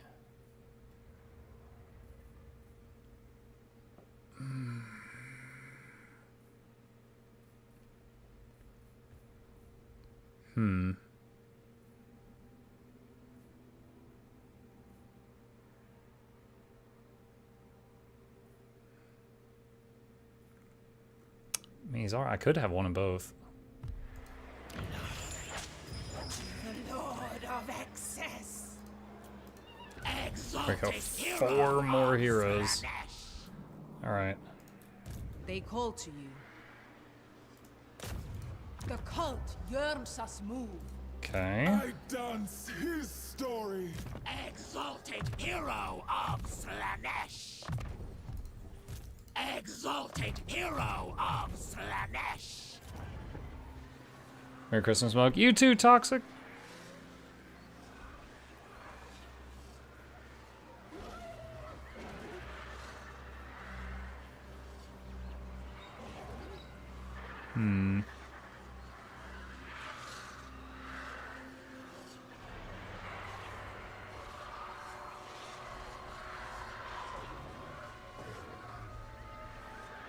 I don't know if we go for money or heroes right now. Considering every tier 3 settlement, like minor settlement, you could build one of these and get more of these heroes. It is totally possible with Slanesh to just do a Doom stack now. Like, well, okay, that's not what I meant. It is totally possible with Slanesh to do like a hero stack. Just like a ton of heroes. If you wanted to. And then just have the Lord have that regen aura.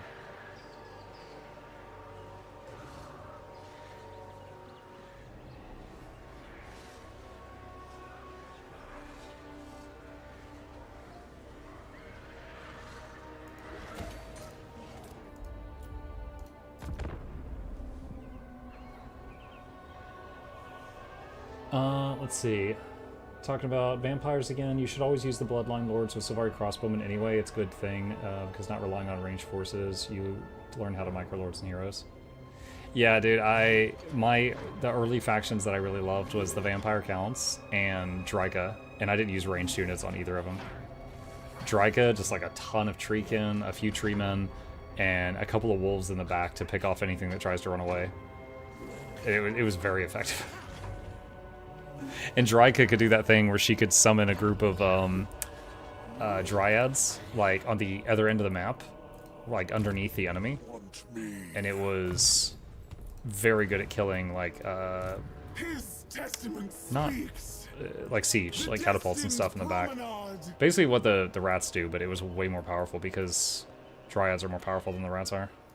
Together, let us shape reality. Okay. So we got a few things we can do here.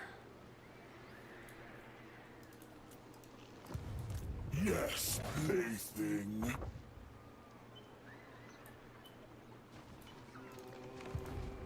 my limbs obey. So Exalted Daemonettes are just Daemonettes, but they're a bit better in like every way. So we can now train some. Also, there's the Fiends of Slaanesh there. So, thinking just delete the chariots? They are tier 6, which is unfortunate. Such insights to tempt you. You desire fornication. You know what? Let's change this a little bit.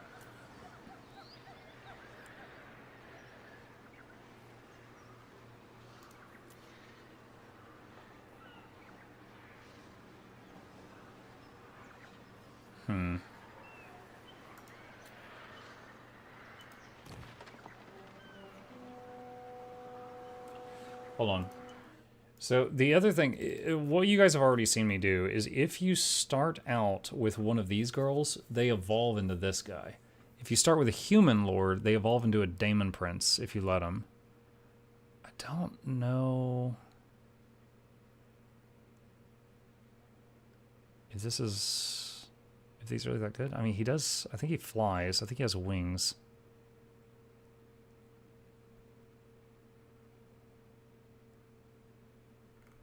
But he certainly seems to be missing stuff compared to the others.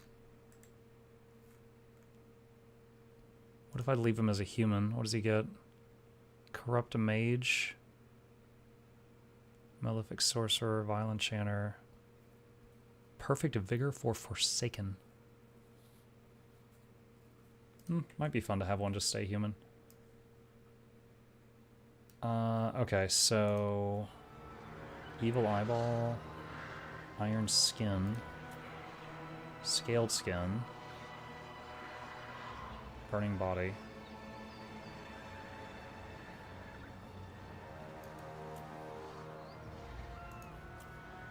Scaled Skin.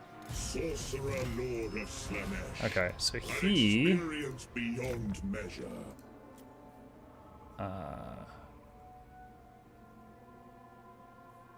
Is this the one with healing? Yeah.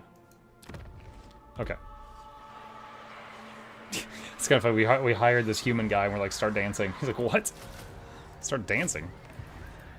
Alright, so he's going to do recruiting, because that's going to involve holding still for a while. Lithely we step. I drift where my body cannot yet follow. Druki anointed. One of the Druki go there. One of these go there. The other two are going to join the main army in a moment. Okay. Well, so much for getting up there to fight against... What's his butt in time? He gone. Gonna try to steal that Cathay faction, but couldn't get there in time. Dark Elves are probably my favorite outside of the Counts. Haven't found a Dark Elf faction that I really loved playing. But they did just add the ability to attack from the water to that one Dark Elf faction that's like naval themed. Maybe I should try him again sometime.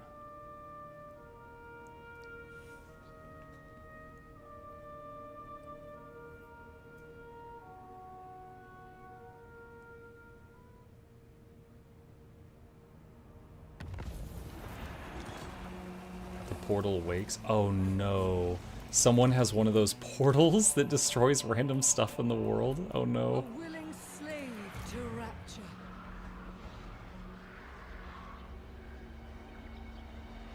Okay, so we need 2 slots in this army. Flow like heady wine. We'll do that. And then silence after curtains fall. I spin this way. And fan the winds. I bring the gift of darkness. Okay, you are still recruiting. Only the best. Wait, what? So good. I ask for strength and grace. Wait. Oh, does the mask have a third Twirl recruitment of slot? torment. It's because of Draft Master, that's why. Okay. True Sybarite of the Dark Prince, born to fight. I will be an example. Fallen, yet graceful. Okay, so at this point, we're basically fighting dinosaurs south or dinosaurs north. Joyous. I'm gonna pick our dinosaurs. Onward. Gift be magic. The dark reveals my Slaneshkin's swirling essences. Okay, got our new heroes in the armies. Sorcerer Lord of Slanesh, I will show you pleasure and pain. And can upgrade that. 15k gold remaining. Get the money building.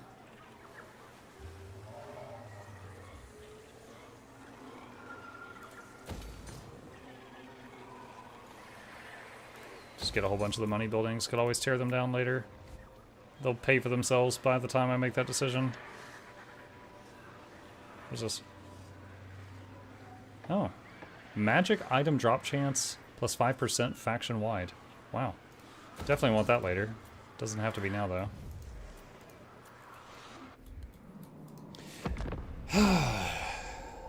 The mask, not like the Lord, but the faction that we're playing seems pretty strong. Those dance benefits and the fact that they apply to every Lord, like every one of my Lords I can give like all those dance benefits to. That's pretty crazy.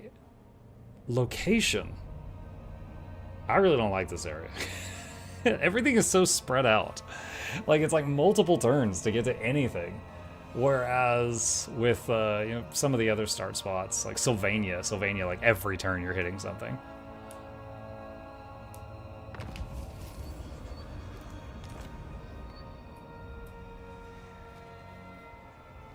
Research.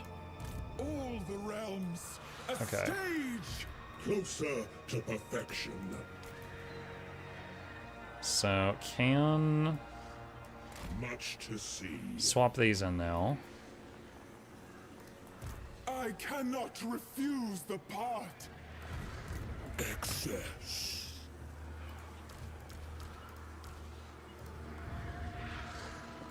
This way. I dance his story, maintaining tempo.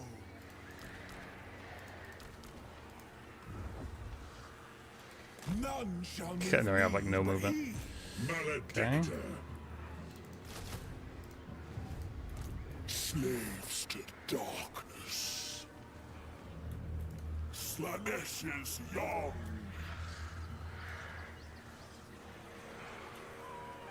This is as far as I go for now. Alright, building upgrade.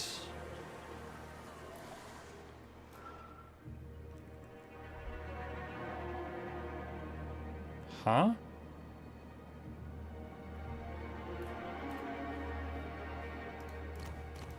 What happened? How? I had two things in this province. Oh, the portal thing. A random province in the world got destroyed, and it was mine. So stupid. Oh. So I lost one of these provinces, and then this vassal took it, and now I just have this one here, and it is unstable. So I guess we just keep it, and then we'll have to sell it soon. The choice of dance. An endless choice. Well, I don't know. We might be able to get enough control to keep it. I'm not sure. We'll try this. That's so frustrating, though. That could have hit anywhere, and it hit right there. Okay. Why Let's see. Wait, the Jade Court is still alive? Hey, would you pay me to fight Mazdamundi? 800 gold. Man, you are poor. Okay. So we're gonna head our way north to fight the dinosaurs, and hopefully by declaring war on them, this will also bait them to come closer. Deadly paragon. How divine.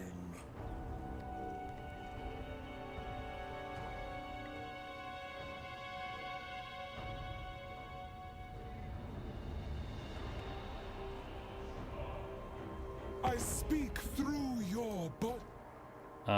He wants to, okay, that's a good trade agreement. I'll take that one.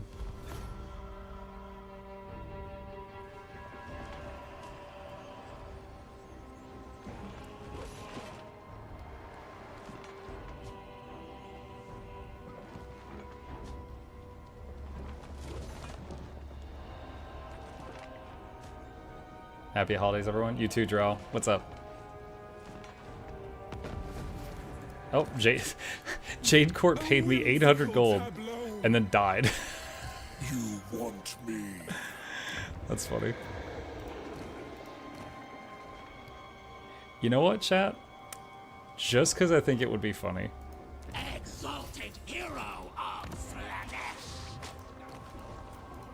Exalted hero of Slanesh.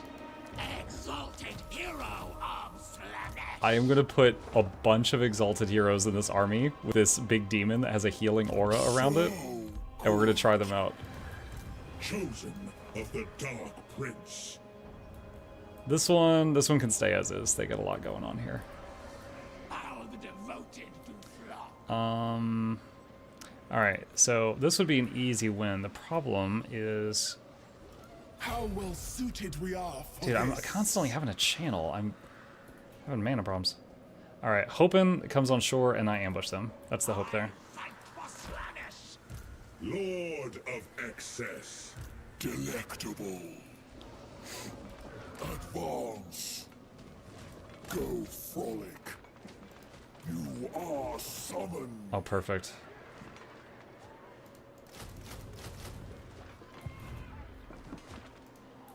Excess. Okay. I have a few RORs too. Unassigned skill points. Exalted hero of Slanesh. Exalted hero of Slanesh. Dude, it hurts my throat just like hearing this guy's voice. Okay, I might be able to stabilize the control and keep this little town. And keep that income.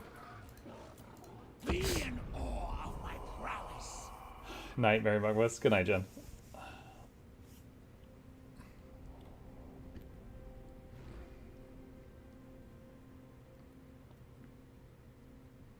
Okay, so... I sense your freedom from...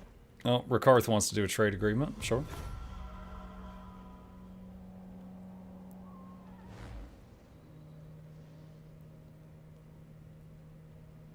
Do you know he is the exalted hero of Slanesh? Yeah, I heard, yeah.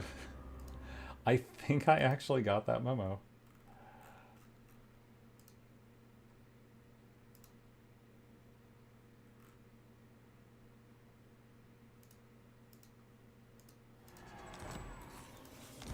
The morning after. Alright. Observe and marvel. Then clap. The anticipation. In none of our games where we were just trying to go for a short victory condition did I ever have an army like this.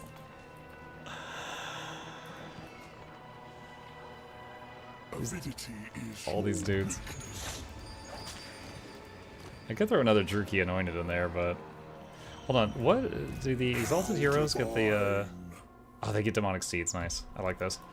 I look forward to it.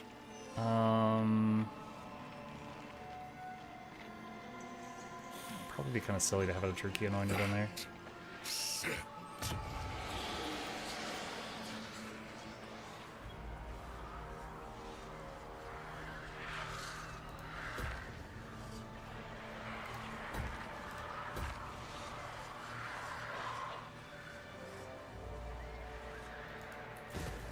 Let's toss that. Okay, oh, money. We are almost out of money. I need to stop hiring stuff. How do we want to do this? Alright, let's have the mask go around in the water, and we'll have him stay on land. So good. I desire new surroundings. Full of expectation, but no more. Well, now at this point, I'm not sure if I should disband this guy. Just because money.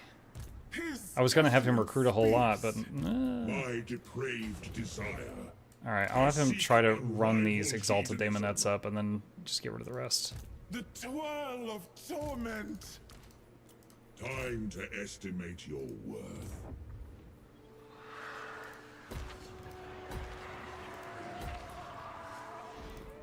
Do either of this help with money? Research rate, income from buildings plus 20%.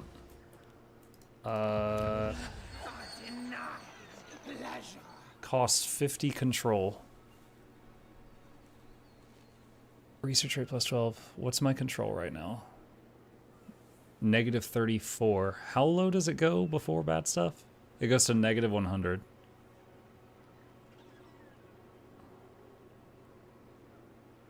Yeah, I should be able to do that. Is this the settlement that gives me the most money? 1,500? No. There's one that's giving me 1,500.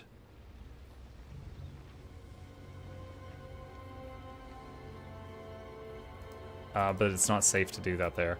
Alright, let's try this. 1950. Barely. I see the sale campaign was a success and changed to Mask of Slaanesh. Yes. And I just started something really silly. Flag. Hero Doomstack. Also, something that I've never had happen before. We leveled our second hero so fast that on like turn 10 or something, Slaanesh was like, yo, you want me to upgrade that to the Big Brother version? And I was like, yes, please. So our second Lord is in some ways stronger than our first Lord. Who's been the most fun, interesting of the newer Lords? Dude, they're all really good. Like, legit. The High Elf Navy guy, that's my new favorite High Elf. The, Ducala, her whole thing with her cities and thralls and stuff like that, really neat. Like, Ducala herself is just a melee powerhouse, just really strong. Cell is better. The mask has these dances, and all of these are permanent bonuses to the whole faction, which is insane. And then you can come up with a dance, which you can see the different ones here, and this is the one that's my favorite currently, which has a healing aura, and you can have all of your lords do it. So all my lords be dancing, and so they all are emitting a healing aura, which is kind of ridiculous. Music never ending. Deadly. You are gonna come here. Night Maka Chat, Merry Christmas. Good night, Blue. You as well. Alright. Wait. Oh, I got that backward. Those are the lower ranked ones. So we're gonna swap in those Exalted Daemonettes. And then dismiss this, and you get out. Once I have more money, I'll hire him again. The pageant of pain. There's a couple of armies over there.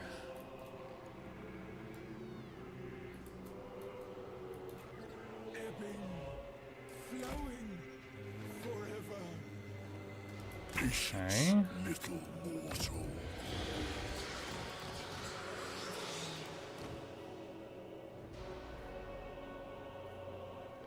You know what? This is plus speed. I wonder if that stacks. What if you had a whole bunch of heroes that had sleek plus 6% speed to army? I wonder if you could stack that. That could be pretty tight.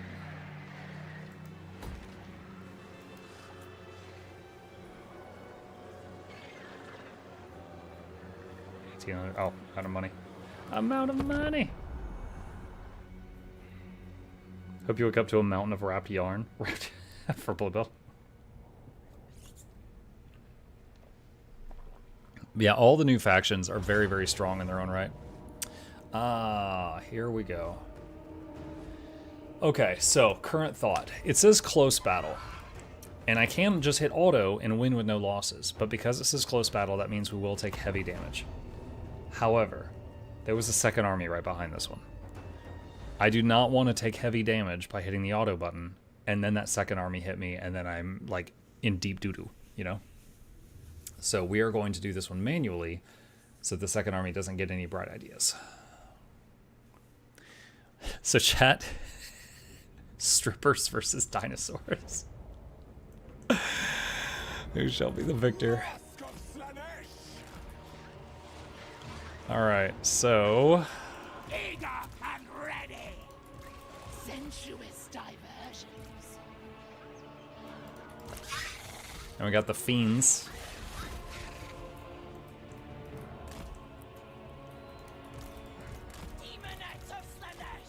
And we got all these daemonettes, of which 3 of them are the improved version now. He bids me.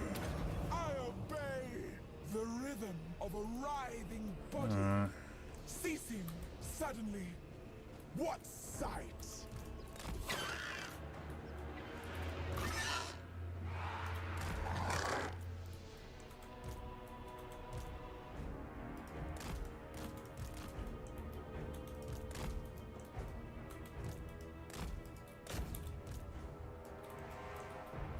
Whoa, whoa, whoa, whoa, why didn't they go?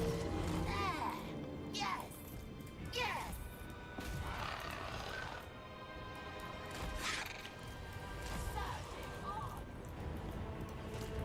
I move.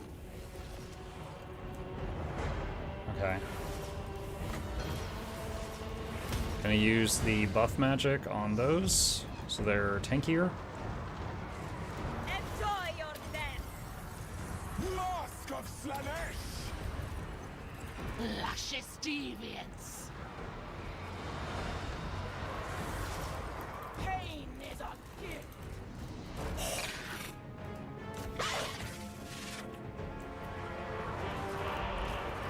Oh yes. Decadent seekers. There we flit. Okay, so apparently my Furies are just chasing pterodactyls around the map. A sensuous connection! Oh yes. Seeking sin.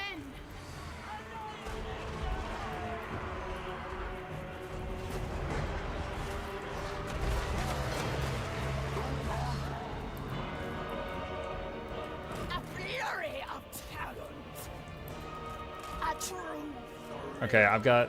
This kind of worked out. They've got 2 groups of flyers, and I have 2 groups of flyers, but his are air to ground and mine are air to anything, so mine are chasing him around. The living dance! Unto pleasure.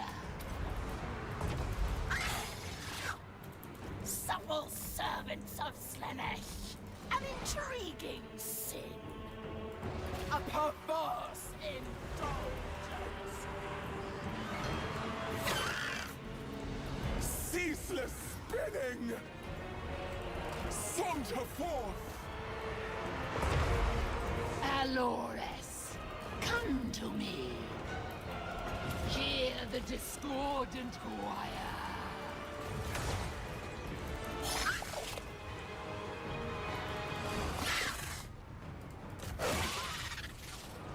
Bringing agony.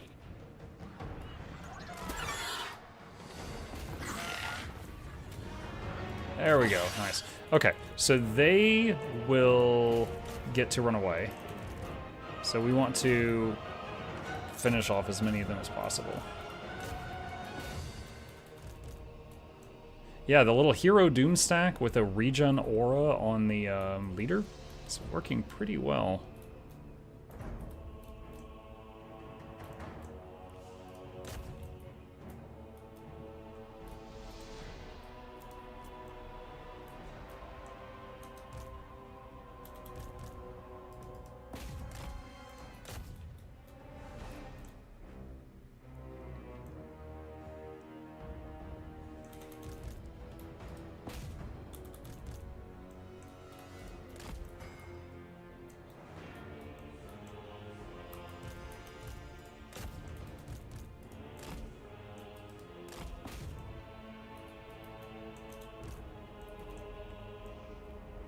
Now, this is not a city battle, so his troops can get away.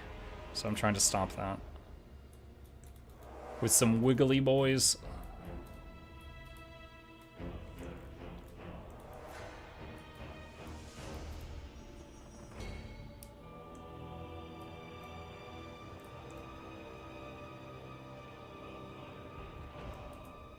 It's taking him a minute.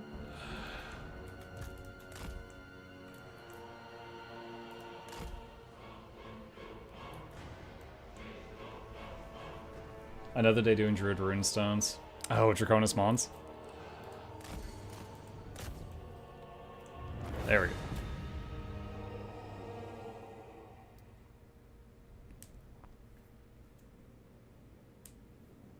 Alright. Very little damage taken.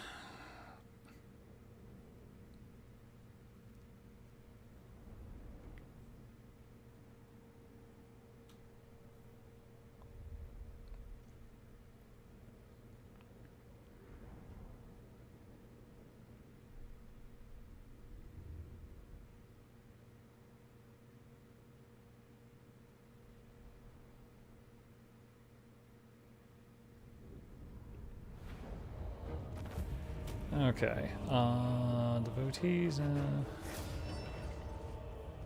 take the money, because we smell like poor.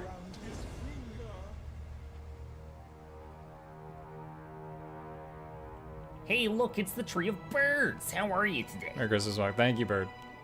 Today I learned there's soundtrack items to Wars 2 that you can enable in your homestead. Why you never told me this? I didn't know. Like a jukebox or something? Great neighbors are setting off fireworks. Woo! Jesus' birthday! Woo!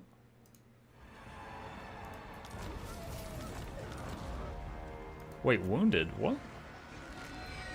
You absolute punk. Such insights to tempt you. This guy just picked off one of my, ah, shoot, where was that? Was that another one of mine? Are you freaking kidding me? Dude, who has the portal? There it is. Oh god, okay. The portal is under... The portal's under my city, and I can't afford to get... Bro, that just destroyed a capital. A capital that belonged to Wolfheart. Sorry, Wolfheart. How divine. Oh my god. Yes. So I need more money so that I can get rid of that thing. Mask of That's the downside to some of these new things, is they're so expensive to get rid of. Give me your money. Arrange their limbs just so. Wormslayer sword. Bonus versus large. His testament speaks.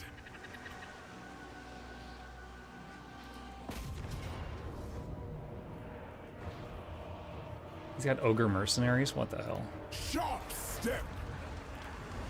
Leaping Okay, hang on. forth.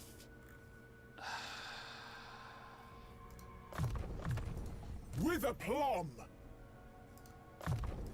An arabesque of corpses. I don't even know what that Their is. last dance. Arrange their limbs just so.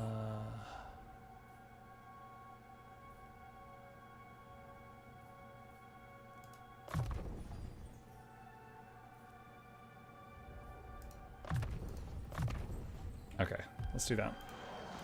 The pageant. Alright, I don't want to give up my Furies for free, so we will hit them. Crimson said, here's the link. What do we got? Choose a song from the Guild Wars 2 End of Dragon soundtrack to auto-unlock for your jukebox in your home. Oh, it is a jukebox. Okay. Yeah, I have not messed with that. I mean, you know my homestead is just money. That's it. I have not messed with that.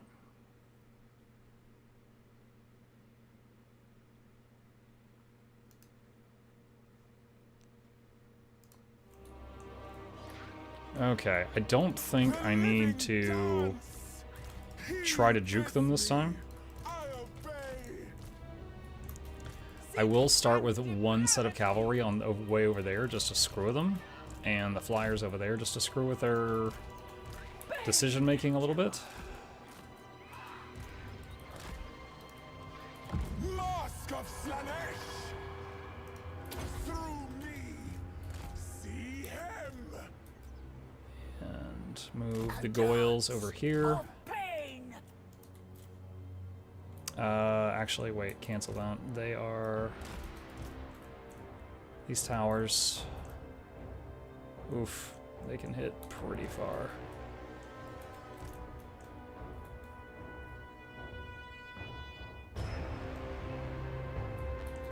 Dude, back up, I said back up, back up, back up, back up.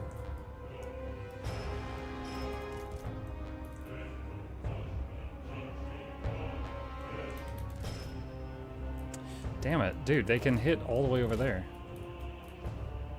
This is terrible.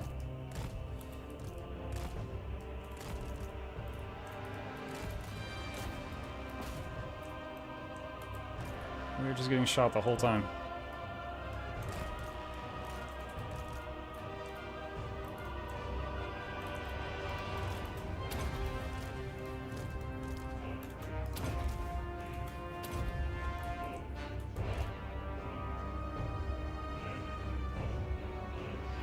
Okay, we do... What happens if I overcharge this? Increased armor piercing damage. Alright, I'm gonna drop this right on my own head.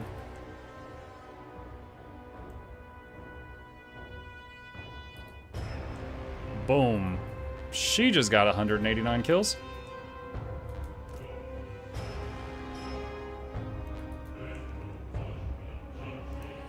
Can you use the buff that makes everyone tankier for a time?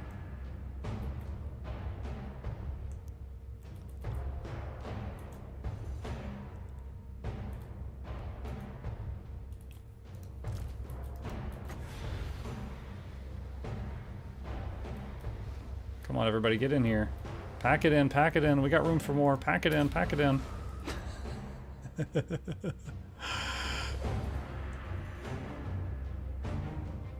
She has 283 kills. This is why you always have a caster in your army, chat.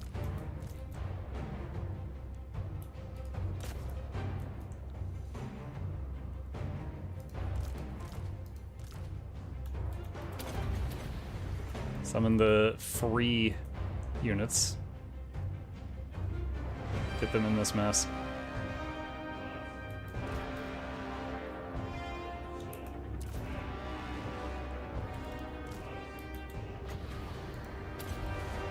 Once more.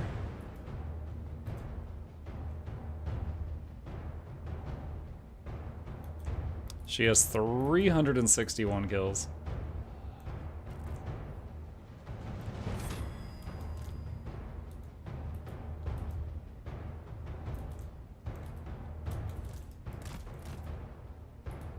Dude, are they still getting shot over there? Oh my god, these towers.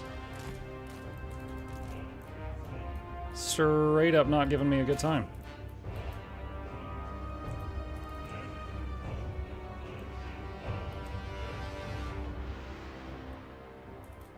And I'm playing Slanesh. I'm all about people giving me a good time.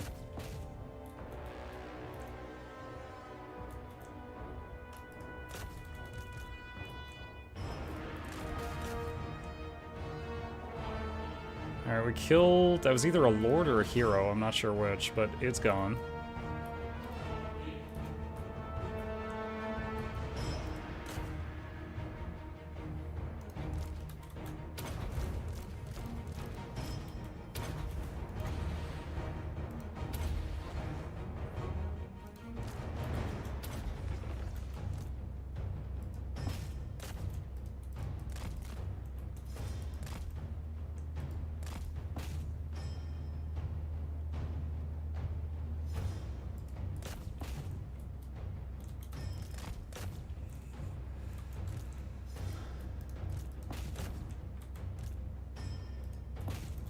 Alright, let's do this. We're gonna have the girls climb the walls just to claim that they're gonna get shot a lot, but they're getting shot a lot anyway, so... I was like, oh, I'm not gonna have them scale the walls, they'll get hit a lot, but that backfired.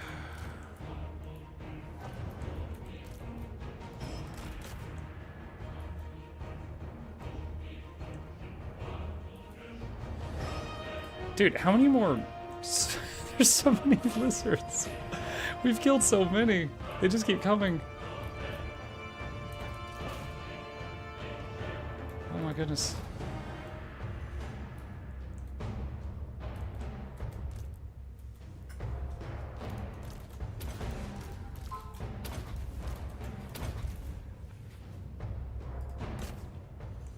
Okay, I think they're chain... Yeah, there we go. Okay, we are going to stay in this for a minute. So they keep regenning from the aura.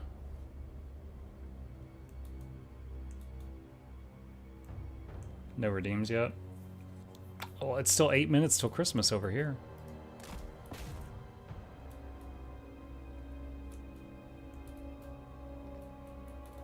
Dude, the kills after... Dude, they had so many little lizards. The kills after this are going to be absurd.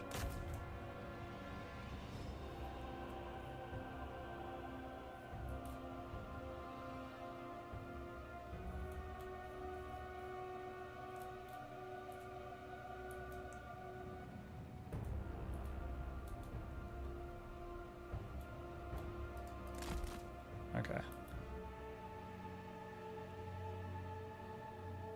This guy, just watching his health. He's the last one that needs to get healed up.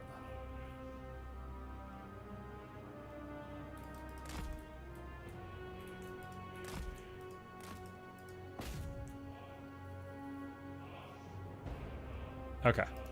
There we go. Oh man. These kills. So he had 439 kills. He had 85, 130, 111. She had 436. So his was mostly his pulsing aura and punching things in the face, and hers was the big spells she did. Yeah, they lost 1,400 lizards.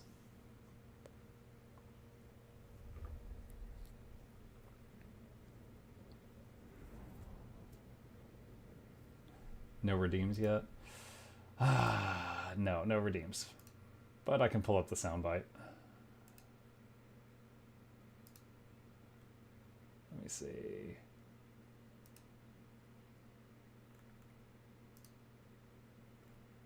Where is it? What is happening? There. Oh my goodness.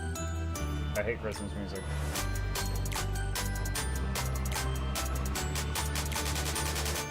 I was a good boy. God, this is worse. Come on, guys. The mask of Slanesh. I feel attacked. A whimsical tableau. A whimsical tableau. There you go. I dance his Hopefully that hits the spot. My mask is his mirror, the twirl of torment. All the realms. Okay, so we should be able to afford getting rid of the stupid portal. 7,000 gold. I didn't realize it was under my city. Not happy about that.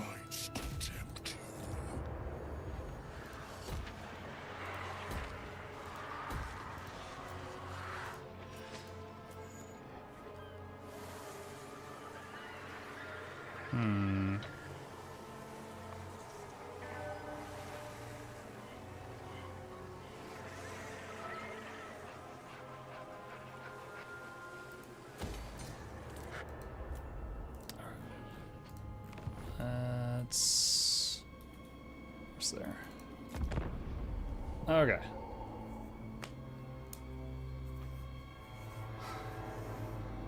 Yeah, it's really interesting. It's just this dance mechanic. It's like once you get it rolling and you get it on your other lords, you can pick a buff of your choosing and put it on every lord that you have.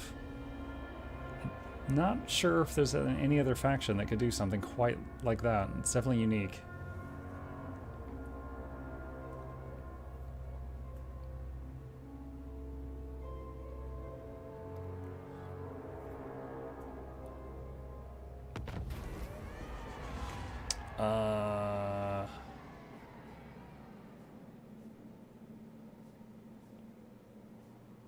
grand seduction.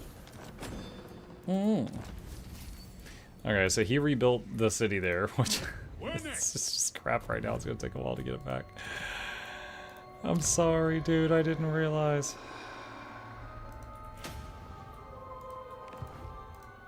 So good. So good. Delectable. Cavort. Can he reach that this turn? He cannot reach that this turn. All right. Pantomime of past and future. Flow like heady wine. Great. All right. Last thing of the night. Can we handle the quest to get the Staff of Masks?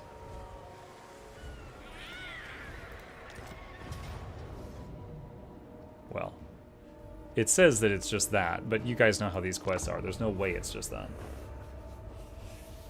All right. Last fight of the night, chat.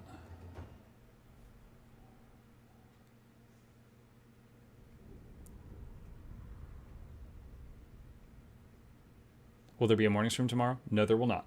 Tomorrow I will be doing Christmas morning with my family. And then I'm doing a Christmas lunch at my dad's house, so my son's grandpa. So we're going over there for a Christmas get-together, but evening is completely open. I will be here tomorrow night. From dawn to dusk, into the dark I dance. A silken thread that none can sunder binds me to my master's gracious fingers. At his command, I sway Those are elves. mortals. So easily, joyously, Those are Empire. they leapt at the chance. They thought our show an idle laugh. But oh, its purpose is profound. So we're like mind controlling those guys. Just so, just so. And here comes Nurgle. My mortal puppets, look upon us and let fall the curtain on your innocence. Away with you, you sore-ridden dilettantes. We crave our audience, and they crave our corruption. I will not let your pulsate, postulate posturing spoil my master's pleasure again. Unless you wish to join a different performance. Death is a dance of stillness, but a dance still. And you're spilling.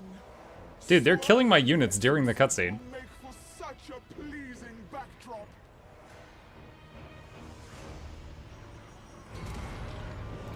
Mask of Slanesh! Perfect warrior! Mask of Slanesh!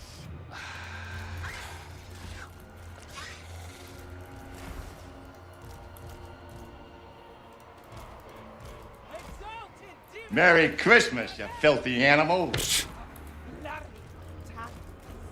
I remember the steps. It's after midnight, which means ha ha ha ha. Thank you.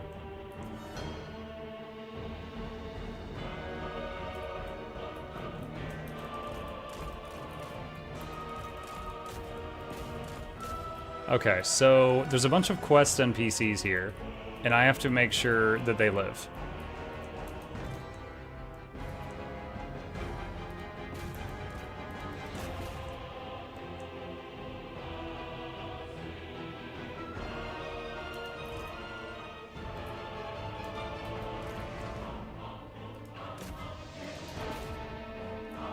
The exalted hero of Slanesh got surrounded over there. He's not doing too good.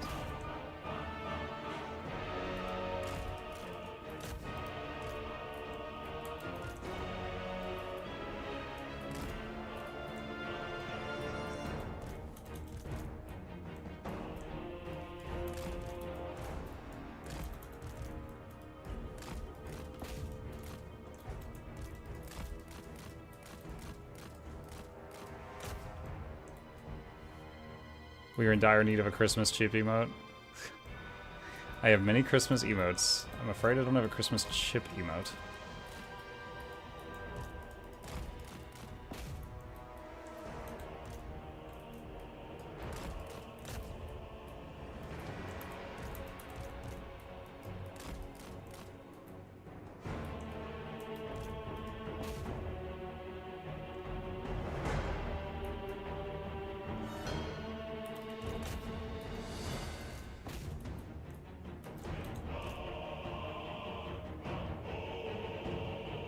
I wasn't sure if my fiends could hold up against Chaos Spawn, but they're doing okay.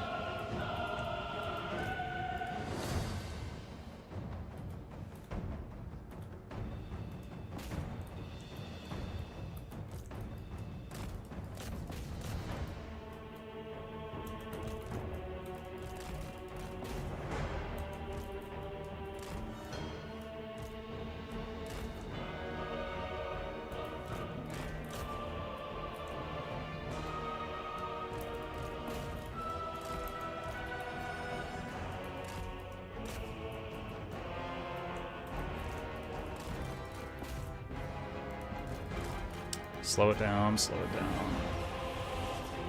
Sin and depravity. Dude, they're trying to flank me with frogs. Mask of Slanesh!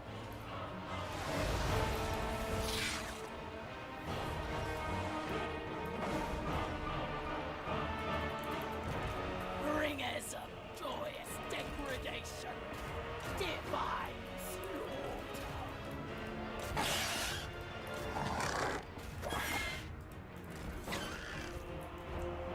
The pulse of triumph!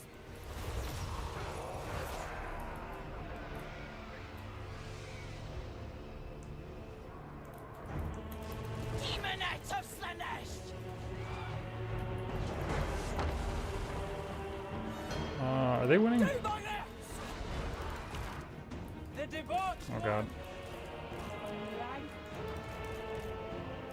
My mortal puppets Oh, hello. come to true life at last. Okay, so Now, the people have become controlled and turned into, like, Slanesh champions. how intent they seem on turning our performance into a shambolic burlesque. So now... We shall face them gracefully. Oh, there we go. So all of them are mind controlled now. Prepared. Let's rise the curtain on our fate of excess. Once again, are my units dying during this cutscene? Oh my god, all my hotkeys got wiped. What? Mask of Slanesh, endlessly contorting. God.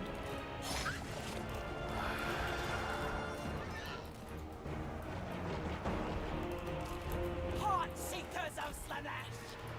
Death through sensation. I see the path. Watch, my prince. Okay, so they're coming from the opposite side now. Oh my gosh. Let's do the reduced damage taken buff there. Ceaseless spinning. My body is the flurry of the winds. Approaching the stage. Debuff their leadership. The Lord of Excess arises.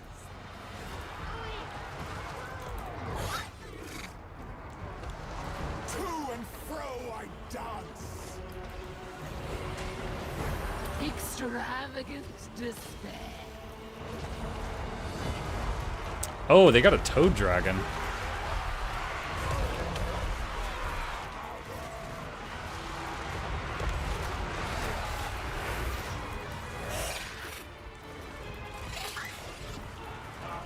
There. Yes. Yes.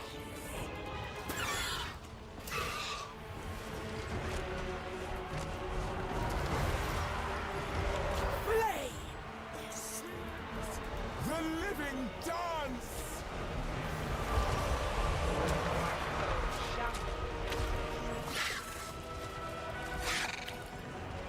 We got all these human units helping us now. I feel like I can't lose. Just gotta try not to lose any units I want to keep. His glory! Dance, my Sybarites! Druki anointed! The Prince of Chaos, rise! I cast Spank.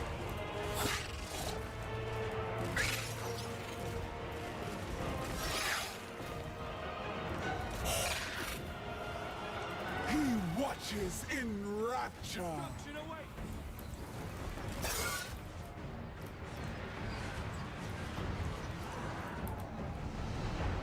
Exalted demonets of Slanesh! Mask of Slanesh! I think we got it. Rhythm. Think we got it.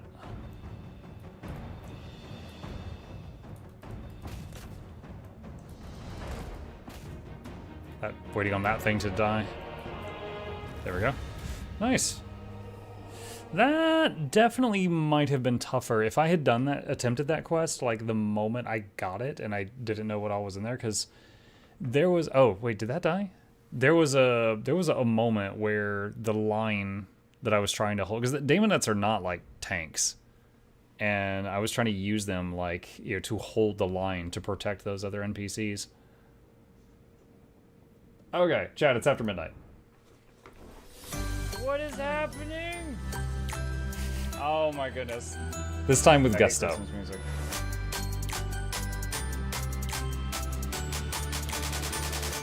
I was a good boy. Ah, this is worse. Come on, guys. Oh, she got reanimated. Nice. Won the roll of the dice. I feel attacked. Nice. Demonic steed. No. Keep the steed. Yeah, keep the steed. Hold on. Chariot, no. Is his mirror. The chariot has a lot of armor, but no, steed. Staff of masks. Oh boy. So, Staff of Mask, 20% missile resist, enemy melee defense reduced, plus 50 reputation with Slanesh factions, and ability Staff of Mask heals you and makes your vigor go down. Damages enemy, makes their vigor go up twice per battle. So it's like you drain their health and their stamina. I'm sure that's not a metaphor for anything.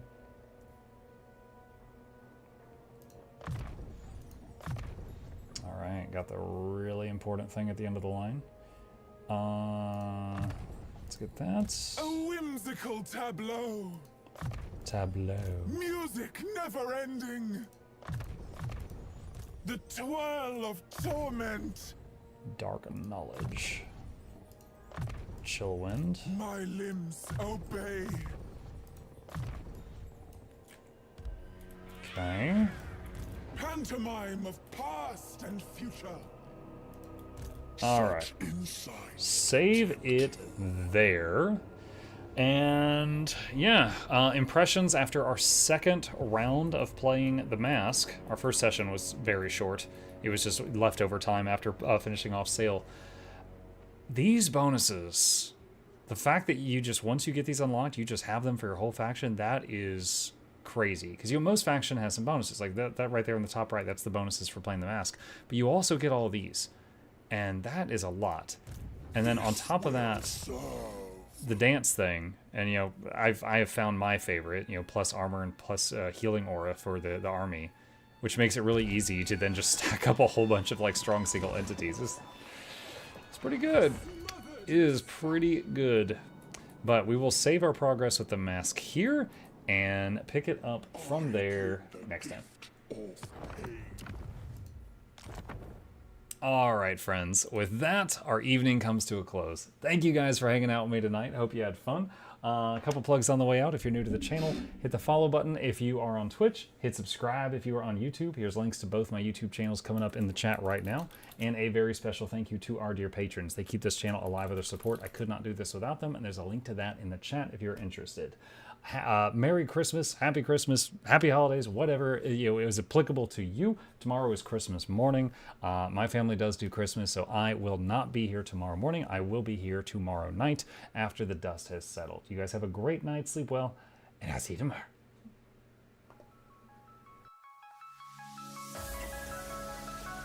Say it backwards.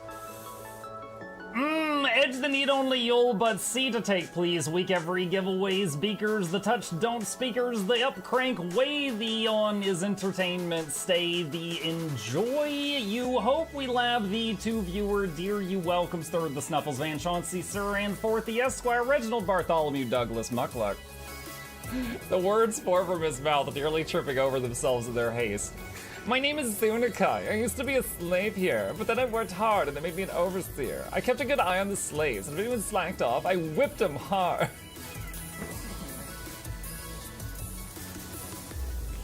Don't clip it. Oh, I'm crying. Oh, hi.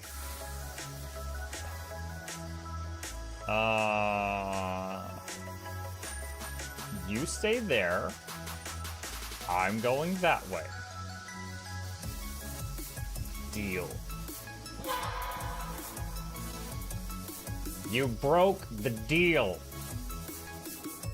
Oh, Chauncey can swim. I didn't know that. How does he look so dapper while swimming?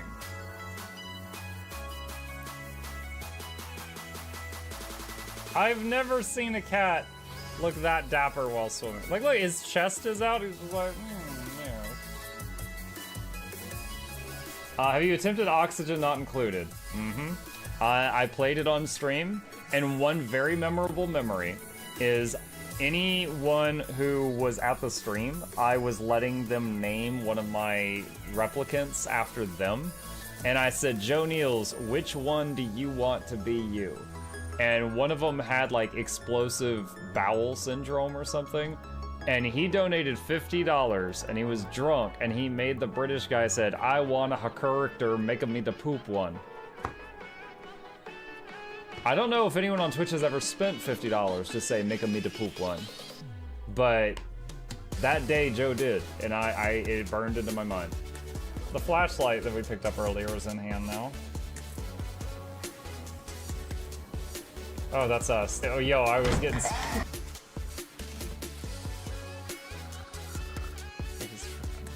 Cardboard, this is not going to go well. Run an update. I'm running software updates. This is true horror, chat, because I was a tech support. I can't get away from it. Updated. They just left bread on the table. That bread's gonna dry out. The bread is gonna dry out. There's so much bread. You don't, like, there's the baby's not eating bread. There's 2 of us. There's like 3 loaves of bread there and another 4 right here. What are you doing? Put some saran wrap on it. It's gonna dry out. New page, oh my God, a freaking patron sound. Oh, yeah, just like, a new arrival, and then Ed Wolf was sure to follow. Oh, hello, welcome, page. Sit down, you. Oh, Season, good to see you. I use numpad for my mounts. I use numpad for this, and this, and this, and this, and this, and this, and this, and this, and this, and this, and this, and this, and this, and other things. I'm trying to sleep here. Am I too loud? Okay. I love you. I love you too.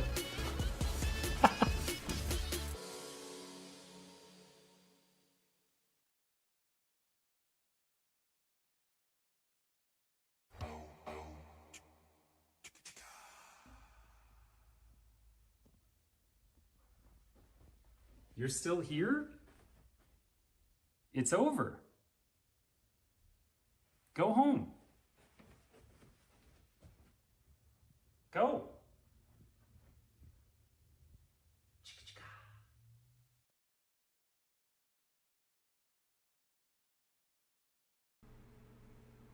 Merry Christmas, you filthy animal.